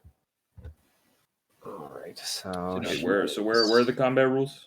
Where like the maneuvers in the and back. stuff? Like 276. Yeah. Actually, maneuvers I think start on 274. Mm-hmm. Dude, the But table, for, the like, table of contents of this book, Smith.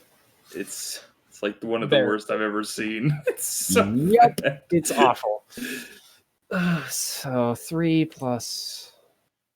Okay. So she has 3 auto successes plus an additional.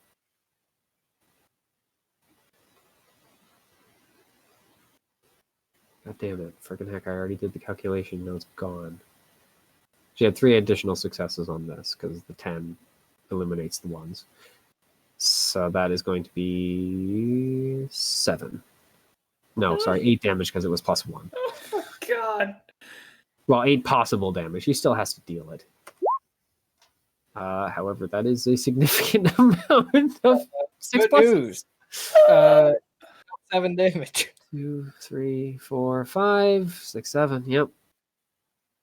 So what Fuck. you're going to do is roll your stamina to see if you can resist it. And if you have fortitude, though I don't think you do, that would also be added.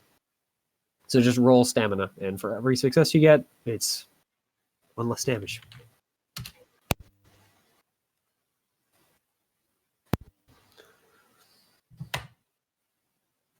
And now we wait. Hey, that's not too bad. Hey, there's 2. So it's 5 damage. So you fill in basically a box and a half. Now hurt. Fuck. Nope. What is You get- considered? So like the hash mark would be. Well, remember you decided to do my version of things. So what you're going to do is click the thing down to the full box Yep. and then do the X for the next. Because you took 5 in total. Yeah. So everything's like a step, and each box has 3 steps in this case. Yeah, exactly. Since she's doing Yeah, whatever she's the just blood freaking damage. punching you. Yeah, she's just Yeah, doing okay. bashing. She just throwing these fucking hands. The thing is, she's throwing bashing with vampire strength thrown in behind it. So Mhm. it Still still effective. freaking hurts. I'll show you some fucking bashing. Yep. And Rufus, now that he actually freaking gets a turn, so he's just kind of hanging back for now, is actually going to attempt something.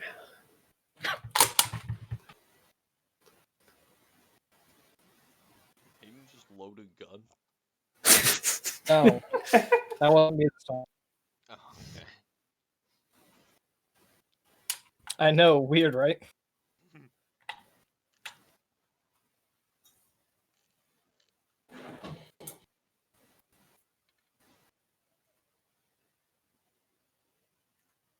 All right, so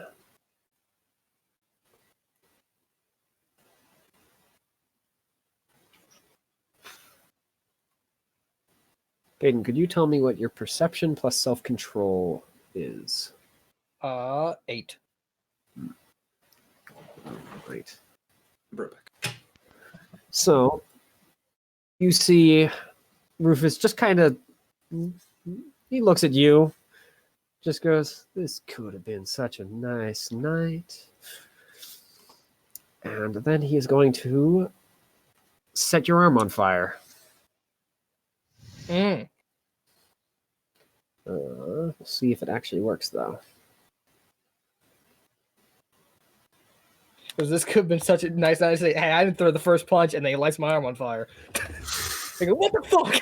8. Jesus fucking Christ. Jeez, that's a lot of successes. So he is That's- going to deal, I believe it's just straight to damage, isn't it? Yes.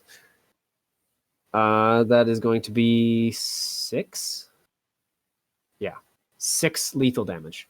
6 lethal. All right, so that's going to knock off 2 full boxes then.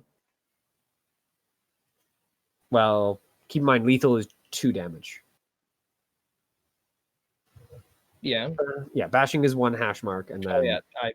I'm stupid. So that's going to actually knock off 4, I believe. boxes. No. Yeah. No, yeah, because each box is 3, so. However, this is not aggravated. All right, so I'm wounded. For Mishra and, well, when Chase gets back, I'll mention it again. But you see the fire light up, but even though the fire is about as big as a freaking like torch, like you just got freaking minorly flamethrowered, it doesn't seem to be as scary for some reason. I should look and find out exactly how the damage things work. By the way, could you go ahead and roll courage for me as well? I can try. I need to remind myself. I can spend another willpower. There we go. All right, you're Jesus. fine. I'm not even going to look it up. That's fine. I'm pissed now. Nope. You are on fire, but you're still good for now. You can feel Rotstrek starting to set in, but you're able to fight it off. But otherwise, that is all he's doing. So, Mishra.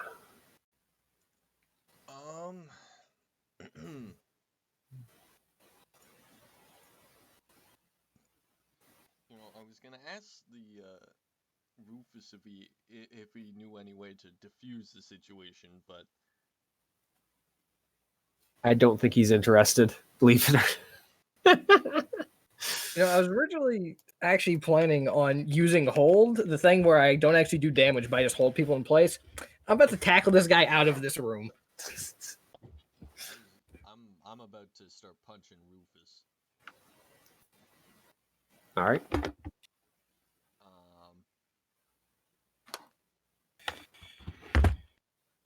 And you know what?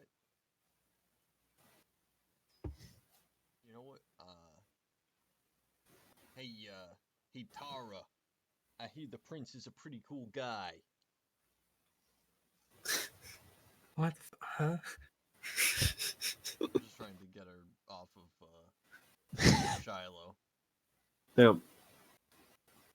I mean, she throws an angry glance in your direction, but Shiloh's still kind of in the way, so. Shiloh buff. Nerd. How does punching Rufus work? If you want to just throw a simple punch, it is Dex plus Brawl. What if I want to throw a haymaker? I'm back. I'm going to do basically the same thing that I gave her. Difficulty goes up by 1, but you deal it 1 additional damage as well. Dex, not strength, though. Yep. The Strength only- is the damage part. What?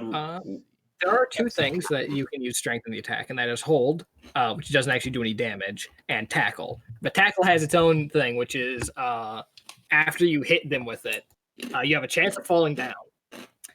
And more than that, your next turn is you're gonna have +1 difficulty and everything. Mhm. And actually, it also has +1 difficulty. So What did Rufus do? he lit me on fire. Oh, He instantly knocked off 4 of my fucking health chunks. Well,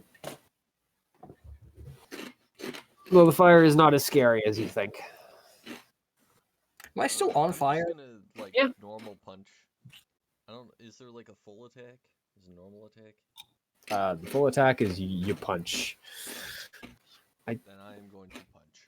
Let me just make sure there isn't a like flurry type of thing, but I don't think so. Yeah, no. There is for guns, but not for melee weapons. You punch once. Or you do other things. And potence doesn't add to the attack roll, right? No. Because potence is strength based. Not 6F10, 6D10. Alright. Just throwing a normal punch, not a haymaker. So that's 4 successes then. So you connect. You add strength plus the 4 that you just rolled for successes. And if you want to throw potence, then that will automatically add dice. You can also just make them automatically successes if you wish to spend blood. Is it 1 blood per auto success, or just 1 blood to Nope. make... Per as much potence as you got, Okay. or as little as you got, you can pick. You don't have to freaking go full on.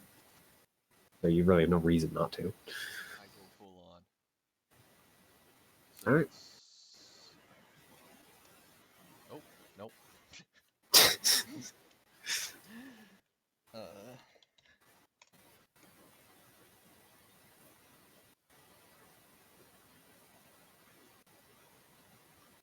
uh, So that's your normal strength plus the potent strength? oh, did you? I thought you said the number of successes plus my strength. Mm-hmm. Yeah. I'm just making sure that's all it is. Yeah, that was the numbers. Yeah, so that's not including the potence. Okay. Which How I many spent additional my- successes are you getting from that? 2. So I can. Okay. So 2 plus 4. Yeah, you're just doing normal damage, so it's just 6 is the thing. So 8 damage to him. Freaking heck. It is just bludgeoning, but he... actually, wait a minute. What else does he have? I need to remind myself. Oh, he does. Okay. So he is just going to automatically resist some of it, but he is otherwise not especially beefy man. But he does still resist a little more, so... Your damage is somewhat blunted, but you still get through. Alrighty. That's the end of my turn. Yep. Hey, Carmack, you're still on fire. It's not pleasant. Can I try and put myself out? You could try. Mm-hmm. You can indeed. What is that roll going to be? It depends on what you're trying to put it out with, or how exactly. All right. So is my like arm actually on fire, or is like my shirt on fire, or what's? As far as you can tell, your arm and shirt are engulfed in flame. I mean, is there anything around to try and smother the fire with? I mean, there's some clothes on a rack. Smother it with Rufus.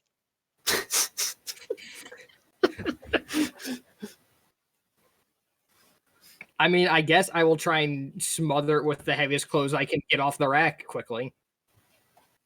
All right. Because it's either that or try and pad out. There doesn't seem to be any. Is there any water in here? No. Yeah, that's about what I expected. Yeah. So it's either that or try and slap it out. There's a cup of vodka, though. That's not going to help the situation. All right. It's an option.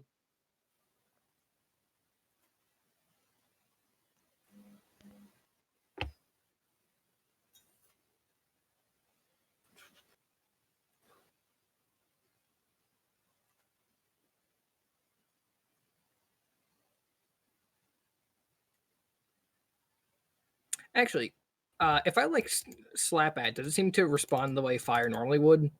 Yep. Okay, yeah, I'll try and put it out then. Because if it didn't, I was just gonna try and stab Rufus to death.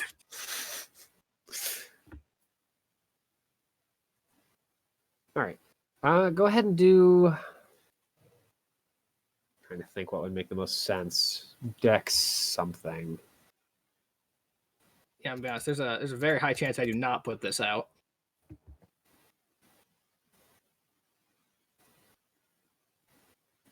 I think for this,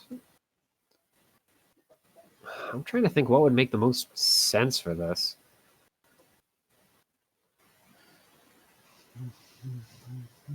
Like, how the hell do you put out fire? Like, what skills do you use? Hope it's not survival. That at least has some sense. I wonder, do they have rules for putting out fire? Because I'm gonna be honest, depending on what this is, this could be very bad. I feel like they probably do, given that fire is like a big vampire weakness.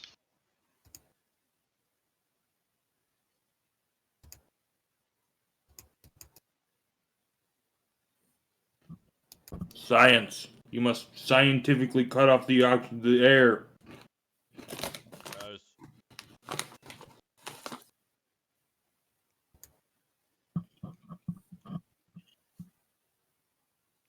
finance. The invisible hand of the market fixes all. Things I'm seeing about fire are just like, hey, you're fucking afraid of fire. You use courage to not freak out. I'm having some difficulty actually finding anything that says how you can put it out. That's firefight. That's a fire door.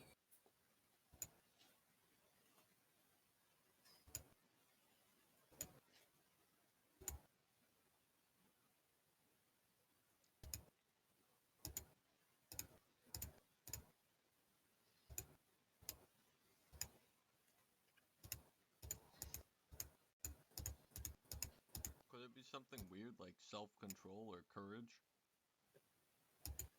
Like, you have to not panic while trying to put the fire out.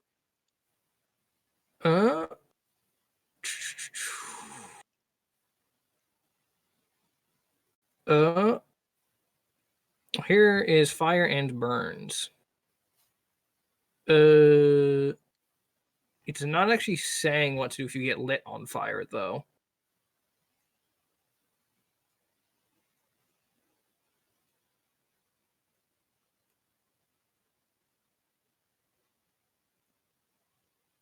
Yeah, I'm not finding anything that says how to put out the fire. Ah, good. Oh.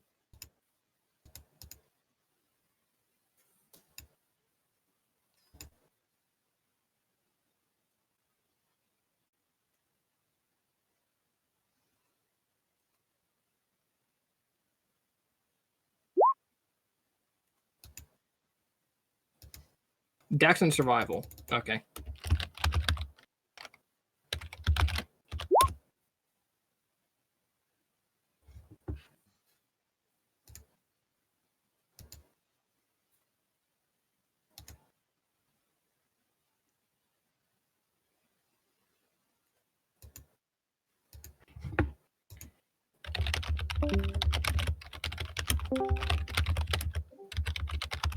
Hmm?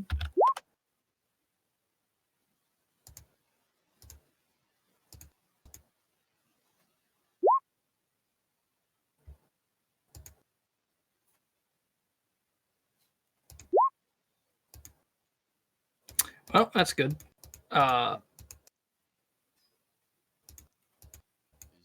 Mitchell a merciful god and will let you not make you have that take up your turn?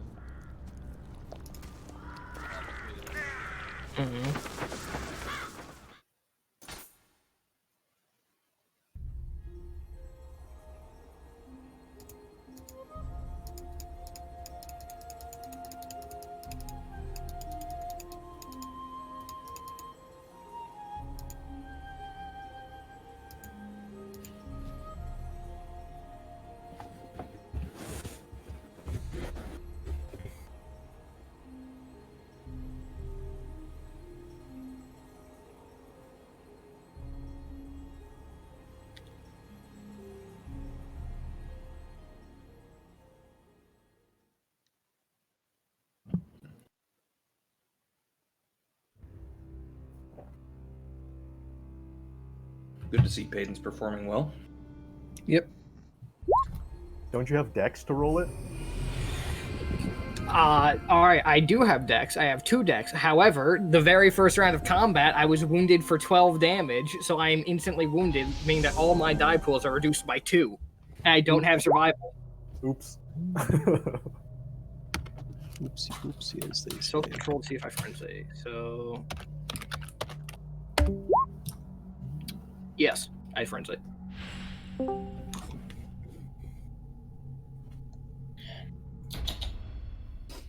Here he is. What are you doing? Come here. Starting out strong. I did great. Yeah, you're doing it, Theo.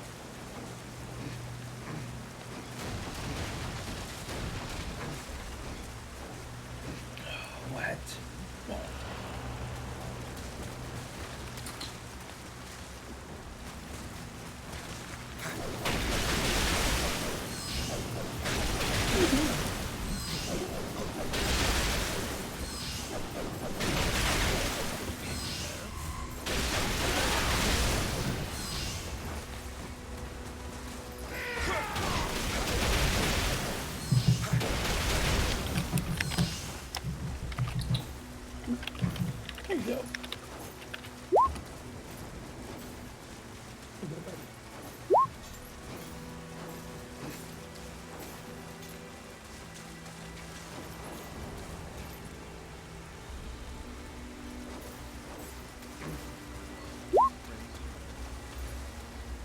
He's angry.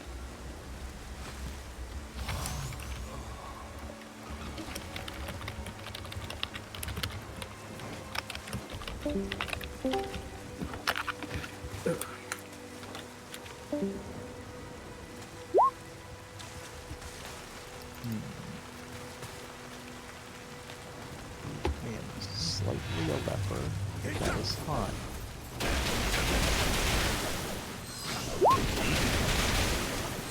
Said I am slightly a leper, but that is fine.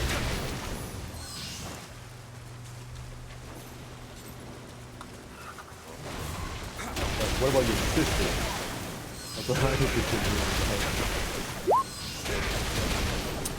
What is up with you? What, Fluffer?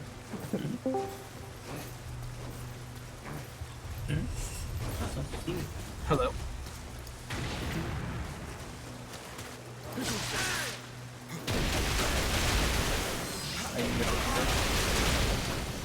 No, you don't get any of my yogurt.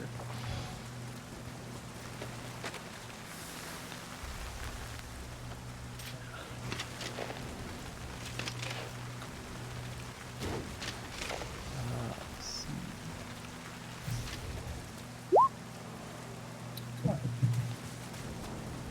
No, no.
Hey, Chase, what's the plan? Huh? Oh What's the shit. plan? Sure. My cat yogurt. I mean, I guess we just... I gotta go for Lucas. He's laying so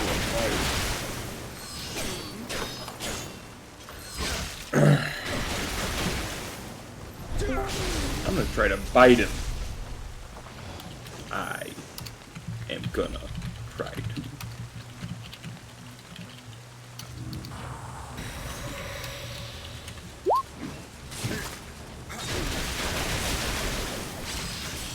Actually, hold on. Pretty sure I have Dork Fannies, don't I? Yeah, I'm not gonna try to bite him. Never mind. It's probably nothing. Never mind. Don't bite.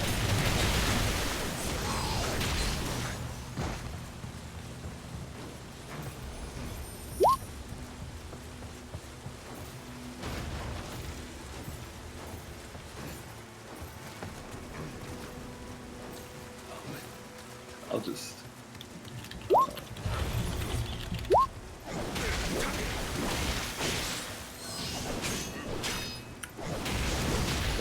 Sprawl, so...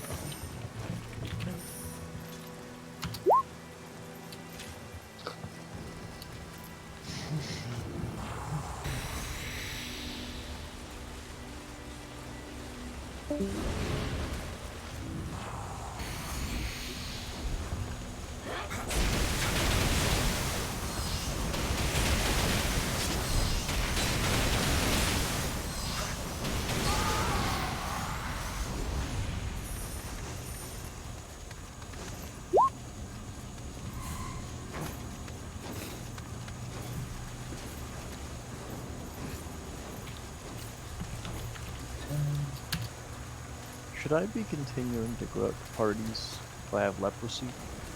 Yes. That's what I think. People like it when I do that. Oh my god! I'm popping off! Why did I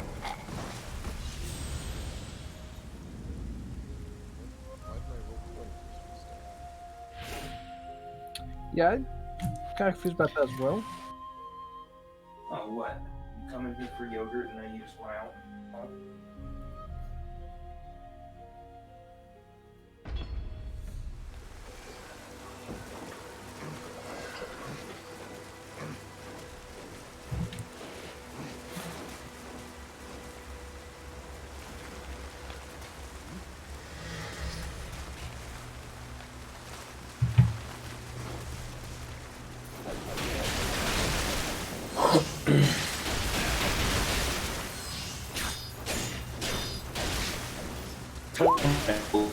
Die.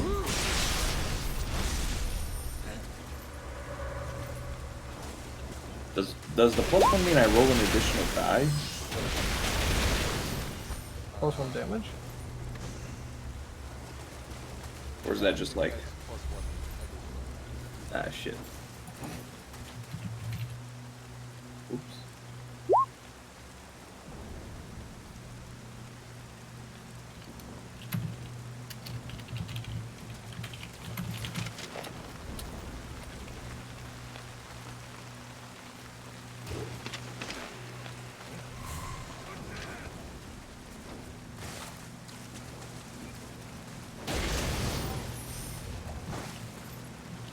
Oh my gosh, I'm actually connected. Here's the All right, I misunderstood the plus one, so another D10 right now. okay. We'll see if it matters. Unfortunately, no. That's 5. So, same result. It's too nuts. I did good too. Yeah, it was good damage. He's just tough, at least in his way. All right. Well, now that I can talk again, don't have to freaking keep typing.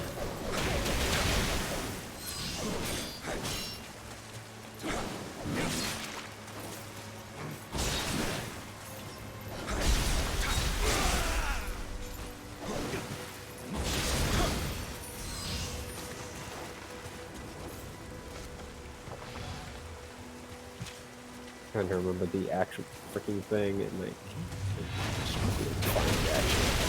but basically she is going to attempt to grab one of you.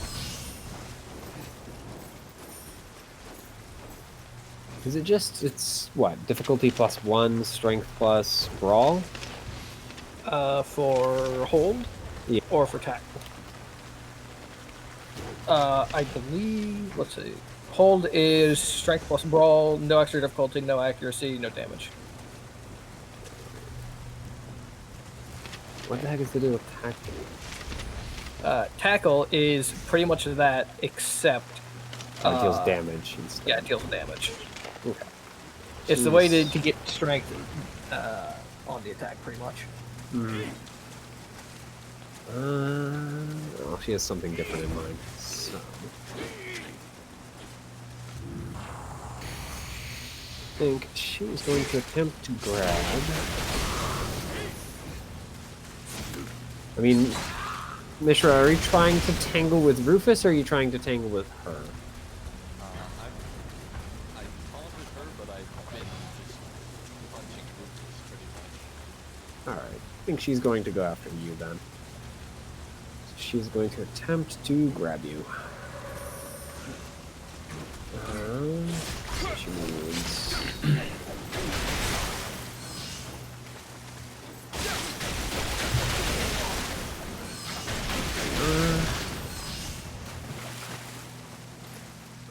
So I'm looking for 6s as usual for attacks. There's nothing special here. No, there's a few. And as I probably should have mentioned this before, but you can do defensive maneuvers, so block, etc.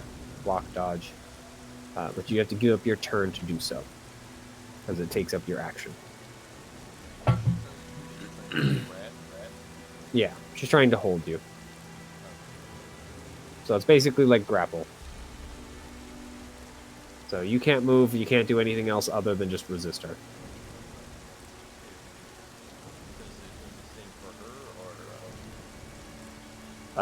I mean, technically, like, she can do other actions than just hold.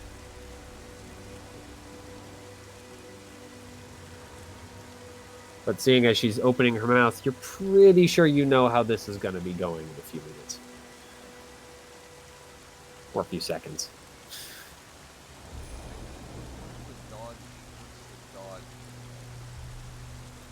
I believe it's athletics plus. Yeah, I believe it's Dex plus athletics.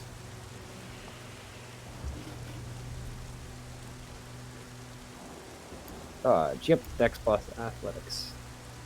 By the way, she's still like his first. Hmm? Is her illusion still up? Like, does she still look beautiful? Oh no. At this point, that illusion has failed. Okay. And yeah, she looks pretty pockmarked. Just so I'm understanding this correctly, my choices are effectively either I could attempt to You can- dodge now to give up my turn next turn, or I will be grabbed and essentially give up my turn next turn trying to break the grab. Mm-hmm. Effectively, What's the rule for breaking up the grab, I guess? Strength plus one. yeah, I'd assume it'd be the same strength plus brawl. Yeah. In that case, I think I'm just gonna let that happen because I'm better at strength plus brawl than I am at dodge. Okay. Then And she it is seems like it able to. results with me giving up my turn either way. So Mm-hmm. Yep. So she is able to grab you. And it is Rufus's turn. Seeing as he's running low on special things, he is just going to go ahead and draw a knife and attempt to slash at, I guess, probably it's Shiloh, because Mishra is being grabbed, so he doesn't really want to stab into that. And Carmack is on fire, so he doesn't really want to get near that either.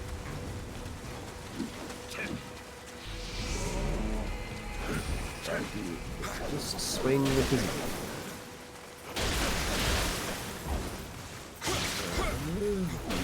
He's somewhat more delicate.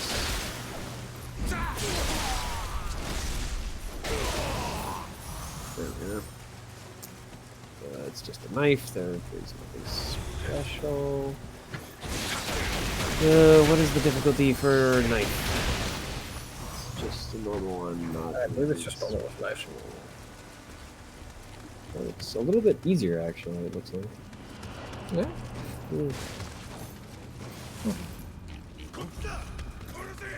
Makes sense. It's easier to stab someone with a knife because they're fast.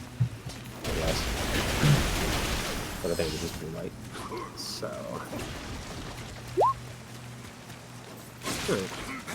That is 3 successes then? We need to make sure that this is actually not fiddling.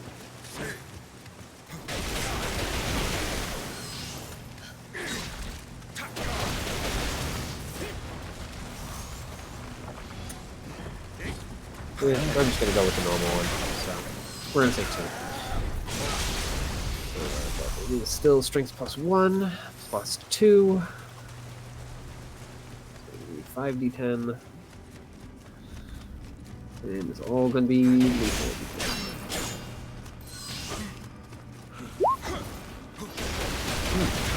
Oh, that's good. Yes, that does affect. So, that is 2 lethal damage you need to resist. Roll stamina, right? And yeah, you're fine. Tries to stab you and it does nothing. Please, dear, don't take your final rest for her. She's not worth it. Yeah. He just kind of smiles. Oh, I just would rather you not make it back.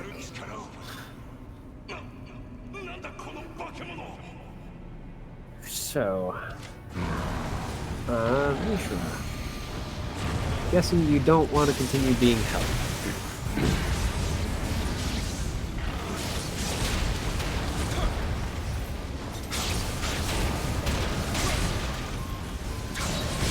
Alright. Go ahead and roll the strength plus brawl. Yep. Alright, so 7, 8. Now, my question is, does she roll against you, or do you just... Both commands roll resisted strength plus brawl actions. Okay. So she is also going to be doing that, and also throw her potence in. Yeah. So that is what? 1, 2, 3, 4, 5 minus 1, so 4. So 4 or well 5. She has to get 5. Freaking hell. So that is 5. Yeah, Yeah, 5. so she holds for. Yeah. So you are unable to break her grip. Not by very much, but enough. All right. Yeah, it's pretty low right Carmack, here. you're on fire, but at this point it doesn't really matter. You're more worried about other things, such as stabbing someone that really needs to die right now. So go ahead and stab Rufus. Alright, that is 1 hit. It's strength plus 2 in this case, because knife plus the additional success. All right. Also, I'm going to assume that I'm just going to blow into potence right now. Oh yeah. All right, good. So Yep. that's 3 automatic hits. And then it's 3 automatic damage. Yeah, 3 automatic damage. Sorry, not hits. Mhm. And it's my strength plus 2. Because the success plus 1 is standard for knife. All right. That is an additional 3, it looks like. Yep. So that is 6 total, which is pretty nice. So he is... He's not running all that low on blood, so he's just going to automatically save on 2 of them and see what he can get with the others. I mean, he only takes half of it, but half of it is still knife damage, so... It still hurts. He's actively looking injured now. All right. And that is the end for that. So we're back to Shiloh. Do I take damage or anything from being lit on fire still? Yes. In fact, actually, you should have taken some damage last turn as well. How much damage do I take? You basically take 1 box worth of damage. 1 box of damage? Mhm. Do I take that at the beginning or in my turn? Let me see. I'm unsure. Because that does change things quite significantly. I'm gonna say the end, just for the sake of it. I could Okay. look it up, but I'm gonna say it's the end for that. So I'm not crippled. Which is bad. Yes. Rufus has a knife, right? Yeah, he has a knife now.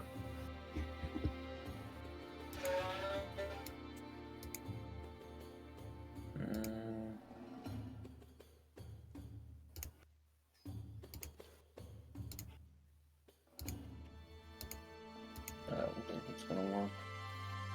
Walking invisible with an axe.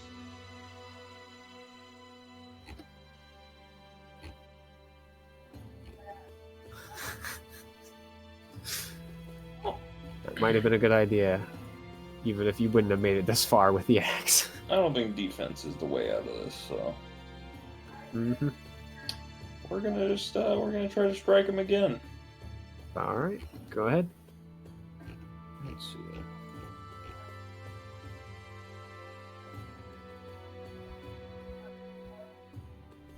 So, even though my hurt isn't like fully filled, am I still hurt or not? Yeah, the moment you make it into the box, you're starting to be affected by that. Okay, okay. So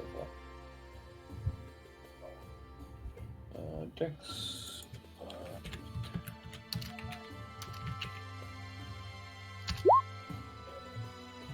That's one hit, so you do connect.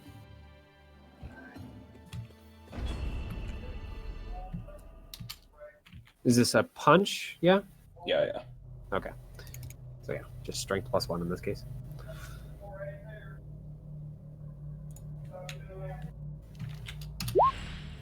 Yeah, unfortunately, only a glancing blow.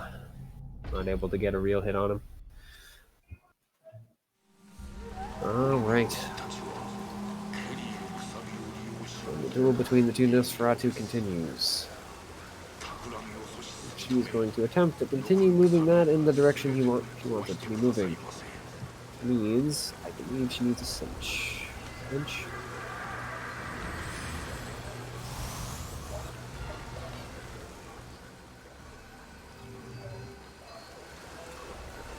Okay. So basically, she's attempting to pin you.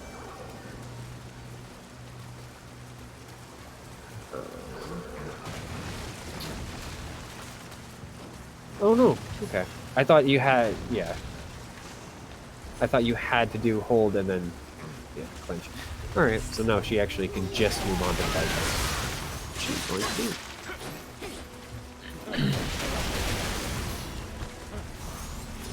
That is.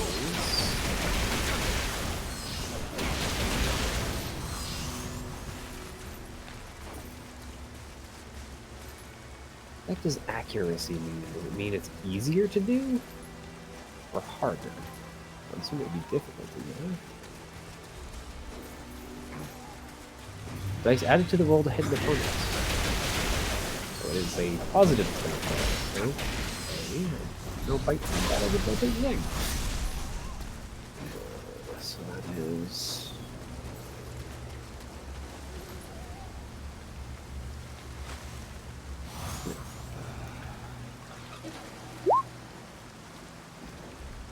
And that is a very nasty hit.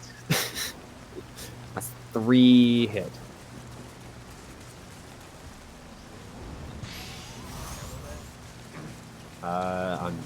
Unfortunately, no, because you're trapped.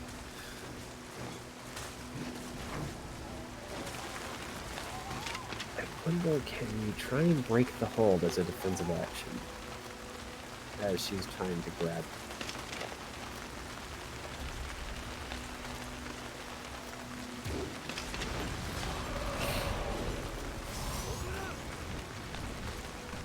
Oh, you get one action thing has always been a little odd when it comes to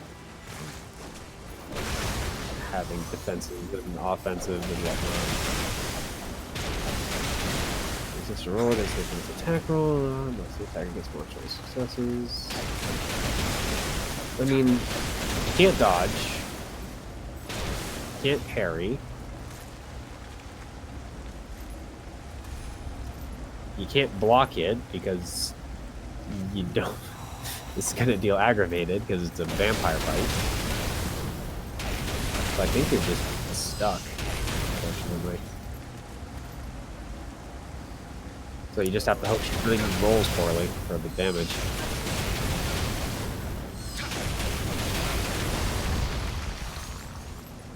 Turn following the successful attack. Oh, geez. Turns out being a strong vampire and then grabbing another one is a freaking good way to get bite attacks on. Which is important for a vampire. So it's going to be +1 standard for the strength because the bites, plus 3 successes.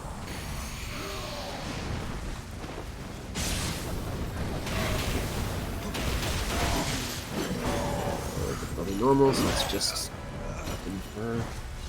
looking for. That's a lot of aggravated damage.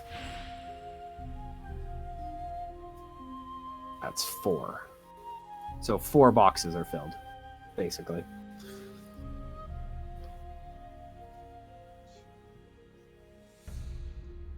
Four.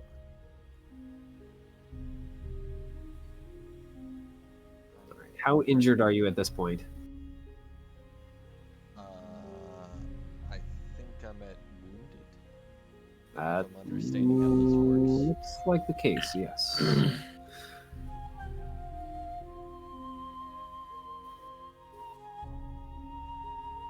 Alright. Rufus, seeing things are pretty much already dealt with, is going to back off. I'm guessing you want to try and break the grapple then. And since you are wounded, it's going to be at -2. I believe that's wounded, yes? So -2 next time. Yeah.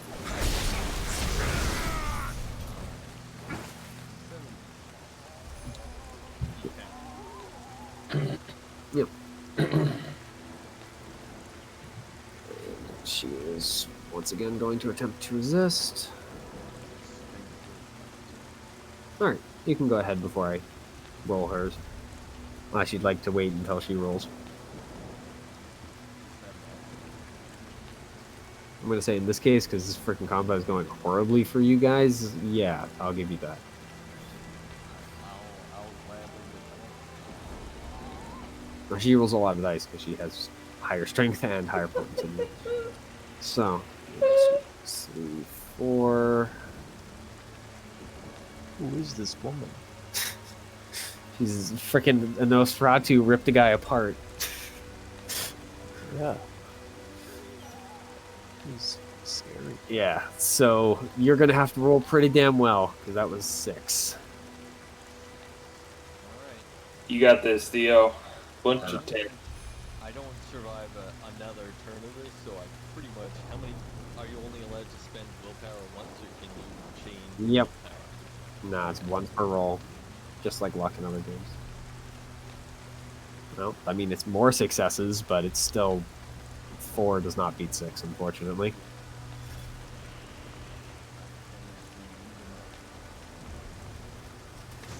All right. Can I attempt to tackle him?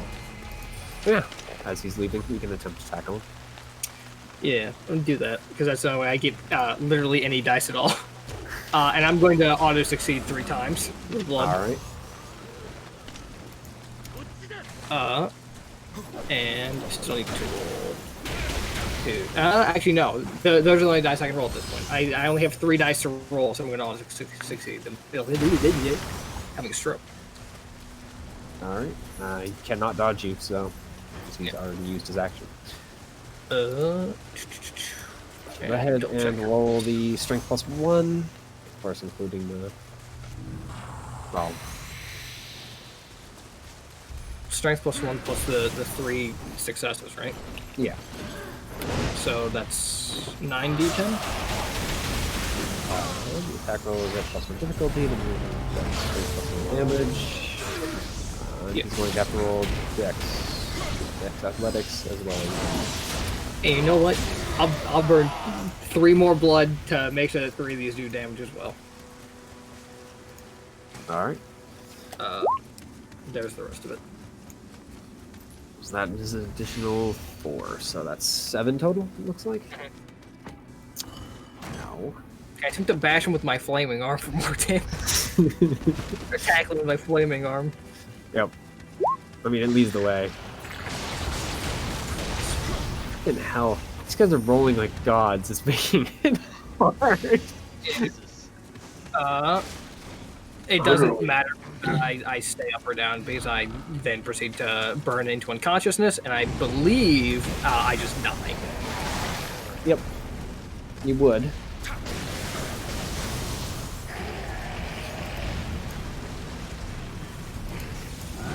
So I'm now incapacitated. Mm-hmm. Yep. You are teleported. I guess well, it doesn't matter if he falls. So. Because you guys have a bigger problem. That being the very not angry person who's attempting to eat you both. So, back to the top. Okay, question. If I were to shoot my gun and people were to show up, would I be breaking the masquerade if they saw her like this, or would she? You're pretty sure she would probably be the one breaking the masquerade. That's interesting. Seeing as she has fangs fully bared. People show up and try and make me not on fire.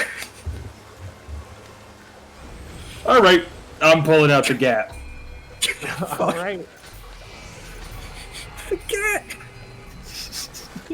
Are you just firing it in the air, or are you firing at her? I might as well shoot it at her. Well, Shoot Rufus in the back as he runs away.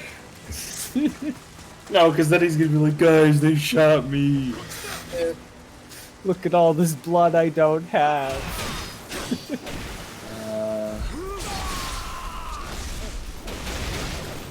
I shoot her, she's gonna get pissed.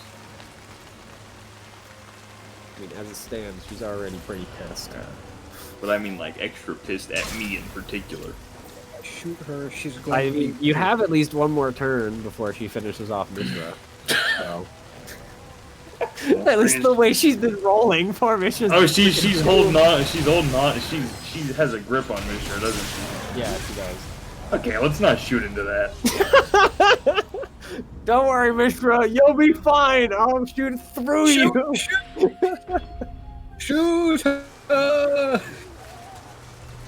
The attacker gains 2 additional dice on a single. Oh, nice! I can do a 3-round burst into the ceiling. You do that with a pistol?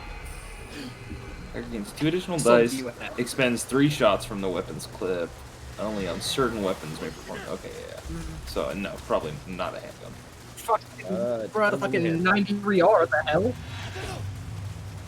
I mean, based on how long a round is, that's honestly not that unreasonable to do with a pistol. But I doubt that's part of the thing. Yeah. If All you right. just have the basic pistol, you can fire a 3-round burst. I can. The basic light pistol is a 9mm. It has 7 caliber, no, 7 difficulty to hit, 4 damage, 4 is the rate of fire, and 17 bullets per clip. So you can fire it 3 times in a single round. Yep, we're doing it. Alright, just firing into the ceiling. Yep. You don't need to roll to point it into the ceiling and pull the trigger 3 times. You definitely hear stuff happening now outside as people are confused and worried. And I'll because scream gunshots.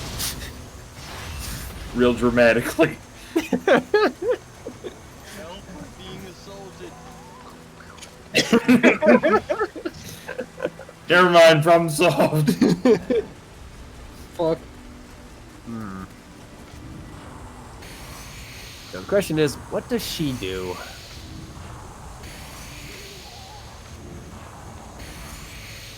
Rips Theo's head off. I mean, it's certainly a very tempting idea. Let's see. Is she able to resist it and deal with the current problem of there's probably humans on the way? Or feed? Yeah, let's see. Oh no, she's going for the feed. Yes. I'm going in! She yells. So she's going to attempt to bite you again, Theo. Alrighty. As she has been able to keep her hold. Alright, so...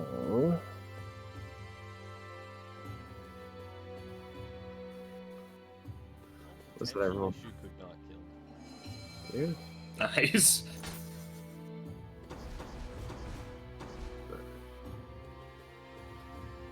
Let's see. Oh, she hits. Potentially. For 3.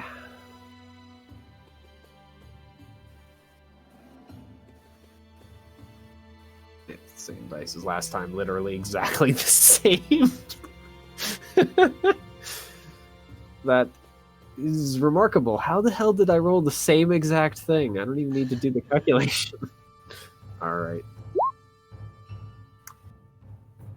That's 3 more damage, so she does not kill you outright. So incapacitated is like the step before death.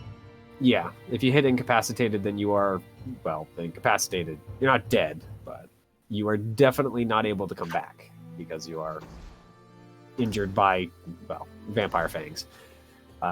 So for the remaining conscious person, she's just gonna throw freaking Mishra to the ground and just mutter the words, "Leave, and I shan't drink you too, little fledgling." And just going to stalk towards you. I'm not gonna say anything. And then the bouncer opens the door and goes, "Bro, what the fuck?" Yep. Stuff happens outside. Wild night, eh? Problems occurring. No. No. Problems? No. No. So, seeing as it's basically just you and her, what are you doing on your turn? She's gonna Where'd wait. Rufus go? He has escaped the room, so Okay. Is the he's door elsewhere. open? Yeah. You didn't close the door on the way out. Alright. Yeah, I'll just kind of back out of the room, but stay in her sight. Alright. You look down the hallway and see a couple of concerned bouncers who are staring at the body just laying on the floor. You notice at least the fire's out. Hey! Nice. You're not dead. You're just effectively paralyzed. You're in torpor. You're a vampire unconscious. Yeah, that was not great. That the very first thing that happened to me was I got set on fire and I was made completely unable to set myself to get myself on fire. Not great. Yep. So, she is just going to stalk forward. I like your guts. You should abandon your friends. I will drink deeply tonight. It'll be a good night to feed. Power.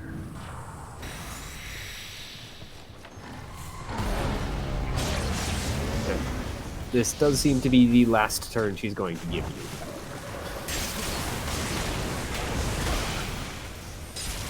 What are the other people around here doing? What's going on?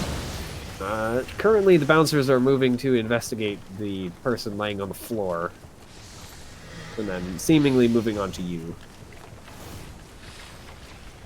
Is she no longer Nosferatu looking? No, she's definitely still Nosferatu looking.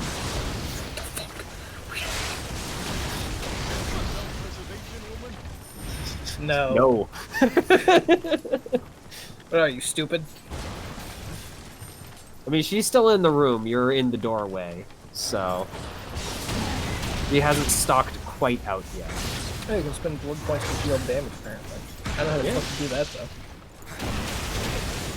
How much blood does it take to deal a point of damage? I'm gonna run.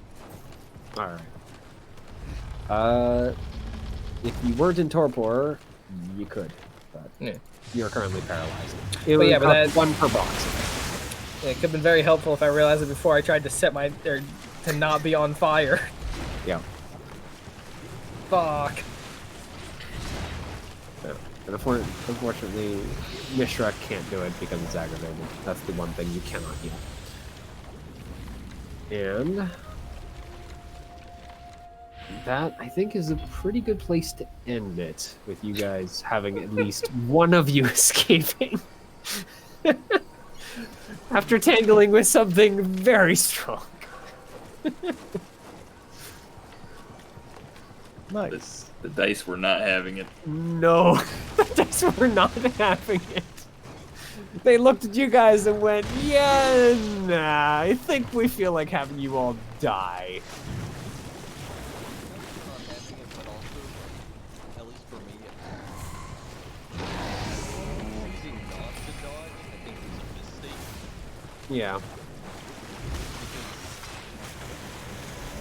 Because Well, because the dodge would have made it so you wouldn't have been grabbed, because you were stuck after you were grabbed. yeah, once it's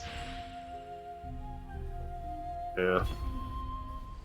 I guess I didn't consider the fact that breaking the grab is affecting opposed roll. Yep. But as kind of the epilogue, Shiloh, you return to the prince with news of who exactly is the freaking target that he needs to paint a giant problem solve on. And then, as far as you hear, the problem is solved. Nice. You're not Guess entirely you sure found how, someone capable. but it happens. Someone that actually knows what they're doing. Let them take care of this. Yep. That weird gaunt guy is probably involved. Ah, the Ratatouille man. I forgot about him. Yeah. Carmack and, in fact, Mishra are saved by the bouncers, who are able to basically spook the calm down vampire off enough that she, rather than just freaking eating them both, instead flees into the night. So you guys are returned, heavily injured, but returned.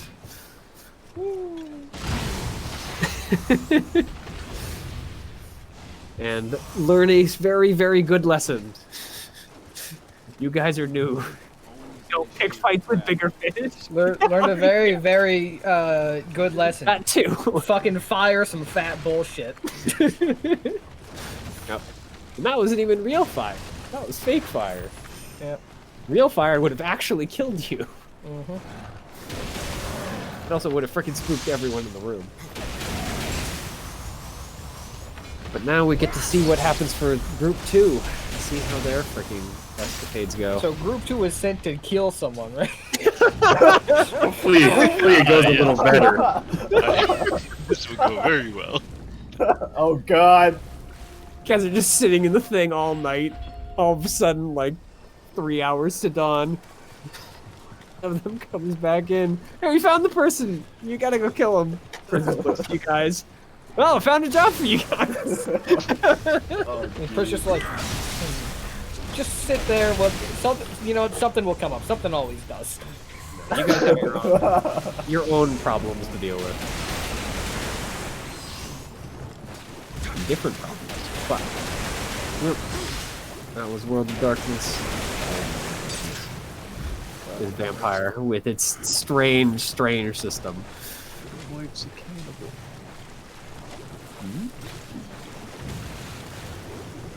Sorry, I just saw my teacher outside.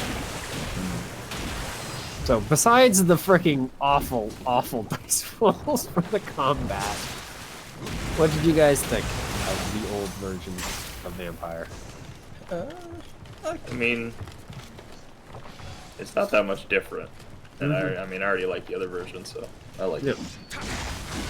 It has enough soul from the old one.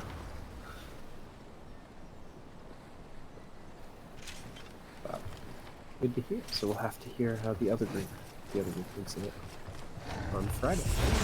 Then we'll go sleep now because it's only midnight. That's From work. I should do something. So, I also thank you for like. have fucking Yep. homework to do. It was fun. Good night. I do Very enjoy good. it. All right. Good night, Mitchell.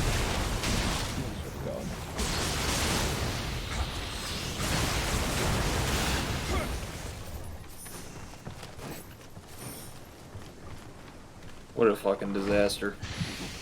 Yeah. Okay, Chase saves the day. Did I? Well, you got everyone out of there. You got everyone out of there.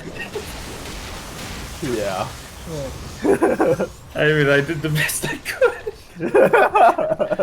I was like, I shouldn't shoot my gun because it's gonna get everyone's attention. And then I was like, I should shoot my gun. That's gonna get everyone's attention.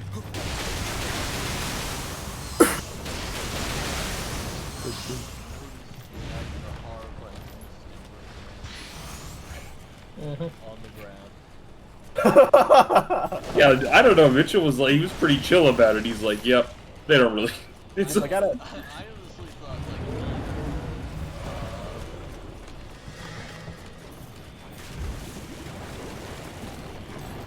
like Yeah.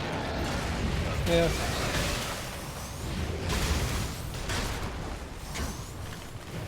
Man, how unfortunate. Just first thing that happens in combat, just all right, Lit on fire. you're done.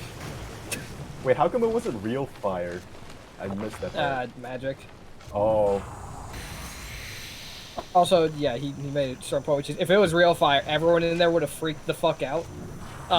Which means using fire against other vampires as a vampire is like you gotta have some real fucking confidence in your courage. Yeah.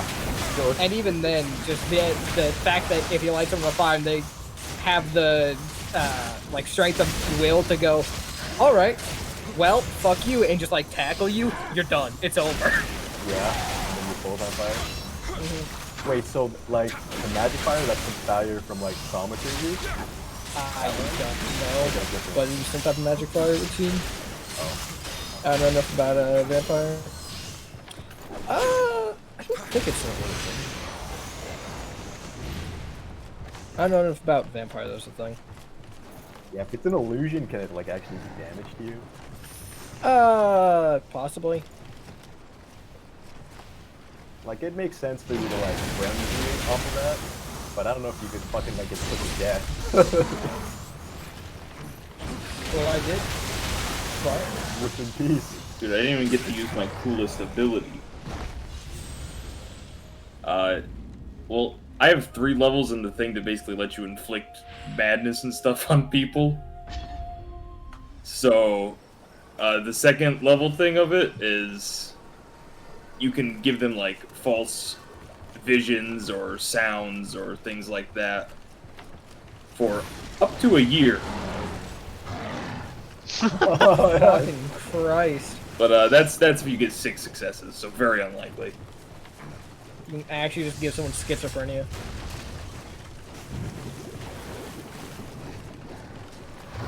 Which, yeah, at combat to like fuck with her vision and stuff, but it doesn't, like it says specifically, it mostly happens when they're alone or like at night. So, Well, it wasn't night. They just weren't alone. yeah. I figured it was not. They basically put that there to say, hey, don't use this in combat, dickhead. Yep.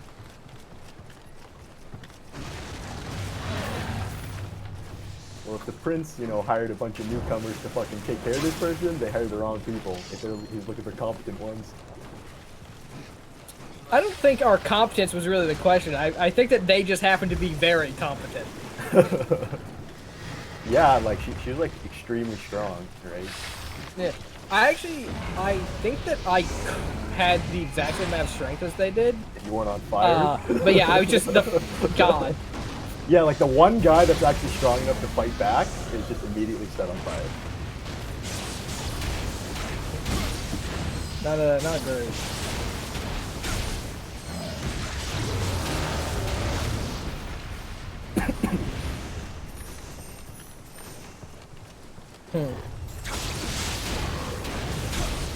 I think that fight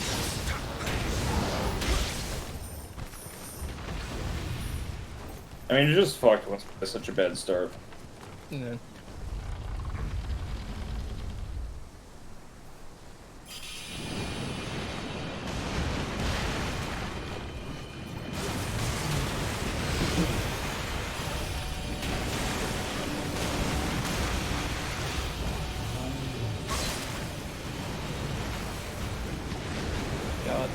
He had to beat fucking 8, and he got 6 successes and 7 die. Feels bad.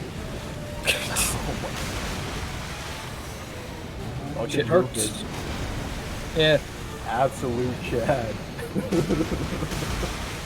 The one time I don't like go for a fucking fortitude and just having a bunch of health, I just fucking get lit on fire instantly. Like, oh, that is unfucking fortunate.